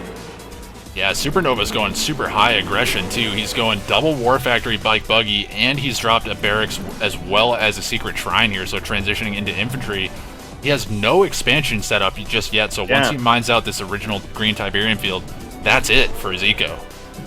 Yeah, now hopefully these rocket troopers and cabals can actually get in here and do some damage to Phoenix, but for now, Supernova and MILFs not having a good time. Supernova got completely scouted and locked down there by Bike Rush in terms of trying to do anything sneaky. Yeah, I mean, the Bike Buggy, it would have been really good early on, but unfortunately, Bike Rush, I mean, he got up to that Tier 2 straight away, and Supernova choosing to continue to go with that Bike Buggy despite knowing that Bike Rush was up to Tier 2, and those Devourer tanks just kite Bike Buggy so well, there was really no reason to continue to go for that. Now, one thing that would be interesting, we do have the Tier 3 down for MILFs, by the way, but one thing that could be interesting and potentially game-changing is the Stasis Chamber from MILFs, followed up by a lot of, and I don't know if he has the control to do this, but a lot of Cultists. Because Cultists can change things around quite a bit, but do you have the control to actually keep them alive and be constantly capturing stuff? Oh, that Mechapede gets sniped so hard.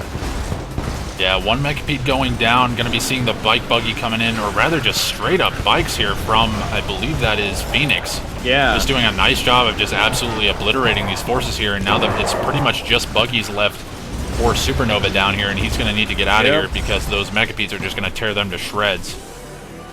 But yeah, Bike Buggy, mass Bike Buggy out from Phoenix, and he's just shutting that down with the help of Bike Rush.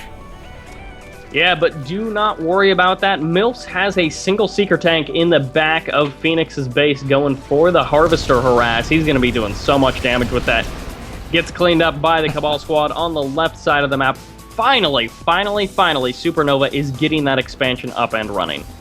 Yeah, and this is a critical difference between these two players. I mean, we have Phoenix, he's expanded, he's got a massive eco setup on this expansion. He has his MCV deployed here.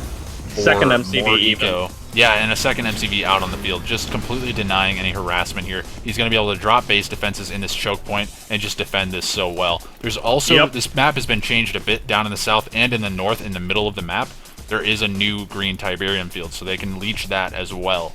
So really good move to go for that double warfare, or rather double MCV. Yep, now there's more buzzer squads coming in for Bike Rush on the left side, but on the right side, these buggies starting to pressure from Phoenix. He's not going to be able to do a whole lot of damage, but he's going to get eyes on his opponent, and potentially with all of these bikes coming in, he might be able to suicide and get a Harvester. Yeah, it's looking like Phoenix is really just trying to play the goaltender here, just trying to keep these guys at bay. Yeah. And it's not a bad idea. I mean, he's forcing these guys to react to his forces and allowing Bike Rush to just kind of do what Bike Rush does. And we're actually seeing a large number of Mechapedes out on the field in the north. There's actually a Flame Tank up here as well. I have to imagine that that's Phoenix. It looks like maybe he flamed down his own Tiberium Spike. Not quite sure what that Flame Tank was doing. But it is going to be moving out to the left-hand side of the map. We'll have to see where that goes. Yeah, I'm not actually sure. In the top left corner of the map, Mutant Hype. Hopefully everyone watching is excited to see this because we got mutants out on the field, and this time Bike Rush Owens has the eco to actually push a little bit more. Now, Phoenix, that Flame Tank, could be coming in here for some nice DPS, joining up these Shard Walkers, or Shard Mechas, by the way, but no, that Flame Tank does get shut down really hard, and this eco from Supernova is probably also going to get shut down pretty hard. Yeah, so it's looking like Bike Rush is just trying to bide his time, trying to get the position. Oh, did we see a teleport? Mastermind coming in from, I believe it was I Love Milfs, managing to grab that second MCV, sells it off. I just barely caught that. So nice move there from our friend I Love Milfs. And we're seeing Bike Rush Owens moving in with a huge army of Mechapedes, doing so much damage. And mutants. And mutants. Don't forget about the mutants. MVP. Yeah, man. They're actually doing pretty good damage versus infantry. Of course, they're pretty terrible versus vehicles. But with the, I mean, really, the Shard Mechas are the damage dealers that you have to worry about. The Harvester's getting choked up, getting destroyed and slashed.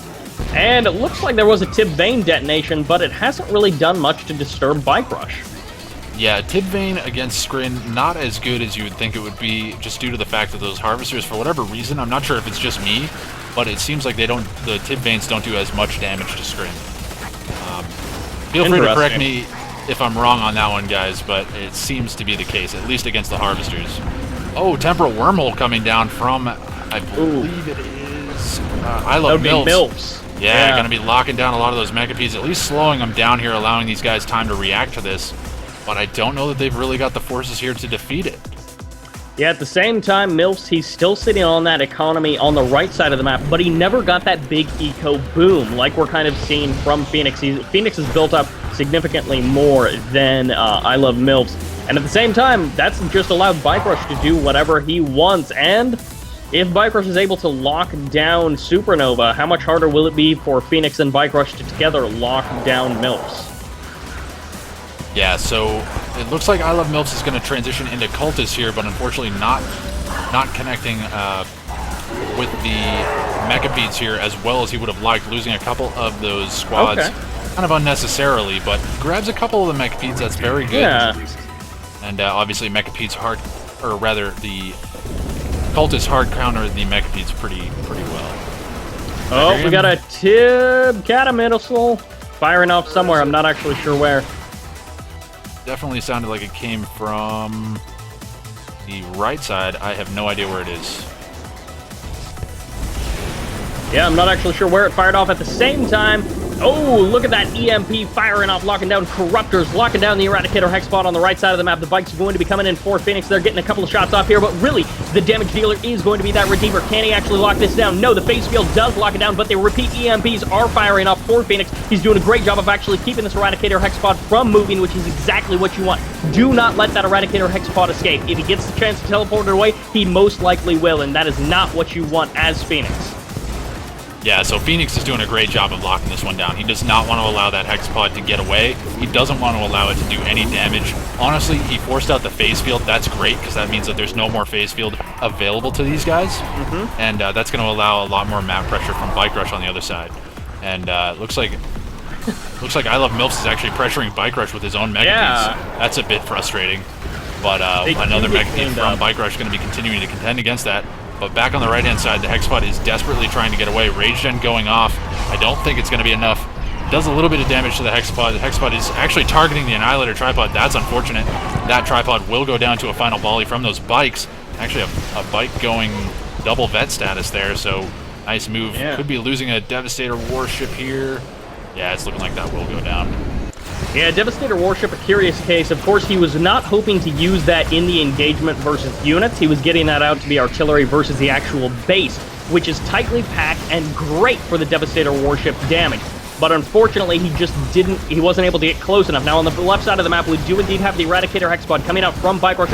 He's stomping all over the forces of Supernova, and unfortunately, Supernova's MCV, it's nowhere in sight. His economy has been pretty much trashed, and he's got no Tiberium able to really be refined as soon as this refinery goes down. It's just basically lights out here.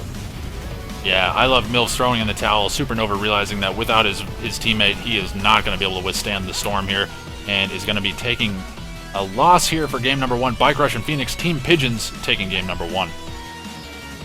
Yep. An unusual start. It wasn't super all-in like we saw at the last game of the last series, but this game did start out high aggro for our team on the left side. Bike Rush and Phoenix, they were able to handle it, transition out to a more macro-oriented game, and it's just a good, solid game from them. But game number 2, I mean, this is a best of 7. They've got a little bit of room to play.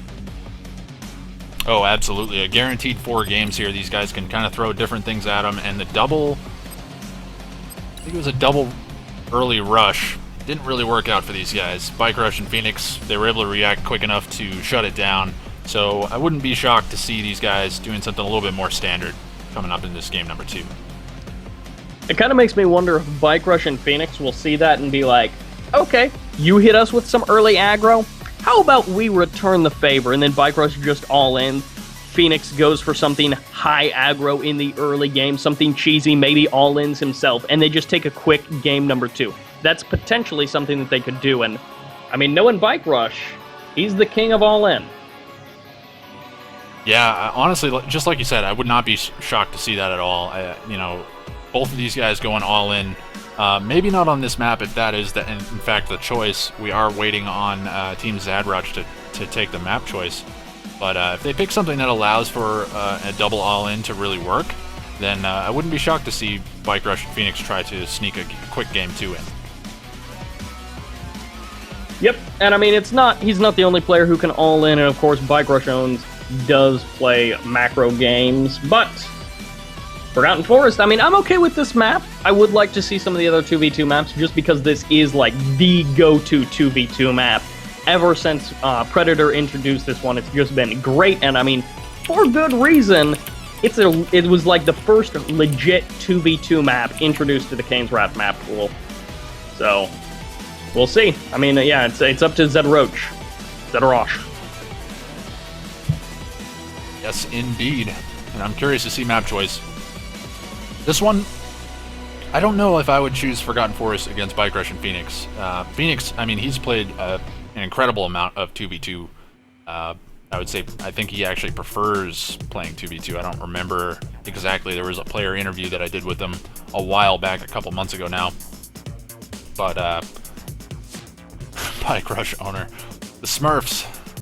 But I would be a little bit surprised to see this as a map choice, just due to the fact that Bike Rush and Phoenix have so much map presence, and this is really a map where you really have to be on top of, keeping yourself high pressure all over the map. Yeah.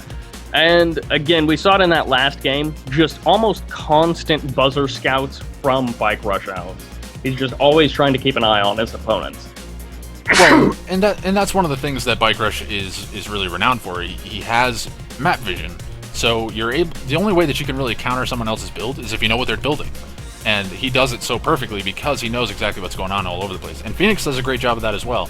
You'll see a lot of times, even in 1v1s, he'll be sending just constant rifleman scouts all over the place if he's playing GDI or you know other infantry for the other factions. So it's just scouting. It can't be important enough to these guys, especially in a 2v2 situation. You don't want to be getting caught out by a double push in one direction, have one base entirely wiped out, and that's pretty much game. So I would say it's even more crucial to scout in 2v2s than it would be in 1v1. Yeah, and it's like the difference between a tournament game and just a for fun game. If you're playing a for fun, maybe you don't scout. A lot of players play standard. Okay, that's a fine assumption to make. Not a big deal. It's just a game for fun, you know, custom with your buddy, maybe whatever. Even if it's, you know, a show match. Game 1 of a best of 5, game 1 of a best of 7, even if you're, you know, trying to be a little bit more serious. Not a huge deal. You don't scout 2v2, where there are twice as many options, basically. I don't know if mathematically if there actually are, depending on the factions, but there's more options. The maps tend to be a little bit larger. You have to scout 2 bases, and of course, you're up against Bike Rush and Phoenix. They're going to be scouting you. You should probably be scouting them. Yeah, without a doubt. And I mean, that's the thing. And again, with Bike Rush, he's really well known for anti-scouting as well. And again, that comes into effect. Let's see. I cannot seem to connect. Oh, there we go. I had connection to you, so I don't know what happened. Yeah, I wasn't connecting to Phoenix for some reason. But we'll see if this works. Hopefully it does.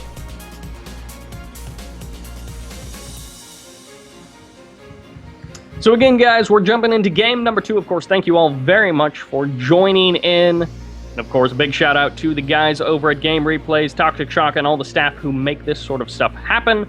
Bringing, of course, more action to the community, games to play, tournaments to win, and all of that fun stuff.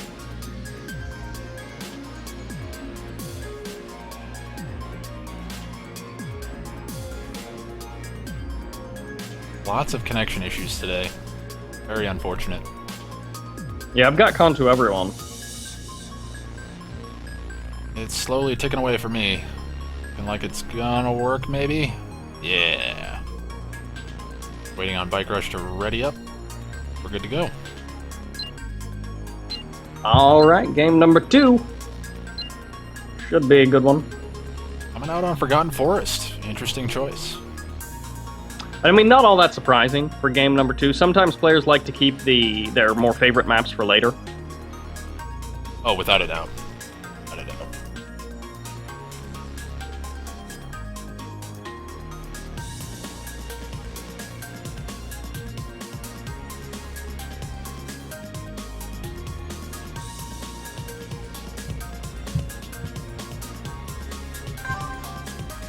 Alright, spawning on the right-hand side of Forgotten Forest as the orange black hand, we do have Supernova.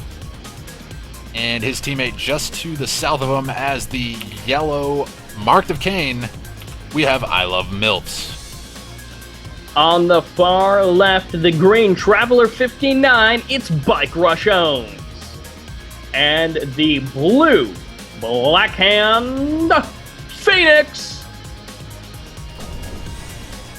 Very excited for Phoenix, I guess. I know I am. You gotta, you know, when you see blue Black Hand and you see it's Phoenix, you gotta get excited. Can't not be. I hear you. On this map. Only on this map. Only blue Black Hand. Yeah. Traveler 59 Black Hand, that is one of the most abusive combos in Command & Conquer Kane's Wrath. It's ridiculous. And the abusive combo comes to one of the most abusive players in the game, Bike Rush owns. Yep, he's going to be going for that Descent Rush. Heading down south, kind of interesting that he put his barracks there. It does get him the faster Tib spikes, but of course then that means that the Descent Rush is that much more delayed. And we talked about this a little bit in between the games, scouting, which is something that is not being done on the south half of the map for our team on the right side. So they have no idea that this is coming. Yeah, and I mean, it's not terribly surprising. Typically with Descent rushes, you go up top, and I think that's why Bike Rush is choosing to send that down bottom. But I'm thinking that this Descent rush could just be a distraction, because I don't know if you saw it, but there are 2 engineers, or rather assimilators, moseying around down in the bottom left-hand corner for Bike Rush. He's likely going to try to sneak those all the way across the map and maybe just sit them in the expansion point for Supernova and I Love MILFs. Mm-hmm. Very potentially possible. steal away an MCV. We'll have to see. Yeah, I think the combo Black Hand, Traveler 59 worked out so well with the anti-scout. You could see that that was, you know, not necessarily practiced, but somewhat discussed, or they just knew what the other guy was thinking. It was like, between the 2 of them, they knew exactly what to do. Now, these buggies, oh, they are so close, but they might. Where's the engineers? No, the engineers garrison up. So actually, these buggies won't get the kill on them, but they also completely missed the descents. Yeah, that's really interesting. I'm curious to see whether or not these guys recognize that the garrison is there. And, I mean, they definitely need to consider that, because, I mean, if these engineers are able to capture something, particularly an MCV, that's going to be devastating. Yep, the Shredder turret goes down. It does a little bit of damage to these descent squads, but the Cabals are going to be doing more damage. And, oh, that Fresh Harvester getting some crushes and immediately getting repaired. That's pretty nice there. And Bike Rush owns Descent Rush gets just failed. It just failed so bad.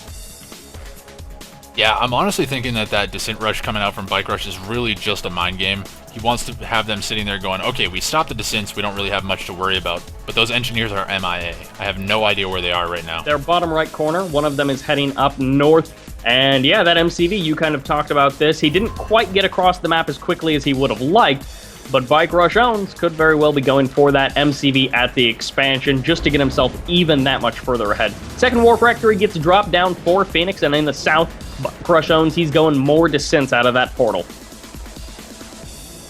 Yeah, Ooh, so the engineer, can it grab it? Can it grab it? It's going to be close. No, he does get the pack up. Nice control there from our orange Black Hand Supernova. very nice move, but the second engineer is going to move in for the kill here. Yeah. Will he be able to snag it? Let's see if they're paying attention.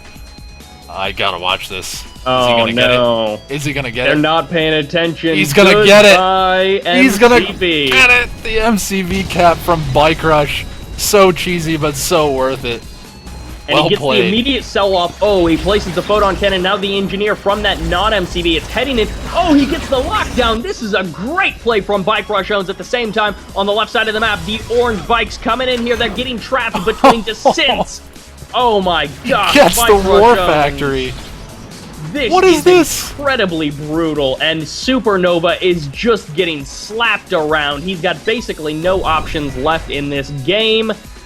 Oh, no, wait. No, Supernova's all right. I'm sorry. Excuse me. It's, MILFs has no options left in this game, basically.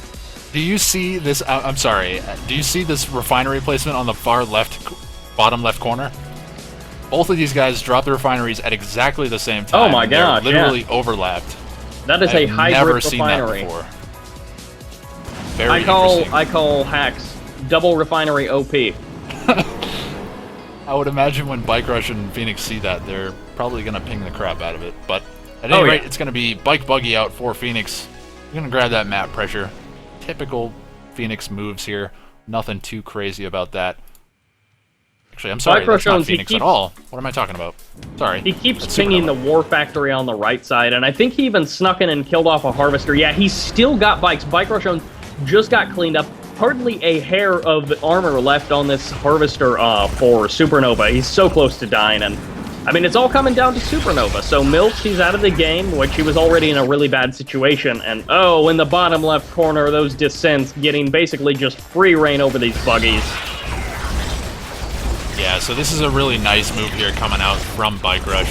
He just absolutely shuts down this bike buggy, and it's just because of the fact that Supernova just has to manage his attacks on so many different locations. And Supernova, realizing who he's up against now, he's just going to throw in the towel. I don't blame him at all for that. Well played. No.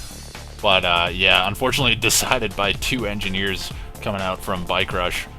Well, 3 if you think about it, because he sacrificed one engineer, sacrificed all of those disintegrators, and just took away all of the vision from both Supernova and I Love MILFs from paying attention to that MCV, thinking that, alright, there's definitely nothing else coming this way, and then all of a sudden another engineer comes out of nowhere and snags that MCV. Yeah, and like you said, the first engineer getting sacrificed, they pinged the map, they knew it was there. And then the second engineer is what got them, and that's the sort of stuff that Bike Rush is known for. He loves his campy play, he loves his all-ins, but he loves getting inside of people's heads and just messing with them. And that's the sort of stuff that he does. So game number 2, going quick and easy, not a long drawn-out game, not a macro game at all. Going quite well to Bike Rush Phoenix. Yeah, so up 2-0 so far in this best of 7 series. They really only need to take 2 more victories to walk away with this. And hopefully we don't see a 4-0 here. I'd love to start seeing some more pressure coming out from I Love MILFs and oh my goodness, I'm so bad with the team names today. Supernova, but yeah, I have no idea what they call their team. I guess I think it's Zadroch or Zadrock.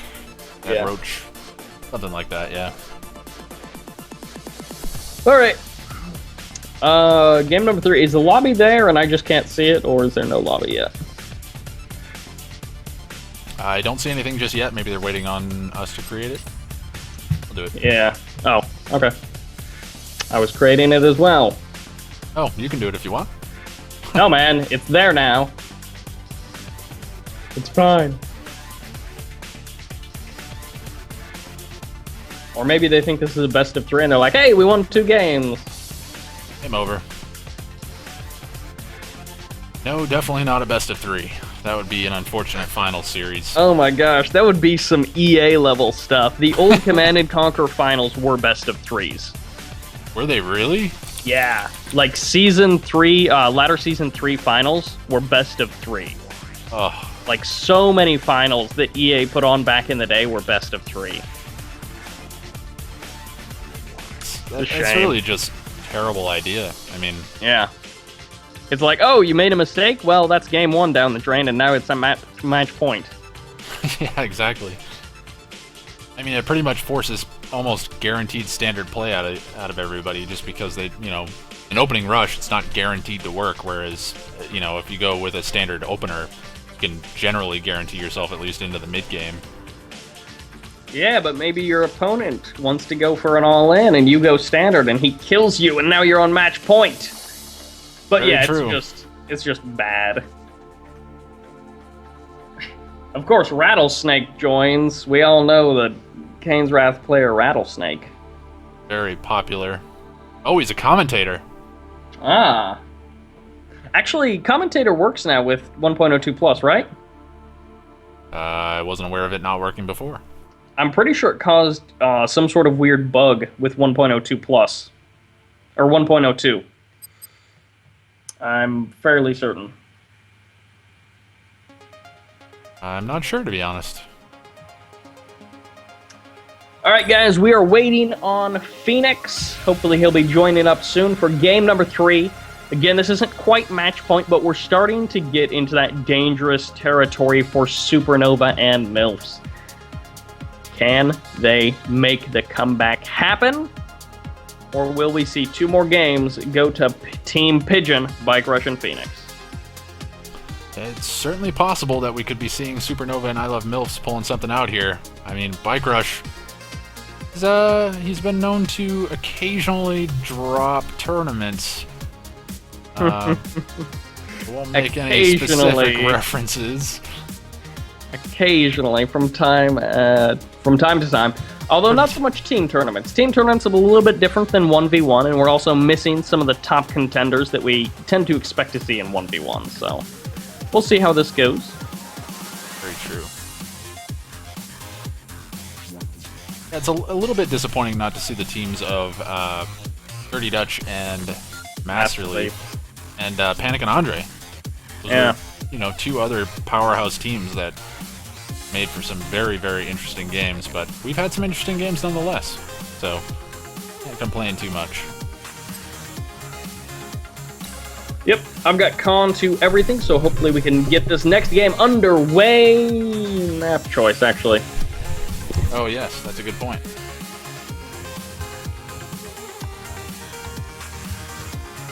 Just so used to not being the person that's running the lobby that I just like, well, why did they pick this map? Oh, wait, it's me. Huh.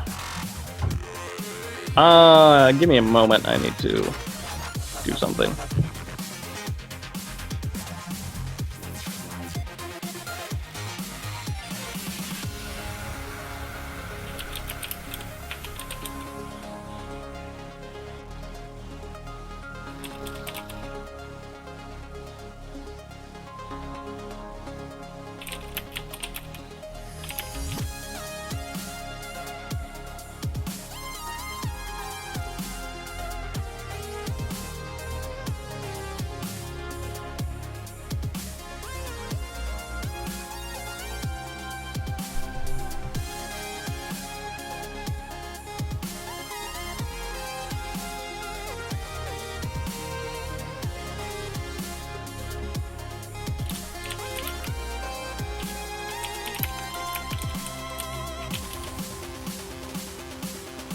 Alright, while we're waiting on Cyber to come back, for those of you that are just now joining us, we are in the Kane's Wrath Duo or Die 2 vs 2 tournament.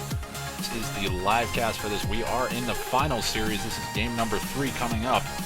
And we are up 2-0 for Team Pigeons, which is going to be Bike Rush and Phoenix. And could potentially be seeing game number 3 going their way, or potentially be swinging back in the other direction. We'll have to see how this one turns out. But it's turned pretty well so far. Yeah, for Team Bike Rush Phoenix, things always seem to be going Bike Rush's way. And he's pretty much earned that spot. So, again, can we actually go more into this series? Wasteland Dam is an interesting map. We've seen it once today, and again, we're going to get to see it. No, have we seen it? No, yeah, we saw it once in the last series, that's right. Yes, we did. I was like, wait a second, we already saw Bike Rush Phoenix on this. It's funny, Sparty! What's that? I don't have con to you, you're the only one.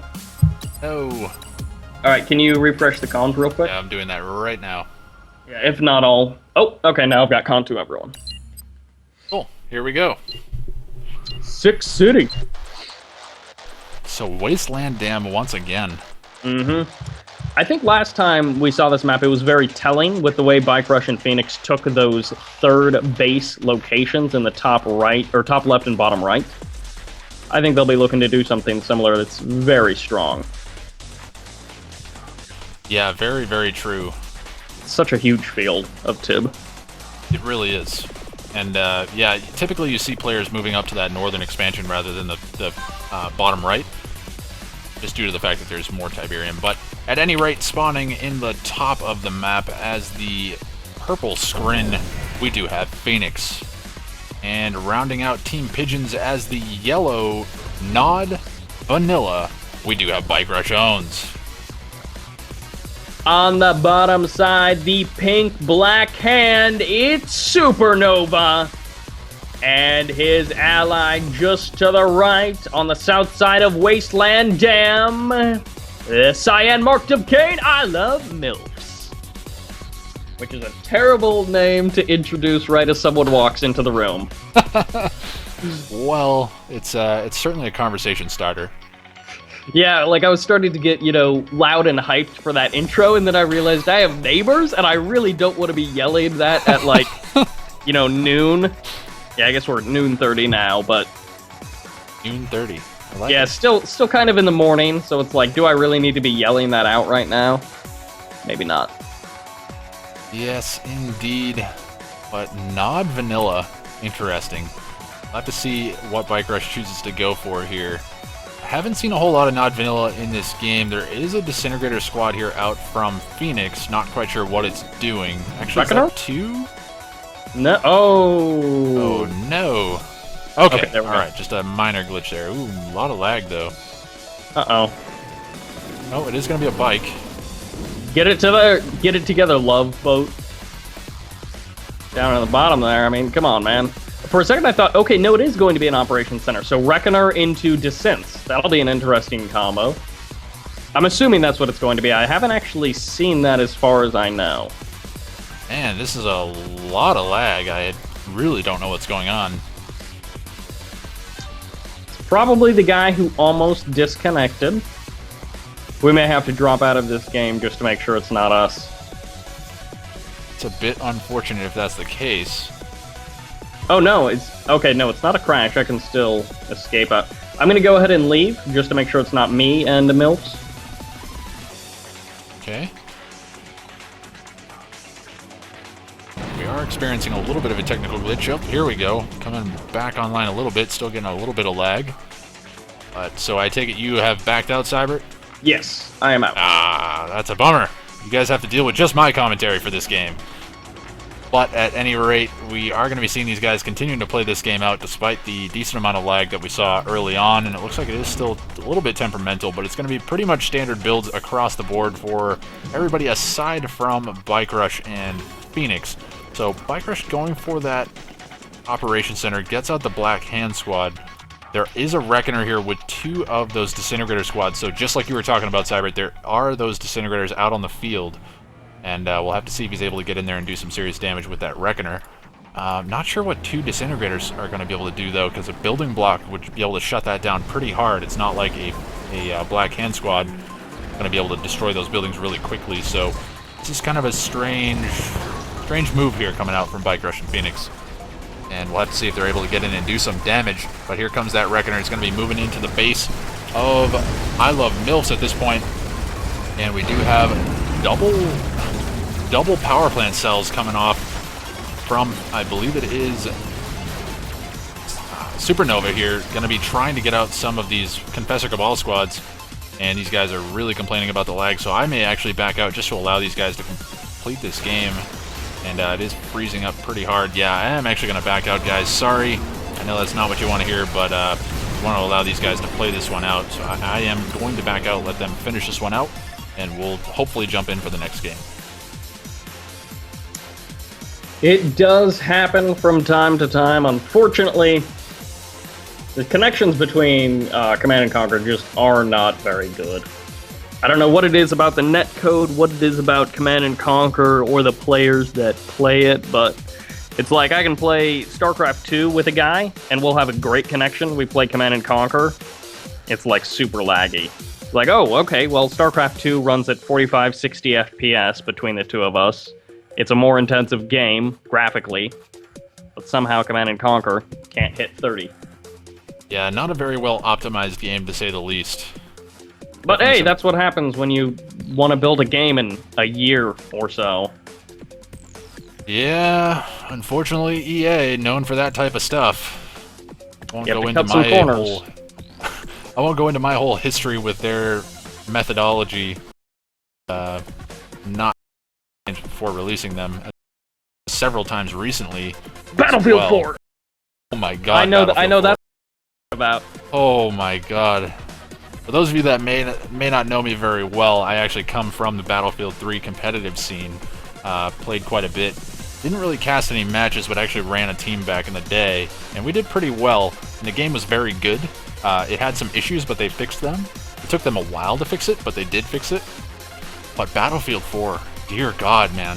That just showed to me that EA has no intention of making quality a priority over quantity. I mean, people have been saying that for years, though.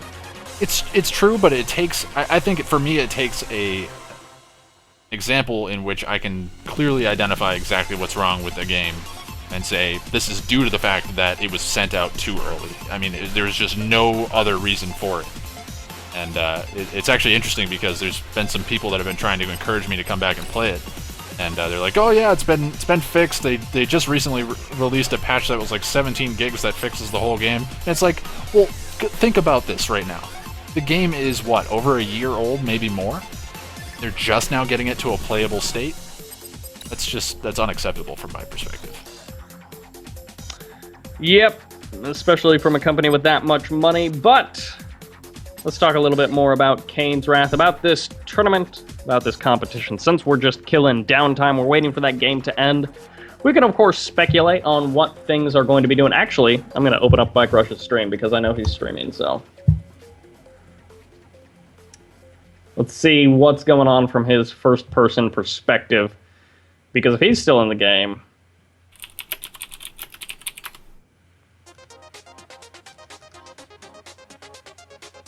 Yeah, kind of a unique situation where the caster's back out, we're still streaming, but yeah, the game's still going. Yeah, I mean, it's not your connection because you're not dropping frames or anything. Oh no, it's definitely not my connection either, because I'll run a speed test right now just to verify, but I am running pretty fast at the moment. Oh no. Unless Bike Rush is running on a massive delay, because he's like, he was parked at basically screenshots for a couple of seconds there when I opened the stream. Oh yeah. What is Bike Rush's webcam even? He's got it pointed and it just like, it cuts off his eyes. Yeah, the forehead cam? No. The reverse way. He's like he would be showing off his boobs, but he doesn't have any. Like, that's what it is. It's like the cliche gamer girl, like that cliche of the girl who just plays games for the boob cam. That's what it is. But interesting. Let's see. I'm curious now. I'm gonna open up the stream. Yeah, it is too low, isn't it? Yeah. Oh, Bike Rush. Apparently, there's a mothership in this game. Yeah. See, they just keep hitting these lag spikes. Yeah, the mothership is actually a feature of the map. Oh, what? So, yeah. I did not realize that. We didn't actually catch it the last game. I was trying to catch it, but I was too busy focusing on the stuff that actually mattered in the game. Not to say that doesn't matter, but there's a mothership that essentially deploys. It's a neutral object. You can't attack it. It can't attack you. It flies across I think from the northwest corner, like kind of flying down towards the southeast corner, gets to about the blue field and then just blows up. It's really strange, and that happens when that transition from the light to dark, and as far as the textures go. So. Yeah, the lighting. Yeah, Is it just strictly the lighting that changes? I think it's just the lighting. I think it's just the lighting gets colored. I don't think all of the textures change. I don't know. Can you even do that? You're probably right. Yeah, no. It would make a lot more sense if it was just the lighting. Yeah, but... Well, I guess this game... Oh, that Tibcata missile just wrecked one of Bike Rush's refineries. You know what? We're actually going to pull up Bike Rush's stream here. Are you going to stream Bike Rush's stream? It's going to be a stream of a stream. Whoa, Bike Rush just left the game. I'm not going to stream. So, never mind. Take it back. Okay. Well, that's a thing. Yeah, so apparently, I don't know if Bike Rush was just like, hey, I'm done with this map, or what.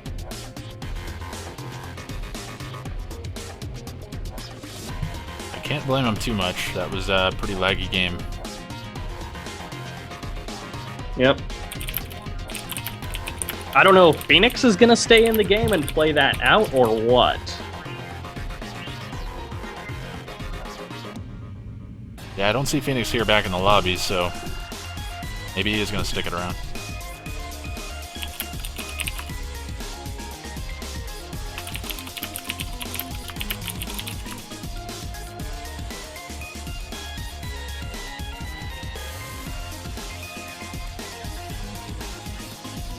Yeah, maybe Phoenix is staying in that game. He's gonna play it out for a bit longer. We shall see.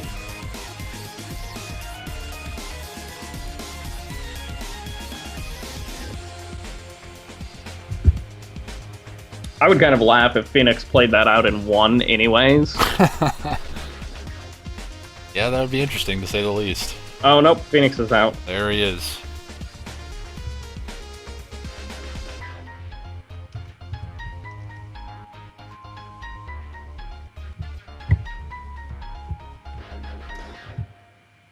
Yeah, I think we need to potentially discuss from an admin perspective what we're going to do about this lag.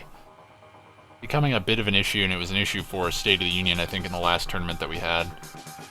Or I think yeah, it's kind of a it's kind of a curious position of, it's not like inherently, it's not something that someone is actively doing, unless that we know flag of. switches are coming back.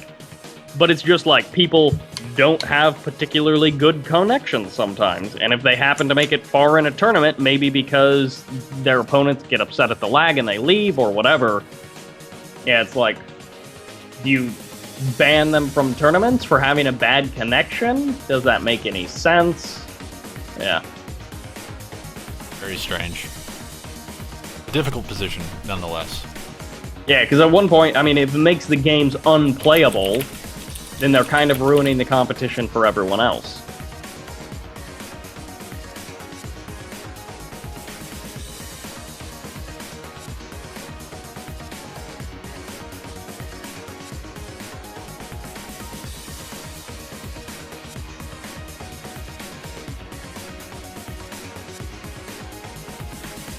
Wow. Connection real fast. Tournament Shaft. I don't think I've ever seen this map. I can say with great confidence that I've never seen this map. Actually, this map looks familiar. The little paths on the side, those look familiar. Maybe I have seen this map. I'm not sure. Is this a remake of a map? I don't think so. I've certainly not seen very much of it. It looks like it's a little bit similar to maybe Battle for Middle Egypt or something like that. Or not that one. What's the other one? Oh, jeez, we were looking at it earlier. Rectropolis. Oh yeah, Rectropolis. Kind of similar with the placements in the eco, but spawning in the upper left-hand corner of Tournament Shaft as the red GDI, we do have Bike Rush Owns. And his teammate on the right-hand side as the orange GDI, we have Phoenix. In the bottom left corner, the yellow GDI, I love MILFs. And in the bottom right corner, the blue black hand, it's Supernova. So, interesting factions here. GDI and Black Hand versus GDI and GDI. Lots of GDI. Yeah, exactly. Triple GDI. Now, one thing that I do want to talk about real quickly is kind of the Tib field placement. Now, it's set up in such a way that each player has 4 Tiberium fields, but they're not all like super crazy big Tiberium fields, but there's still a fair amount of Tiberium. And of course, there's 4 EMP control centers, 4 Tiberium spikes, and that is just very unusual for a map. 4 tip spikes maybe on a 4-player map, 4 EMP control centers, what? I don't even... And then also, the way your main field is just backed up in a corner is just kind of weird. It kind of reminds me of Tournament Arena. Not something you see a lot. A lot of times there's room behind it, at least a little bit, for harass. Yeah, this one, I mean, it pretty much guarantees you an opportunity into the mid-game with those really, really easily defendable Tiberium fields. I mean, there's not a whole lot of harassment that you can throw at somebody, aside from maybe opening with Orcas. Yeah, and we'll have to see if it works out. Bike Rush taking a very weird path through the middle.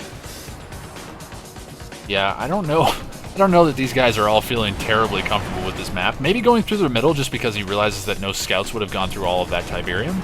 Yeah, exactly. For a second I thought he was going to go cross-map, but no. Alright. So yeah. Maybe poking away at one Harvester here could potentially be dropping at least one. Yes, one will go down. These Orcas will get away scot-free. So not bad, getting one Harvester, and just going to have to be... Ooh, losing an Orca, that's unfortunate. I'm going to say that was a perfect engagement for Bike Rush, but he did lose one Orca. However, considering the openers that the team on the south has gone, they didn't go like super high aggro. They're not going to be able to immediately punish Bike Rush, which means, of course, in the next couple of minutes, Phoenix will be able to help Bike Rush out if there is a aggro that's pushed his way.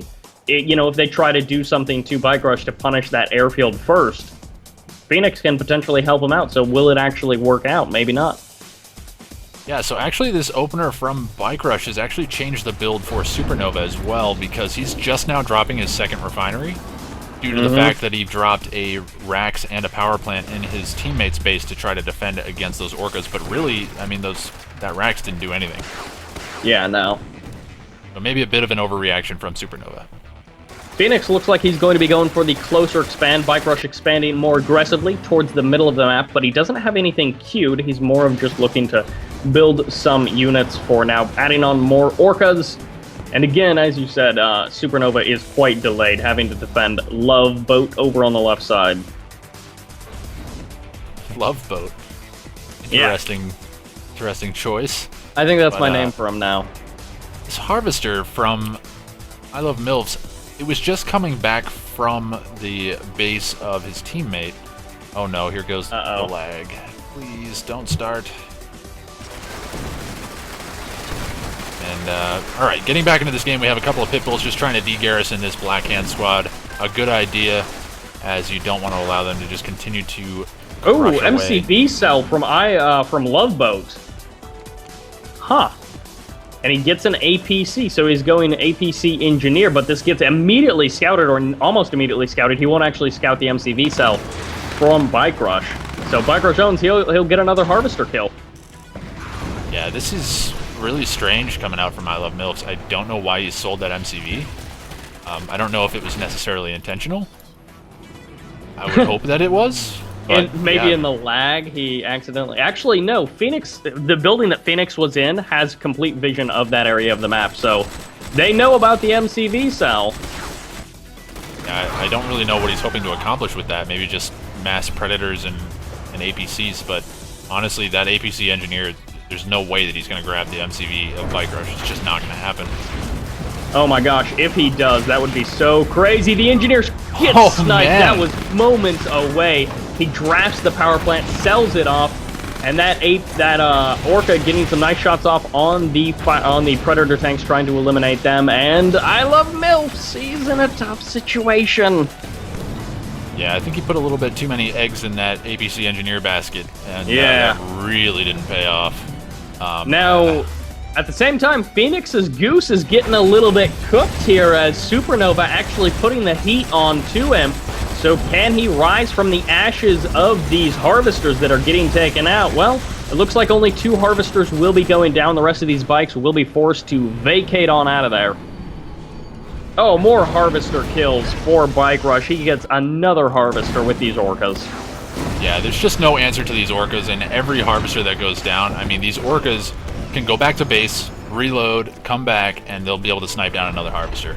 So, I mean, it's just going to force I Love MILFs to just continue to create more and more of those Harvesters, and he's just not going to be able to capitalize on this MCV cell because all of his forces are out of position to try to defend against it. Yeah, Supernova putting on a little bit more pressure against Phoenix, which he's actually doing a pretty good job of keeping the pressure on Phoenix, but at the same time, Bike Rush, he's getting to do what he wants. Now, Bike Rush, he's going fast tech. Exactly what he's doing with that fast tech, I'm not 100% sure, because he hasn't revealed that just yet. We can, of course, think about a Marv for all sorts of Marvisting the lovely Tiberium in the middle of the map. There could be some Firehawk play that he wants to do, or he could do something a little bit unorthodox, drop down an armory as well, and go for some heavy infantry play, which can work for GDI. Absolutely. We just saw the Orca sniping yet another Harvester, but it looks like it's going to be I Love MILFs looking to get out on the offensive here, put some pressure on Bike Rush, make him react to this force as opposed to just straight up killing his Harvesters over and over and over again. But not a whole lot here. Oh, and we had the cell of the Tech Lab coming out from Bike Rush. Yeah, he's just taking a little bit too much pressure from these APC Pred, I guess. He doesn't really have a lot of units out on the field, and actually one of his Orcas just gets absolutely annihilated. At the same time, on the right side of the map, Phoenix is continuing to lose Harvesters, at least a little while ago he was, and on top of that, he has started to push back Supernova, but Supernova has been able to establish himself a little bit more. He really needs to get his eco going, though. Yeah, so this tech center cell from Bike Rush makes a little bit more sense now. He has deployed his Reclamator hub on the right-hand side over in the base of Phoenix. Okay, so yeah. He can actually build that Marv without having a tech center, which is nice. So he's going to be potentially... I don't know that that is necessarily scouted just yet. It's going to be seen right now, though, and it's going to be a barracks drop, likely going to be seeing Watchtower defense against this infantry force, just trying desperately to keep this Reclamator hub alive, but that's going to come out any second now. And instant sell-off there, good decision from Bike Rush. And he's going to need to be careful. He doesn't want to take too much damage from his infantry, just due to the fact that there's nothing here to repair that Marv if it gets into a really bad situation. APCs shooting or harvesters could be one of the slowest battles in all of Command and Conquer. Bikes coming in for Supernova. He's smashing down at least one harvester. He cleans up two. Could be potentially getting a third as well, but no. He's getting pushed away. Now, the Marv is starting to move off to the right side of the map. He's going to start harvesting that field, but that is kind of hurting Phoenix, who's long-distance harvesting that field. Yeah, I think Phoenix is in a position, though, that he can continue to push forward and just use that Marv as a meat shield and just use that to expand to the center green Tiberium. And that's really where he wants to be. Bike Rush is already here. He's already got his MCV down. He just needs to be able to contend with this bike buggy coming out from Supernova. Supernova in this game actually being a power player, which maybe that's a little bit surprising for you. Again, I have not seen a lot of games from Supernova, so he's coming in, he's sniping hards, he's staying active with his bike buggy, putting on pressure, making the aggro work, and somehow he's actually been able to do a pretty good job in this game. So that Marv actually venturing a little bit far forward here. He's going to be able to sneak around and use the terrain to his advantage. I don't know how that big fat Marv managed to squeeze through that little pathway there, but he will manage to sneak through nonetheless. And the infantry are going to give chase. Unfortunately, having to walk over Tiberium, that is not going to be a good situation. But doing quite a bit of damage to this Marv. Well, fortunately, the Marv was out of range of that really heavy choke because those sonic shells impacting with the bit of splash that they've got would not be fun. Orca Strike does get called in, but it just hits empty Tiberium, and wow, on top of this, we do have those APCs. They were trying to do something for Love Boat, but he just wasn't able to really do anything with them. His Predator tanks are getting chased away as well, and potentially this Marv will be taking some damage, but there's not a lot of forces here for Sonic, that's weird, for Supernova. Yeah, so I love Milfs. I mean, he's really not a factor in this game right now. He had the early game pressure, but he's just been shut down so hard by Bike Rush. Whoa, what is going on? Do you see these tanks in the center of the map? They are actually pathing through that huge green Tiberium. Whoa! No, I did not see that. That's a bit of a collision error. I don't know if it is or if it's designed that way. Very, very strange. We'll have to check with Predator on that one. I don't think that's intended. But at any rate, it is going to be infantry here from Supernova looking to destroy that Marv. And that Marv perhaps being the distraction that Bike Rush really wants here, as we do have the Hammerheads here with the AP ammo upgrades just absolutely obliterating this force. And Bike Rush is doing a really good job of just baiting out these attacks, letting that Marv get decently low on HP, but with the triple engineer garrisons as well as the War Factory drop on the front lines, he's going to be able to hold this off pretty nicely. And actually, I just realized that Phoenix is actually GG'd out of this game, giving over complete control to Bike Rush. Yeah, I didn't really quite realize that as well. Now, in the south side, Bike Rush did have some tanks moving in. However, they have now been cleaned up. And this 2v1, it's not a great situation for Bike Rush. Most of his Tiberium is dried up. He doesn't really have good eco currently rolling. He's building something, I believe it's a refinery, going on to the center field, but it's still going to be tough. It's basically a 1v1 between him and Supernova, and Supernova's got a bit more eco rolling. Supernova's still not in a great position, but he's in a slightly better position. But this is Bike Rush we're talking about. Yeah, absolutely. And to be honest, the big difference here is going to be whether or not I Love Milfs gets himself back into this game. They have the advantage. They've got Bike Rush down to just himself. His teammate is gone. He needs to take this opportunity to stop reinforcing the front lines of Supernova and just go and rebuild his eco. He has no eco at all right now. Double War Factory, and he just has nothing to really support with. I mean, he's got Predator tanks, but against the Marv, they're not going to be able to do anything. Yeah, he's trying to rebuild that MCV. He's got long-distance harvesting going on, and I mean, Bike Rush with that Marv in the middle of the map, harvesting away those fields. He's climbing up in that bank. He's got, 4K. He's going to be adding on more production facilities, most likely, potentially even looking to add on another MCV if he can, but he has to deal with the pressure from Supernova first. Yeah, and that pressure is pretty substantial, and just relentless infantry pushes as well as beam cannons coming out from Supernova. And will he be able to hold the line and just continue to put on more pressure here? It looks like it is going to be I Love Milfs coming forward, but nice EMP coming out from Bike Rush, realizing that he had that EMP control center. Getting a huge EMP off on all of those forces, going to be locking them down, keeping those APCs alive. And actually, Bike Rush is looking really good right now. Yeah, Bike Rush has been able to power on through, especially taking down a lot of those Predator tanks, which just keep his APCs alive that much longer. Beam cannons on the front line, not where they need to be. They're actually shooting the MCV, which is just a waste of time. He's not actually going to be able to get that. And Bike Rush owns, he's started to back off with his Marv. He's letting his Rocket APC do more of the damage, but these garrisons for Supernova are so strong. Yeah, and that's really where you're going to start seeing the power of the Black Hand, is just those... Any opportunity to keep your infantry alive just a touch longer, they're going to be able to spit out so much more DPS and just be so much more cost-effective than any units that you throw against them. Yep. But Bike Rush owns, he has certainly stabilized, and this guy cannot be underestimated in these tricky situations, especially with that Marv rolling all over the Tiberium. It doesn't matter that he doesn't have great refinery and harvester placement, that his harvesters have to long-distance harvest. He's got the Marv on the front lines, and he may just be going for the throat to lock down Love Boat. Yeah, honestly, that wouldn't be a terrible idea. I think that I Love MILFs has really kind of caked this a little bit. He's continuing to build tier 1 units against the Marv, against another GDI player, and against Bike Rush. We once again see tanks kind of pathing through the center of the map there. That's really not what it's supposed to do. But yeah, it's going to be the Marv. It's actually up to a veteran status at this point. It's been fed pretty well, and if Bike Rush can get that fed even more so, it's going to be almost impossible to kill.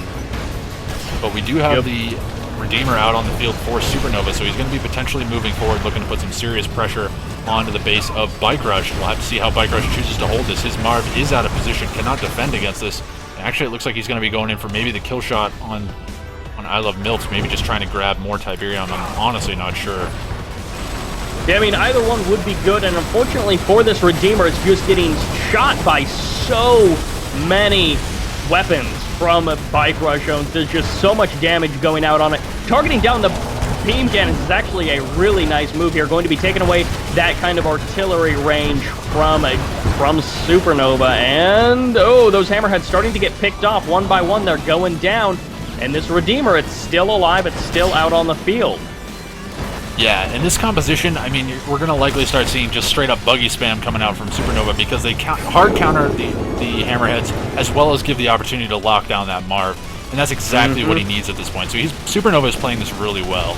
And it looks like actually it's going to be I Love MILFs trying to support his teammate here by shooting up the hammerheads from behind with the pit bulls, getting some nice shots off on the rear armor of that Marv, but it's really going to come down to the infantry just sitting here pounding away on it, and the constant EMPs coming out from Supernova are going to determine whether or not that's able to hold out. In the meantime, we do have the Redeemer just absolutely obliterating the economy of Bike Rush owns. Not a whole lot here to defend against it, just a tier 1 army of both Predators and APCs trying to hold the line here, but it's not going to be enough. Yeah, Bike Rush owns continuing to get his Marv locked down as more and more forces pile on the DPS on the bottom left corner of the map. And again, that Redeemer, it's starting to make its mark against this army. Even some of Love Boat's Predator tanks getting in on the action, and you spoke a little bit earlier about the Predator tank, the Pitbulls rather, giving some of the defense from these hammerheads of Bike Rush owns, and that's exactly what Supernova needs to finish off this Marv. And that Marv is going to be going down. Supernova has managed to kill that off, and it looks like actually the EMP comes off on the Redeemer, and it's going to be mine drops straight away from Bike Rush. So the mines do a tremendous amount of damage to epic units, but unfortunately that last APC was not able to get off any more mines. I don't know that he's going to be able to hold the line here. That's a large force coming out from Supernova, and he's likely just going to go for the push to win at this point. Honestly, that's what he really needs to be doing. Yep, Bike Rush had a lot of guns firing at that Redeemer, but not a lot of DPS as he drops the GG. And Love Boat and Supernova take potentially their first quote-unquote legitimate game off of Bike Rush owns and Phoenix. An unusual game on Tournament Chef, but that takes our score to 2-2 in this best of 7. Yeah, that's a really interesting situation because now it brings us up to an evened up score. So we're not quite out of this one just yet. We came into this thinking, okay, it's going to be a clear victory or rather a somewhat clear victory for Bike Rush and Phoenix, but it's not looking to be that way from this last game. I mean, we didn't really have too much lag to deal with, so we can't really blame it on that. It was just really well played from Supernova. So, I don't know. This game could go either way. Yeah, Supernova was on point, and it helped that Bike Rush was pretty much just focused on Love Boat in the bottom left, so he was pretty much focusing all of his attention, but Love Boat survived. That is... Oh, actually, Tournament Shaft was made by Neo, not Predator. So how about that? But yeah, I did not Bike know that. Rush was focused on Love Boat in the bottom left. Supernova, he was able to do exactly what he wanted. He was able to go to town, go ham on Phoenix, and just keep him in his base the whole time. Yeah, and I think that was the critical mistake that Bike Rush made early on. I mean, I think he gave Phoenix a little bit too much credit, trying to hold off that attack from Supernova, and Supernova just continued to punish Phoenix. And when Bike Rush could have been supporting that, but he was just content with going heavy eco, trying to get that crazy tier 3 straight away after airfield rush. And I don't know, he was so lacking in terms of units to be able to defend or attack with, aside from just a couple of Orcas. Yeah, I mean, he got a fast Marv out, but it didn't really do a whole lot for him. It helped him survive for a bit towards the later portion of the game, but it really wasn't the deciding factor in that game. Yeah, but game number 5 going to be coming up. Let's see. I got kicked off of CNC Online, so I have to relog. Unsound Investment, another classic 2v2 map. Absolutely, and this is actually a really cool map too. I like it a lot, despite the terrain issues that it has. Yeah, it's one of those maps that's got very fancy terrain, but they kind of bite it in the butt.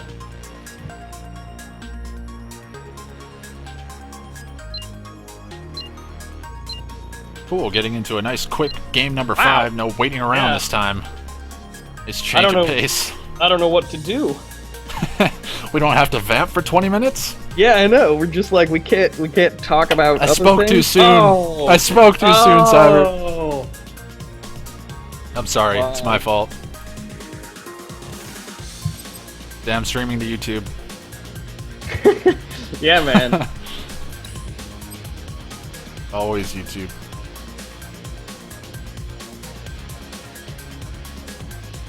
We can talk a little bit about how the GDI team Phoenix and Bike Rush have actually chosen those factions this time. They're not relying on any sort of random shenanigans. They're maybe getting on their serious gloves to, go to the punching bag and beat out some wins, but we'll see. Yeah, I have a strange feeling that Bike Rush was hoping to maybe do something a little bit wonky just to make things more interesting for the people viewing. But I would imagine we're going to get into a situation now where these guys are going to say, okay, let's take off the kid gloves and put on our big boy pants in return. This analogy went so far. It was like, I started out with a punching bag. I don't even know what that means in this scenario. And then you're like, let's take off the kid gloves and put on our big boy pants. And it's like, what does that even mean? It was one thing that didn't make sense, and I was like, you know what? Let's just keep going. Let's see how far we can take it. I was hoping to keep going further, but... No, man, I was just like, the gloves into pants, I didn't know what to do. But game number 5. That's why I let you take over, my friend. I said, gloves into pants, what the... Alright, roll with it. Yep, but... Okay, for a second I thought the spawns were messed up, but no, they're fine. Hopefully, we're going to be jumping into this game number 5. It'll be working out. We got Phoenix hosting, not Bike Rush, for whatever reason. Wasn't working for Bike Rush. Oh, I love that screen. Come on, keep going. Keep going. That's a good thing. There we go. Yes. Now, the factions aren't quite the same that we talked about before. No, but they're still very interesting to say the least. They're less interesting than some of the earlier games we've seen. I would say, yeah. Alright. Well, spawning in the top of the map as the Cyan GDI for Team Pigeons, we have Bike Rush Owns. And his teammate on the other side of the mountain as the Yellow Black Hand, we have Phoenix. And continuing in the anti-clockwise fashion, in the bottom left-ish position, the pink black hand, it's Supernova! He was the hero of the last game, but he can't do it alone because the guy on the top of the bottom positions, it is indeed the Purple Reaper 17, Love Boat. Is that what our new name for him is? Love Boat? That's what I'm saying, because I can yell that more and not have my roommate get... Look, my roommate literally just poked his head around the corner and gave me a quizzical look. Fair enough. It's like... Fair enough. It's Love almost Boat it one of is. those things out of a movie. I believe it, but it's just going to be standard scouting here coming out from both of these guys. It looks like it's going to be Bike Rush losing a couple of squads there unnecessarily to a buzzer hive drop out of Love Boat. And it's going to be difficult trying to retrain my brain. I love boats, yes, there we go. But a Saboteur coming through the middle of the map, going to be cut off there. That's unfortunate. Phoenix going to be losing that engineer, trying to dance around the, it looks like that little fence area there for the dead trees, trying to grab that Tiberium Spike. Not going to be able to do so. Ooh. Okay, so Supernova, he opens Raider Buggy into attack bike, but he's keeping them pooled in the bottom portion of the map. He's not going for the immediate scout. He pumps out another bike. So some high aggro coming out from Supernova. Bike Rush owns, on the other hand, he's our GDI player in the top right. He's going more and more harvesters. Yeah, actually, I like this bike opening from Supernova. He realizes that he got the jump on the engineer from Phoenix, and now he realizes that, I mean, he's down 500 credits, so that's going to put him at an advantage early on, and he's already got a decent number of bikes out on the field before it's even scouted. So it's going to be a matter of whether or not Supernova can get in and poke down one of the harvesters, or at least do some serious damage and pull it off the line. Now, the thing that I don't like about this is that Phoenix is Black Hand, and Cabals are so popular. Oh man, look at Supernova. He's actually leading, he's keeping his bikes back because he knows exactly that, so he's not just suiciding in his units, but this is delaying the attack severely. Yeah, and I mean, that's going to be working to both Bike Rush and Phoenix's advantage because, yeah, it's giving an opportunity to Bike Rush to drop Watchtowers, and the Watchtowers just absolutely hard counter this Bike Buggy. Because they can just absolutely shoot over any building that comes that's plopped up by either one of these guys. But interesting, you have a Shardwalker. Yeah, he's like the awkward friend who shows up and he's like, "Hey guys, I'm here," and everyone's already left. He's like, "Oh, all right." The analogy normally doesn't end with the awkward friend dying, but in this case, he did. Yeah, I don't think that's what he had in mind when he sent it over there. But at any rate, we do have bikes just retreating here for Supernova. Wise decision there, not going to be able to do too much more. And it looks like it is not just standard eco play from I Love MILFs. It's going to be tier 2 before expansion. So is he going to go dev? Thanks. No? Wait, what faction from the Warp Spear? It's Reaper 17. Okay, yeah. Maybe straight up tier 3. He could actually do that. He's not going attenuated force fields, which some players, it's a very uncommon upgrade, but some players, if they want to go like Shardwalker into like Shardwalker Seeker combo and kind of make a big sort of mid-game play and rely on that, they will get attenuated force fields. But yeah, it's fast tier 3 for Love Boat, and the scan goes down from Bike Rush. He's going to be revealing, okay, your eco isn't super good, my eco's ahead of yours, and you're dropping way more bikes. So I'm going to keep that in mind, but Bike Rush, he's going for those orcas. Now, of course, Shardwalkers can shut this down so hard. Well, that would be if they weren't just kind of straying into the base here, and another Shardwalker. They're scouting, man, they're not straying. Sacrificed for the cause of getting some information here, and yeah, another one's going to be going down as well. So pretty expensive scouting units, honestly, that where buzzers could do quite a good job and sneak around the map a little bit easier. But Bike Buggy on the left-hand side of the map getting cleaned up pretty heavily by Phoenix, and it looks like he's going to be able to hold off the forces of Supernova pretty easily. Ooh. And we do have Mechapetes coming out from Love Boat, going to be looking to put some pressure. Why did he ping his own Mechapetes? That's kind of a weird thing to do, but at the same time, these orcas from Bike Rush have been severely delayed. Bike Rush drops the tier 3, he's got AP ammo upgrading, but it's not going to be in time for these Mechapedes, which are rocking up to Phoenix's base. Yeah, and I mean, there's only one orca coming in from Bike Rush. Those Sonic emitter shots, they are so good versus Mechapedes. But unfortunately, they're not going to have quite enough the range to deal with the Mechapedes, and this is forcing Bike Rush to drop quite a bit of money into just that defense for his ally. Ooh, those Mechapedes just getting sniped down. Yeah, that's really great moves coming out from Phoenix. He's just playing this so well. Just using bikes to try to get snipes off. Overcommitting a little bit. Ooh, manages to get the... I don't know how he managed to get the shots off on that. Wow, yeah. At any rate. We're going to be seeing a couple of Shatterer tanks moving out for Bike Rush. Potentially maybe trying to shut down those Megabeads, but not going to be able to do so. On the north side of the map, we do indeed have the Sonic Emitter trying to get shots off on this Bike Buggy attack group that's coming in for Supernova. One Harvester will be getting caught, but Bike Rush owns is wisely backing it up towards that Sonic Emitter, trying to get some money splash damage shots off, which he was not getting earlier. The dancing from Supernova was actually quite incredible. He jumped right around a Sonic Emitter shot. You know, not so much intentionally, but it still happened.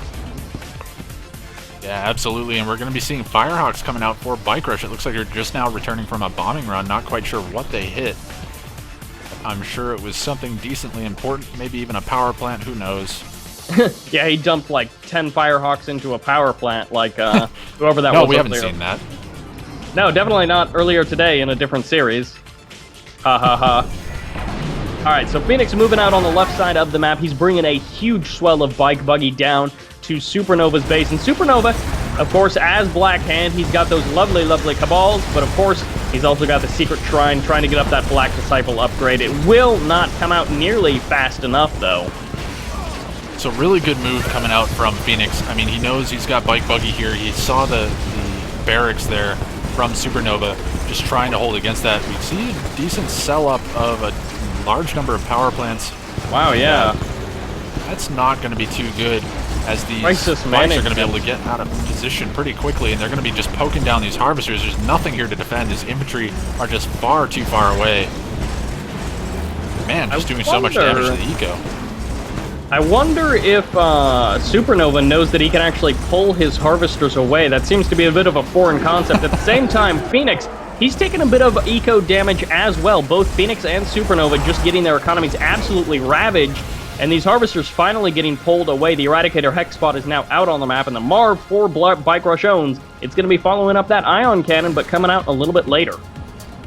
Yeah, this is kind of interesting. We're seeing a bit of a contrast in the playstyles here. This exactly. Lower left portion of the map is really very aggressive. Both players going really heavy into the Bike Buggy and just continuing to try to poke damage onto the eco. Whereas on the right side, we're seeing a little bit more campy style, going straight up to the high-tech units, and maybe looking for a really good late-game push. And it looks like actually it's going to be the Eradicator Hexapod of Loveboat trying to fall back here, getting away from the damage, doing quite a bit of damage, managing to clean up a decent number of those Rifleman squads, but nothing too much that Bike Rush can't recover from. Firehawks moving out here, not quite sure what they're going to be looking to do. Going to be spotting. No, actually it's going to be Loveboat just beaconing his own tripods again. He really wants his allies to know that they are there. Actually, do beacons still show up for all players? They do show up for all players, but they don't like ping. There's no noise ping or a location on the map that you would see as an ally. You can just see the smoke. Okay, yeah. So those tripods are going to be getting pulled back. The phase field is indeed activated, and Bike Rush owns, he's been able to get up to his high-tech late-game army. That's what he loves. And Phoenix is going to be defending with his Bike Buggy on the left side. Although there's not a lot of aggro happening, he is going to be able to swing on down with that Bike Buggy, put on some pressure to Supernova if he so chooses. And I like the transition from Bike Rush going into Juggernauts. This is actually a really good Juggernaut map, just due to the fact that they can use the terrain to their advantage. There's a decent size, kind of blown up set of buildings in the center of the map that they can kind of fight over as well. So they've just got a lot of different cover opportunities, and obviously Juggernauts are just good in most situations as well. Yep, definitely a good artillery unit. Now, Bike Rush owns, he's still just sort of sitting around. He's waiting. He's biding his time, as it were. And he's just going to be waiting around, sending out more and more Firehawk bombing runs. In the bottom left corner of the map, we, of course, do have Supernova putting on more and more pressure on Phoenix, but he doesn't have that fearsome of a force. No, that's very true, and it doesn't look like either of these players have really gathered any of that blue Tiberium down in the bottom left-hand corner, whereas it looks like Bike Rush has managed to completely mine out that upper right-hand corner from blue Tiberium. That's a huge amount of economy, like an insane amount. and that's translated through to this massive high-tech army that he's got. It's going to be zone troopers with the upgraded scanner packs. Wow. They're just going to be doing so much damage, and this is something that, honestly, Master Leaf's been talking about a lot. He just says, play zone troopers against screen factions, because there's just nothing they can do against it. I mean, zone troopers just counter pretty much everything that Scrin has, and there's just no quick way for Scrin to really kill those units. Of course, there's the Buzzer Swarm support power, but it's like once every 2 to 3 minutes that you can use that, and if they're packing along rifleman squads, or if they're fast on the force fire, they can take down those Buzzer squads pretty quickly. Well, that, and you can also use the jump jets to just get straight out of dodge and then use the range to kite them. There's a lot of opportunities for zone troopers to just really kite the buzzers quite a bit, and I mean the buzzer support power is really the only thing that counters it. But Firehawk's going down there, not managing to drop the tech assembler. Yeah, that's unfortunate. Bike Rush not going to be too pleased about that. Bike Rush gets all of his Juggernauts caught out of position in the middle of the map. Wow, this move from Love Boat is just smashing basically all the artillery. The rest of the army for Bike Rush is caught in an awkward position, and the Eradicator Hexpod is going to be getting folks down really quickly there. But the tripods may be able to escape, which would be a great victory there for Love Boat if he can manage to not DC from this game. Oh man, and had there been a clutch like phase field on that hexapod, he could have potentially gone in and crushed those zone troopers, or at least chased them away from this fight. Yeah. So that way they can't continue to put pressure on these tripods, because now Love Boat is just being forced to just send these tripods in, because there's really nothing else he can do. I mean, he can try to send them back to base, try to get them back to Supernova's base, but he's really not going to be able to do so. And this is unfortunate because there's double racks here for Phoenix, so he can just pump out engineers and just grab all of those tripods. And selling up both of those racks. Really strange. That is very weird. I don't know why he would do that. Why would you not grab back those tripods? Potentially he just really dislikes Scrin technology, and he's like, no, I don't want those. Now, Bike Rush owns he is going to be able to get those Juggernauts back online, maybe able to pick up a couple of Annihilator tripods for his trouble as well, or Reaper tripods rather, but that is 5 Gravity Stabilizer Storm Rider spam coming out from Love Boat. Wow. 5 Gravity Stabilizers, that's not something you ever see. I wonder if he's going to try to get the ion control at all, or if he's just going to go for Harvesters. Honestly, I would go Harvesters first. I'd take out those Firehawks straight away. Bit of a lag spike once again. Oh, that is Phoenix. Very unfortunate. Wow. Bike Rush is like, get out! Get out! Bike Rush ready to just take over for him. Apparently he's saying he crashed. Okay, so I guess we're going to kick Phoenix from this game, and it's going to be Bike Rush trying to 1v2 once again. I feel bad about this. This is interesting though, because he's got a different approach this time. It's Love Boat that has the advantage on the enemy team as opposed to supersonic airstrike, not able to do the damage that he was really hoping for. Yeah, a little bit unfortunate. That could have been so epic. Yeah, I know, we were both kind of like inhaling and you were getting ready for the power yell, but then it was just like, alright, kind of mediocre. Kind of meh. Yeah, just not very good. Now, of course, going for the power plants is a good idea. Eliminating the upgraded power plants is what he should be doing first, not so much worrying about the unupgraded ones just yet. Now, at the same time, this gives Bike Rush a ridiculous amount of units. But do not forget about Supernova, because he's going to have a couple of minutes of free time to just do what he wants. Very true, but once again, it's going to be a matter of whether or not Supernova capitalizes on this time. We saw I Love Milps, Love Boat, he did not really capitalize on the time that he was given to recover, and I think Supernova was going to be a little bit more prepared to recover from this. He does still have his eco up and running, he has his MCV, so he's definitely not out of this game. He's grabbing that blue Tiberium now, and we see a little bit of a sell up here. No, that's going to just be units. That drone platform, though, that thing is going to be going down lightning quick. There it goes. So much rail technology in this army. And again, Love Boat, he was doing pretty well with his Storm Riders, but he has to be careful with this many rocket troopers mixed into this army. As soon as he flies over them, it's lights out for a majority of those Storm Riders. And Bike Rush Owens is actually starting to defend back away from the defend the Storm Riders away, but Love Boat has been defeated. Yeah, so Supernova, the only remaining player for Team Zadroch at this point. Is it Zadroch? Yeah, and I mean, this could be taking us to match point. There's not a whole lot left here for Supernova. Bike Rush basically just smashed through the front door of Loveboat, and Loveboat, he had a lot of Storm Riders, which did all right. He got some kills, he thinned out the army, but he wasn't able to finish things off. I think it may have been better just to go for a lot of power plants, try to go for the kills that way. And the Ion Control, it's powered up. And are we going to see the fire down? No, second Ion, or rather, nuclear missile being built by Bike Rush. And here comes the Ion Cannon coming down right into the base of Supernova. Going to be killing off most of that infrastructure, killing 2 refineries as well as a number of power plants. And actually, Supernova selling off a lot of that stuff before it was actually destroyed, so a good decision. Ion Cannon, definitely the coolest looking superpower of, I think, any video game ever. Oh yeah, definitely the coolest superpower I've ever seen. Just does so much damage, and that laser with the spinning action. Yeah, you just can't go wrong. It is so cool looking. Bike Rush owns, he can basically at this point just cue a move to the bottom left corner of the map, and he will win. There is no way, especially since he was just defeated, that Supernova can take this game.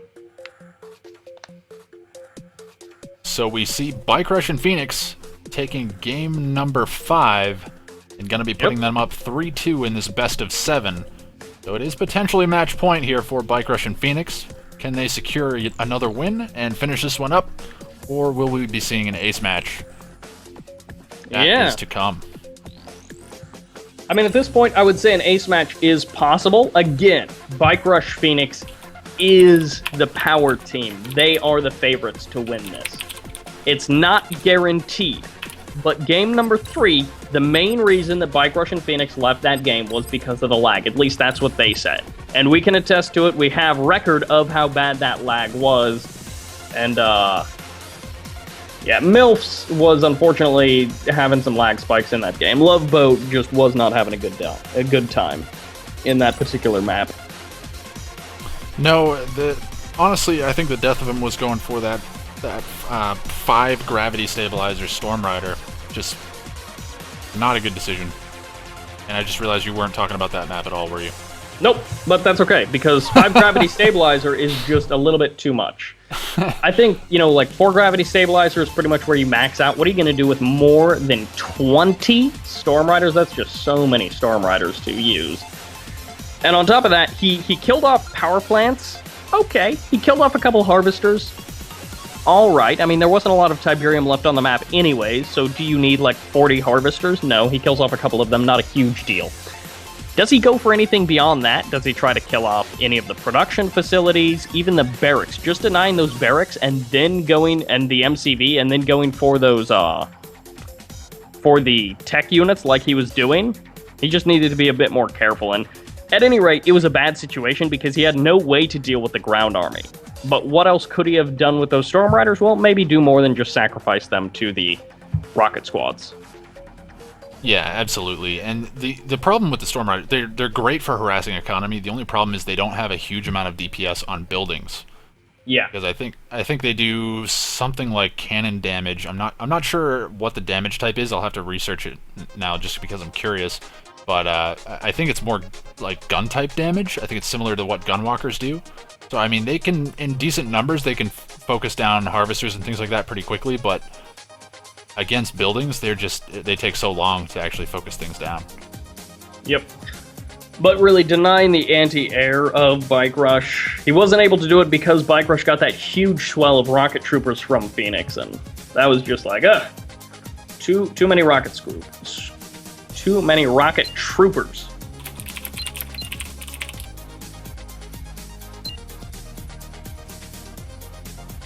It really isn't the server.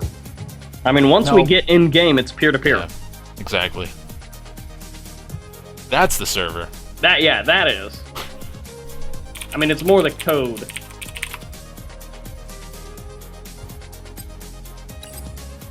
Maybe Phoenix will rehost. It seemed to work out pretty well with Phoenix hosting last time. Yeah, it did.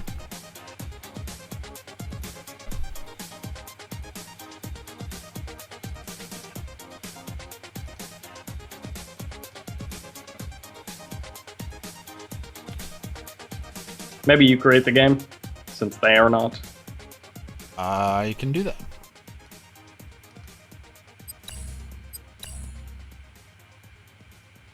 Sure where Bike Rush disappeared to. Is. Goodness. Seemed to open the lobby. No. Goodness. Weird glitch where you click on it and it goes away straight away. I don't understand. It's when people are spamming. When people are spamming to get into the room, that's what it does. Yeah. It just does that thing where you try to open it and it immediately just loses the menu. Oh.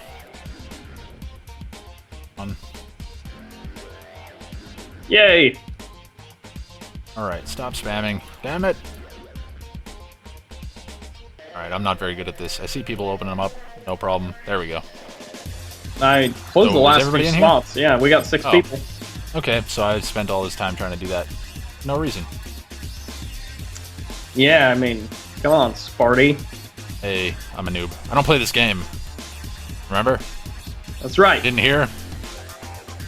I just do it for the subs. Particularly. You're random. Go to ops. Yeah. I'm random. If I whisper, the viewers won't know. Completely forgot. My bad. I was too busy focused on trying to click things that weren't clicking. And defend yourself. And defend myself, yes. Just a little bit.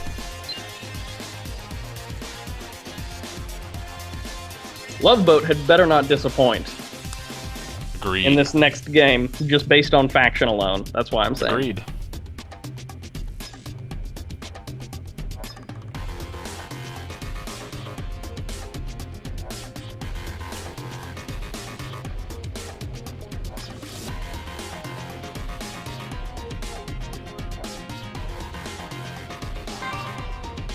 Alright, we are on the map, end of the line, and spawning down in the bottom right-hand corner as the orange-black hand, we do have Supernova. And his teammate down in the bottom left-hand corner as the green marked of Kane, we have Loveboat, or I Love MILFs, whichever you prefer to call him. But in the top left position, he is Pink GDI, he is Phoenix.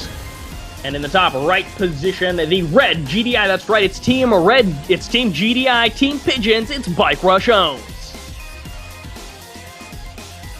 So straight up GDI versus two Nod sub-factions, so I like this. It's Nod versus GDI, essentially. Yep. And we'll have to see how this one turns out. And I am specifically putting pressure on Supernova, no, not Supernova, on Loveboat to not disappoint with his EMPs. I want to see EMPs that inspire me. I want to see EMPs that make Hydraulic come back to the game and say, my gosh, those EMPs were fantastic. That's what I want to see. Literally brings him back from the grave. I don't think he's dead. I don't think that's what happened. We'll agree to disagree. Also, I want to see Bike Rush grab the mutant topple again. I would not be shocked to see that, to be honest. Yeah, because Bike Rush... I wish I could beacon in the game so it's like, hey, capture this. Yeah, or that we could chat to them. I would abuse that. I would be like, Bike Rush, grab the mutant topple. Oh, yes. But I doubt we'll be seeing that in this game, as I would imagine these guys are starting to get a little bit fatigued. Been playing for quite a while, and likely going to be looking to secure some straight-up victories here. But who knows? Maybe we'll see something wonky. Yep. And is that Rifleman squad going to make it into the garrison? It barely does.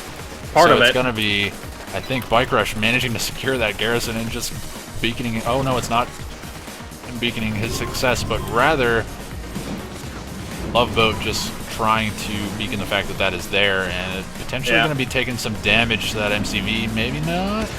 Now, Bike Rush is going for the early expand, now as is Phoenix. So they're both got their MCV on the move. So does Loveboat. Now, Supernova, the one player not going for the fast expand, is indeed going to be going for something else. Most likely his Tier 2 tech, potentially for some sort of flame-based shenanigans. We will have to see. Yeah, so Tier 2 out. Flame, not a terrible option on this map. Unfortunately, against GDI, not a wonderful choice. Just due to the fact that a couple of Predator tanks completely shuts it down. Yeah, especially if they get the scout off early with pit bulls, and then they just start constantly poking and staying out of range. You're like, I just want to move across the map with my flame tank and kill all your stuff. Exactly. Exactly. Just let Beam the terror cannons. happen. Okay, okay. I hope this game heats up even more because we've got beam cannons coming out from Supernova, and on the same time, we got the Marked of Kane Love Boat. I'm hoping we see some EMPs from him. This is actually really cool. We saw the beam cannon infantry composition coming out earlier in the day, and Oh, he Supernova... reveals it, basically, immediately. Do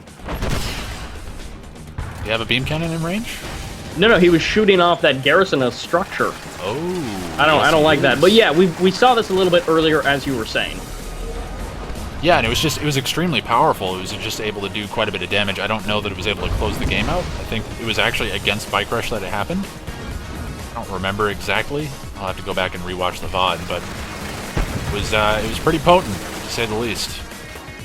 Yeah, we've seen it in a number of games. I know one of them on Battle Stadium where Dimitri lost his tech to them.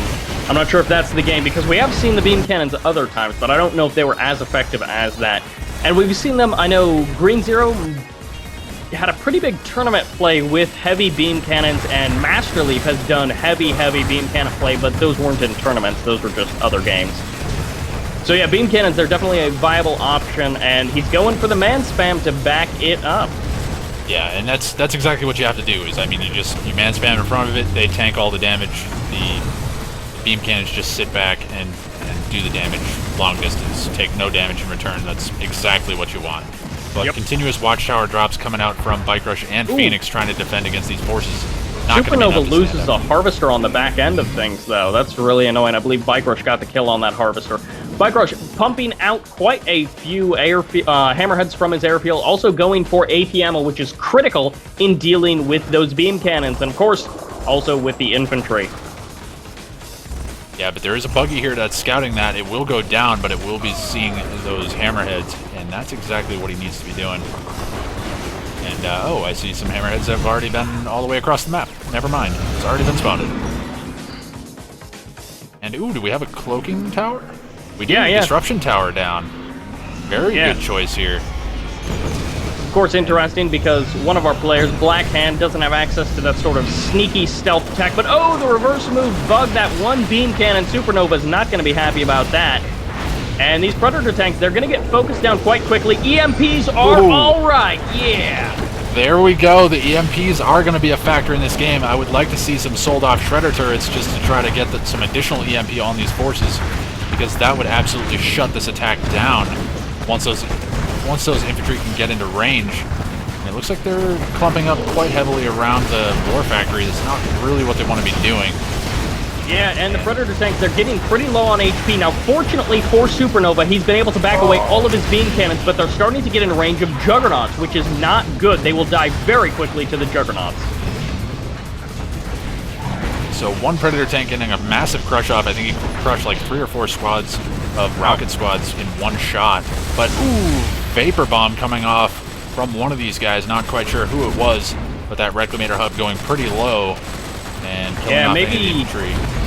Maybe he can finish it off with the beam cannons. I'm assuming that's what he was hoping to do. The EMP locks down 3 Predator tanks, and the Obelisk gets thrown down as well. A good move there. Now, on the back end of things, it looks like one of the Tib Catalyst missile does fire off. Oh, man. Manages to take out 2 refineries on the left-hand side, and that's going to be really damaging for Phoenix. Definitely not what he wants to be seeing at this point in the game. Yep.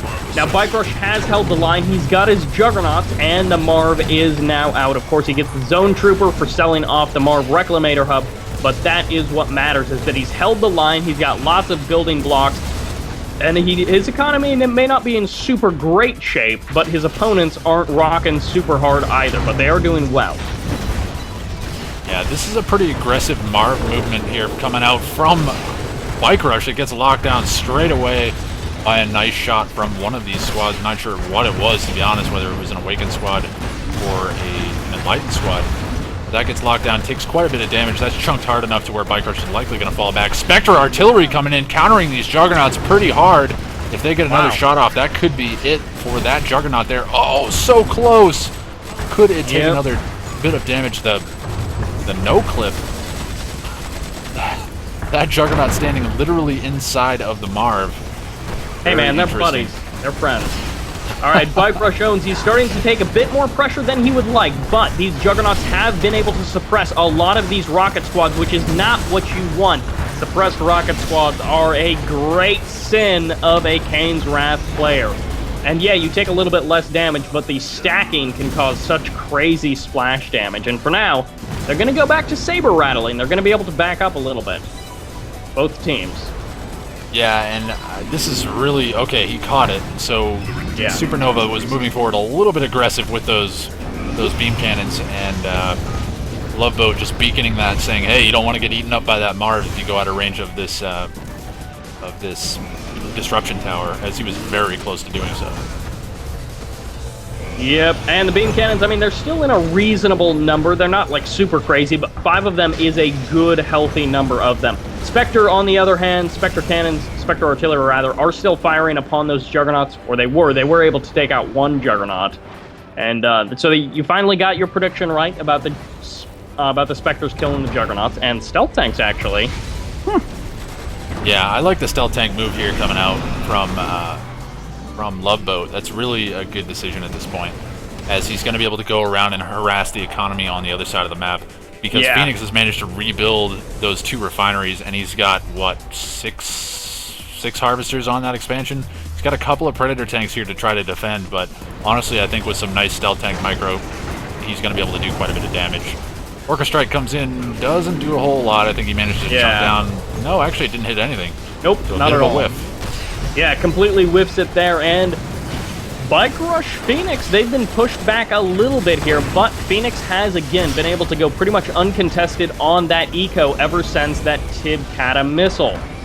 And at the same time, things aren't going super strong for Loveboat and Supernova, but they are holding the line.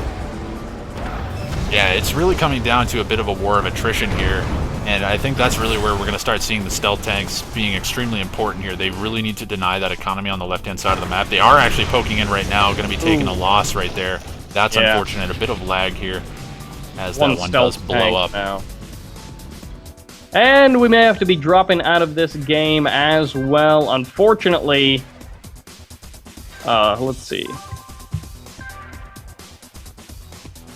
And none of these guys are too terribly pleased with the way this is going.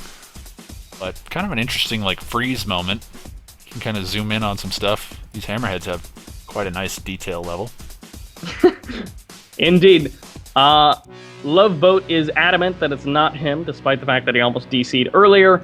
I'm going to go ahead and drop out of this game. Maybe that'll clear some things up. Okay, I may be joining you, but hopefully we can manage to keep on cruising through. Oh, I can't even leave.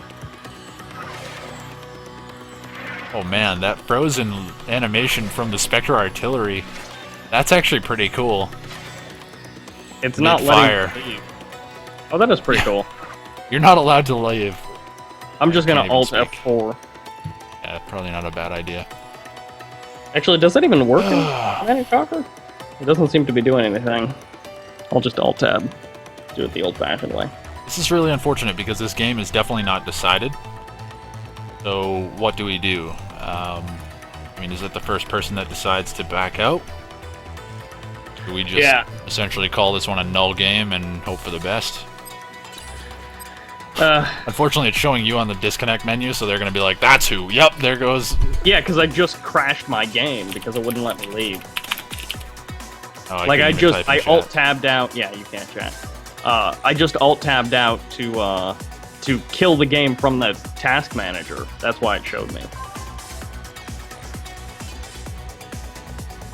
Yeah, I really don't know what to do at this point. I mean, this game is straight up frozen.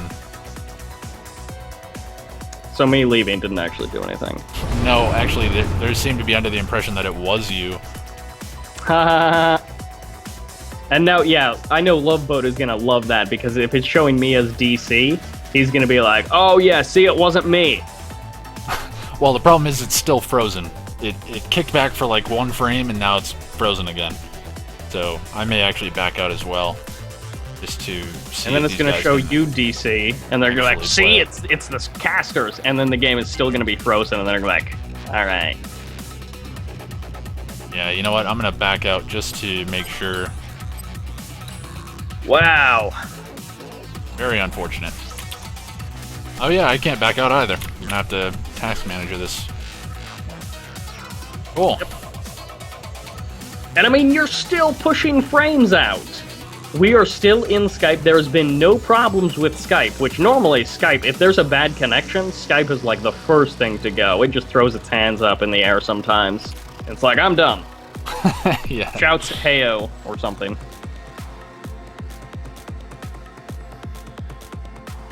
Man, I can't even get out of the game. Yep. There we go. Finally managed to get out. We might have to stick out or leave the rest of these games, which would be really unfortunate. I would be very sad.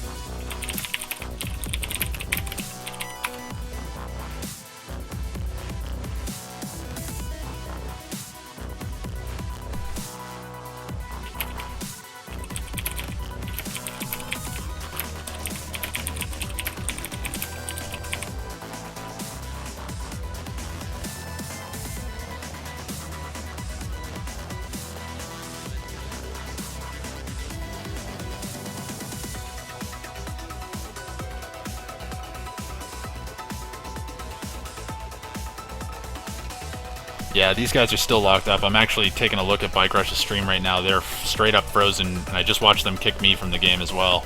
So, yeah, that Spectre artillery, that shot is still mid-air, so, I mean, it hasn't even completed more than 2 or 3 frames. But it's definitely us. Oh yeah, of definitely course the it's us. I'm not pushing 100 megabytes per second down and 20 up or anything. Man, that's Definitely. sick. 20 up. I know, right? I get 5 up now, and that's going to change in the next week. I'm going to have to Oh yeah? raid my internet. Yep. Because one of my wait, you're roommates is moving out, and so bills are getting split. Instead of being split 3 ways, they're being split 2 ways, so we're dropping down the internet. Bummer. Yeah. It's a worthwhile thing to do, though. Yeah, it's one of those choices that's like, I really don't want to make this choice. Like, I like my 60 down, 5 up, even if it's like 60 down, 5.5 up, and it's not the strongest connection. I mean, it's no 120 or like 100, which some of the guys in Denmark, some of the RE3 guys are like, yeah, 100.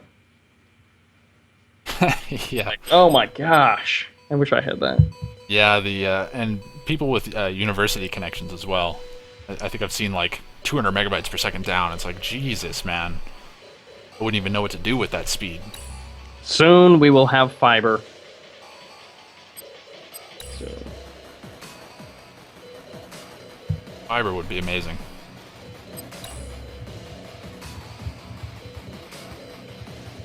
But yeah, I don't really know what to do about this situation. It looks like Bike's actually back in the lobby. Yep.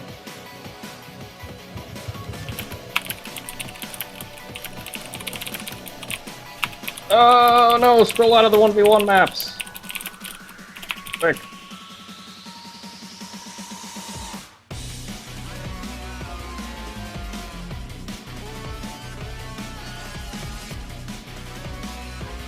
Forget to go observer mode. I was literally clicking that button. Alright, I just wanted to make sure you didn't carry on my bad mistakes. But you're better, so we'll just rely on that. Get a little bit of a stretch in here. I think we'll call this the 9th inning stretch. Oh, We're pretty much match point. this is like the 12th inning at this point. We're not even allowed to have this many innings. That is true. I've got no con to you for some reason.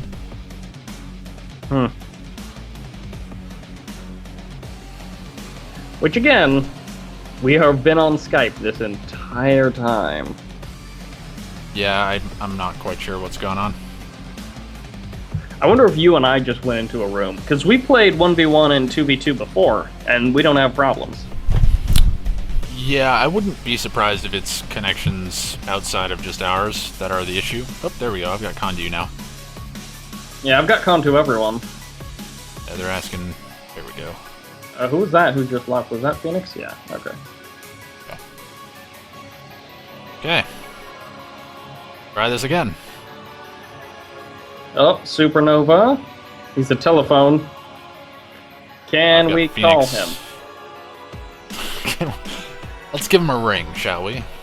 I mean, they put a telephone icon. What do you want me to say? That's true. I've got literally nothing for Phoenix. Oh, here we go. Telephone's going. Just like the empty box. Yeah, there's just nothing. Yeah. Wouldn't even know that there was something that needed to be there.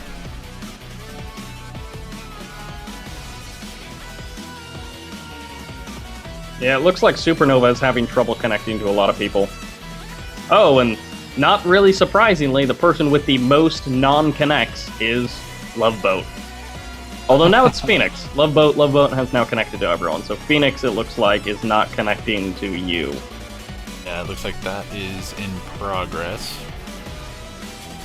Yep, Phoenix, you and Supernova. Oh, Sparty. No con to Phoenix. Alright. I just restarted the game, so I don't think it's me, but... Wait, what? It still shows you as being in lobby. Oh, no. I'm still in the lobby. I'm saying I restarted the game after that little crash that we had. Yeah. I don't know if these guys were just able to back out, but I couldn't.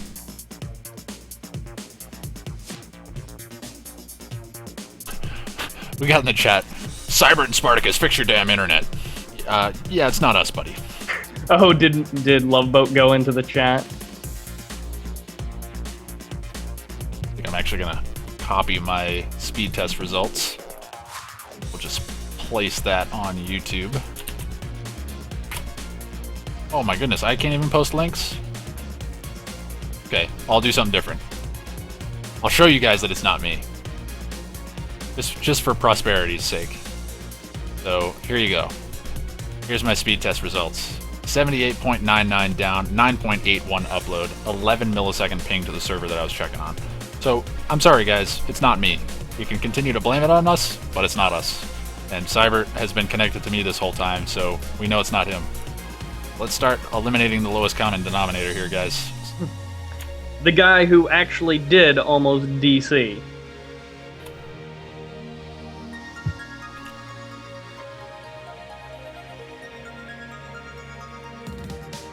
Kinda silly, to be honest.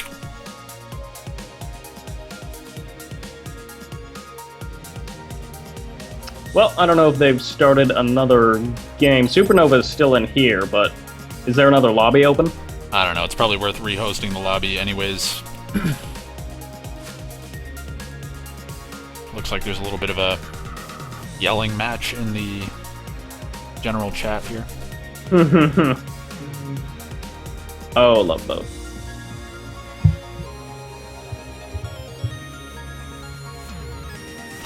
Says, I'm watching this stream and only Cybert and Spartacus have con issues. Yeah, that's because we were the only two that backed out. Obviously, we're gonna get disconnects if we have to shut down the game to back out. Come on, guys. Use your heads. No, using their heads hurts. You're killing me, Smalls. It's like the game where it was lagging, you and I left, and then the four of them were still playing, super laggy, and then eventually Bike Rush just left because of the lag. It's like, we weren't even in that part of the game. Yeah. Well, it's easy to point the finger when you actually see the disconnect menu, but, I mean, it's pretty obvious that we were backing out to let them play that one out. Yeah. So we may have to drop out of the finals cast, which is unfortunate because it's game 6, and we're nearing the end, the last 2 games, so... unfortunately. We could wait for the replay and then just quickly bang that one out if you want. We could indeed. I've still got a couple hours, but it's getting pretty close as we're nearing like the 6th hour of this broadcast. Yeah, this has gone on a lot longer than I was expecting. Especially with so few people actually showing up. Yeah, exactly. And it's funny, there was requests to make this a double elim tournament, and I was just like, oh dear God, no.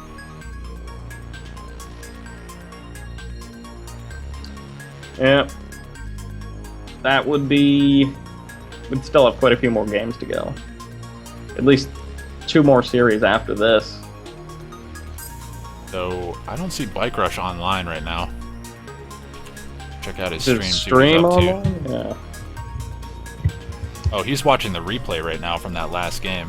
Oh my gosh, he actually, because he and Supernova were arguing in the lobby about who would have won. Oh, so he just wants to see where everybody was at. Yeah. No, that game was far from decided. I mean, I would still give the edge to Bike Rush Phoenix just because they are the favorites in this series, and they weren't in a bad position.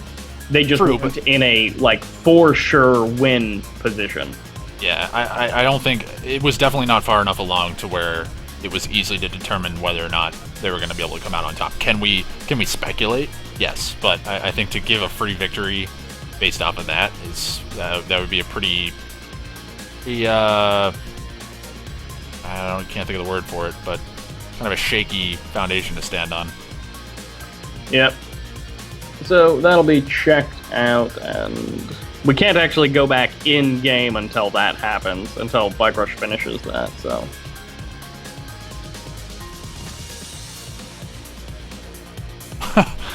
Somebody's just now saying that it's not about the speed of your internet connection. Okay, then what is it?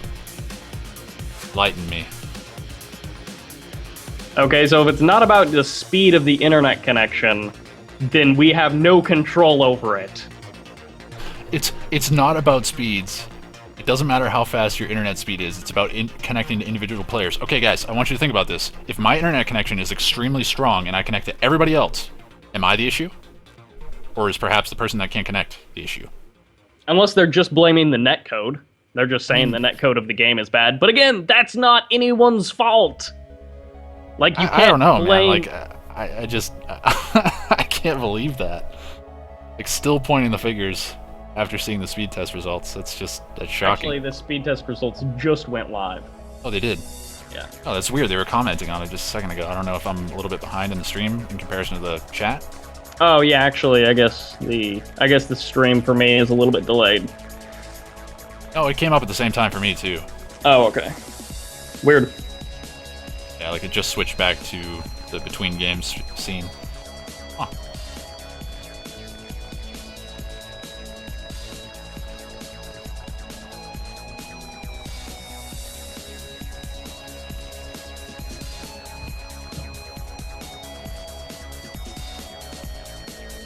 Phantom Wolves just created a Well, that looks like a legitimate. That looks like a legitimate tournament game. Yeah, Phantom Wolves, of course. He's probably just some Russian player that's like, wow, look at how many people are online. I think I'll just start creating games. He's like, yes, finally, the Russian One lobby has people.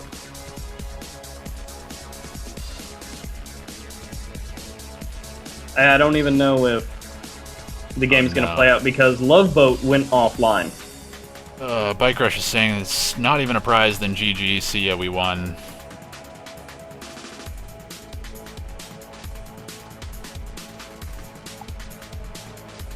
Well, yeah, I mean, if Loveboat leaves anyways, then it's gonna be Supernova 2v1 or 1v2. Bike Rush Phoenix. Well, this is an unfortunate end to the decent tournament here. I'm a bit disappointed that this is the way that it turned out. Fortunately, this is the second time that we've had to deal with something like this where we had a connection issue being a deciding factor between a game. I think State of the Union just straight up gave up his games against, I don't know if it was Cyberstorm or Supernova. It might have actually been Supernova, I don't know. But I'm pretty sure he just dropped that series, just said, hey, I don't want to deal with the lag, go ahead and take it. No, it wasn't Supernova, it was Cyberstorm. Yeah, I think it was Cyberstorm. I get the two of them mixed up, but yeah, very strange.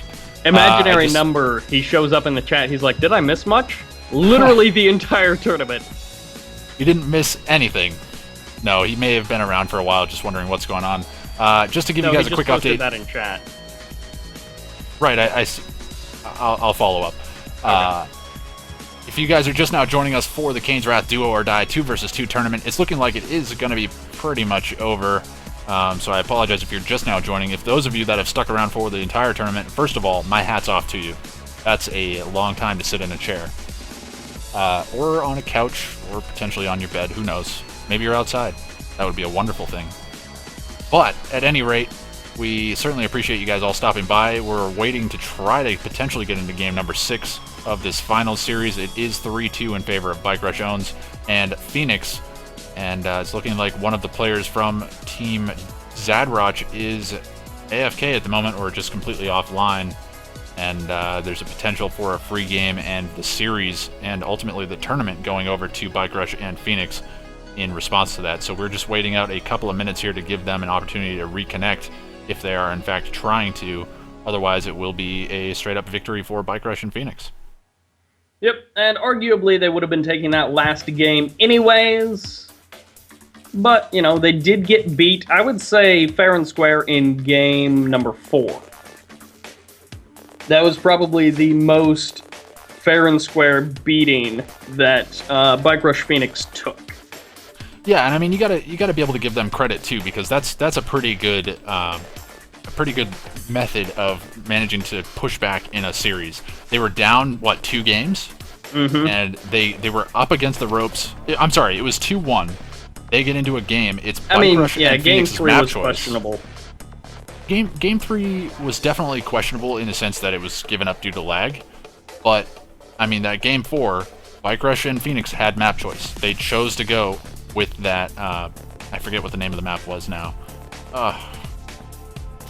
Tournament Shaft, and an unusual map, but Bike Rush and Phoenix weren't able to pull it out. Supernova put on so much pressure onto the base of Phoenix and just completely eliminated him from the game early on, and then left Bike Rush to 1v2 against a very crippled I Love MILFs and Supernova, who was still doing quite well. He was still pushing forward, and it's very difficult to try to maintain essentially an army twice the size of your original army and continue to pull through. Yep. So we'll see. I mean, it was some good games, but yeah, this tournament is pretty much over. Unfortunately, we won't get that final conclusion game, and yep, that's just kind of sad, but. Oh, apparently I need to clean my internet history and cache. That's what the problem is. Why is this guy still arguing about this? Unbelievable. Like, there was the 2 guys in chat, and one of them was like, look, it doesn't have anything to do with your internet connection. How is it our fault? And then the other guy was like, your internet speed has nothing to do with it. How is it our fault? How can you, if it's not our actual internet connections, it's clearly not game lag. We have tons of VODs to prove that we can run the game at the settings that we do. Okay, I thought Heavy Guy was continuing to go with this, and he's saying clearing browser history make the whole connection faster, guys. I thought he was going on the same side, but now I see you said you heard it here first, and I'm thinking, okay, maybe that's just him trolling the trolls. Maybe you should download some more RAM. That's what the problem is, Cybert. You know what it is? It's streaming to YouTube. That's what it is! Damn it. Tried to get those dirty subs! It's all this sub-hype. It's all it is, Cybert. Can't even believe it. By the way, guys, thank you all very much for watching, and of course, hit that subscribe button on YouTube. You can check out Twitch, you can check out Sparty. I'm so used to saying twitch.tv/SpartyLive. You can check out Sparty and his great Kane's Wrath content. He plays only one game, or he casts only one game like a big noob. Yeah, that's true. That's true. But also, thank you very much, first of all, to Cybert, in case I forget to thank you later on and we just end this broadcast with me kind of angry that this is not going to go into a final game. But thank you very much for joining me, obviously, in this cast. It has been immensely more fun doing a dual cast rather than just a solo cast of these tournaments and just sitting here waiting for this stuff to be sorted out. It's so much more interesting to have somebody to bounce some ideas off of, or just shoot the shit with, you know? Yep, dual casts are always a bit more fun during the downtime. Even watching paint dry is more fun with friends. Indeed it is. That's a good way of putting it. Good old paint drying. Yeah. Start a new trend on Twitter, hashtag paint dry friends. I like it. Paint dry friends. It describes the downtime that commentators face in between matches. Mm-hmm. And it would be great if I'd really love, but it's never going to happen because these guys are way too impatient. I'd love to get a tournament set up where we could schedule the games. So it's like, okay, this game's going to happen now. There's going to be a game after this. That game will not happen until we're able to get in there and spectate it. So that way we could actually have like a show going on. Whereas right now we're just kind of running in tandem with the tournament. Yeah, you can't really do that. It looks like congratulations goes down, by the way. So, a Love Boat did indeed vacate the premises of this game, and as a result, going to be, getting forfeited that particular map. So, congratulations to Bike Rush Phoenix, but going back to what you were saying a minute ago, I don't actually remember what I was saying. Nobody knows what anybody was saying. We'll just go with that. But yes, it looks like Bike Rush and Phoenix will be taking this tournament, so congratulations to them. Kind of a strange way to take a victory, but it was definitely earned. These guys played very well throughout the tournament, and obviously were favorites going into the final games. And very, very nice to see them picking up a victory here. But also well played to everybody that participated in the tournament. Thank you all for showing up. It was definitely nice to have a decent tournament turnout for a 2 versus 2 tournament. Yeah, that you were talking about like setting up matches at times. Yeah, it's hard to do that because so many scheduling conflicts. That's sort of what we did for a main event, and it worked pretty well, but it doesn't always work out because you try to schedule like more than 2 or 3 people, and it's just you run into so many conflicts of this day works for these people, but not the people broadcasting, and this other day works for the broadcasters, and all of this other stuff. So you just run into so many scheduling conflicts with that sort of thing, and unless you have like, hey, here's $2,000 on the prize pool, and I'm putting it up myself, so we're going to do things my way. Unless you can do that, it's difficult to actually get it to all pan out. Yeah, absolutely.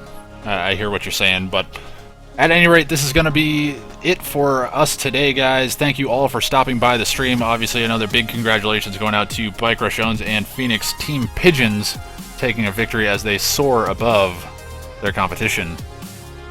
And another big shout out to Cybert. Thank you once again for stopping by, or rather joining me for this stream. It's been a lot of fun. I've certainly had a good time. I hope you have too. And we're certainly appreciative of everybody that stopped by the stream and enjoyed it along with us. Sorry for all the technical glitches and server issues, but I felt it was a decent tournament all the same. And any final words for the community here? No, I think that's pretty much going to be doing it. Of course, there's more Kane's Wrath, Tiberium Wars, Red Alert 3 action heading your way. Also, Generals and Zero Hour, if you're into that thing, they've got some events going on as well. Of course, a big shout out to Toxic Shock and all of the Kane's Wrath staff over on GameReplays.org that make this stuff happen, because there's not a lot of other action going on, so it's always good to see more and more tournaments for the community. And of course, I am Cybert. You can check me out over on Twitter or YouTube. Twitter.com at @1cybert over on Twitter, and then youtube.com/CNCcybert. So, thank you again, Spartacus, for hosting the stream, streaming to YouTube, getting all of that dirty subscriber follows. Oh yes, the dirty sub follows. That's exactly what the entire purpose was. But once again, thanks everybody for stopping by the stream. If you guys enjoyed the stream, please be sure to click that subscribe button, or at least keep an eye out for some additional content. There will be lots more to come in the future. I've been relatively dormant the last couple of months, but that will be seeing a really significant change in the coming weeks. So lots of new stuff coming up for you guys. Be sure to stick around, and we'll catch you all next time.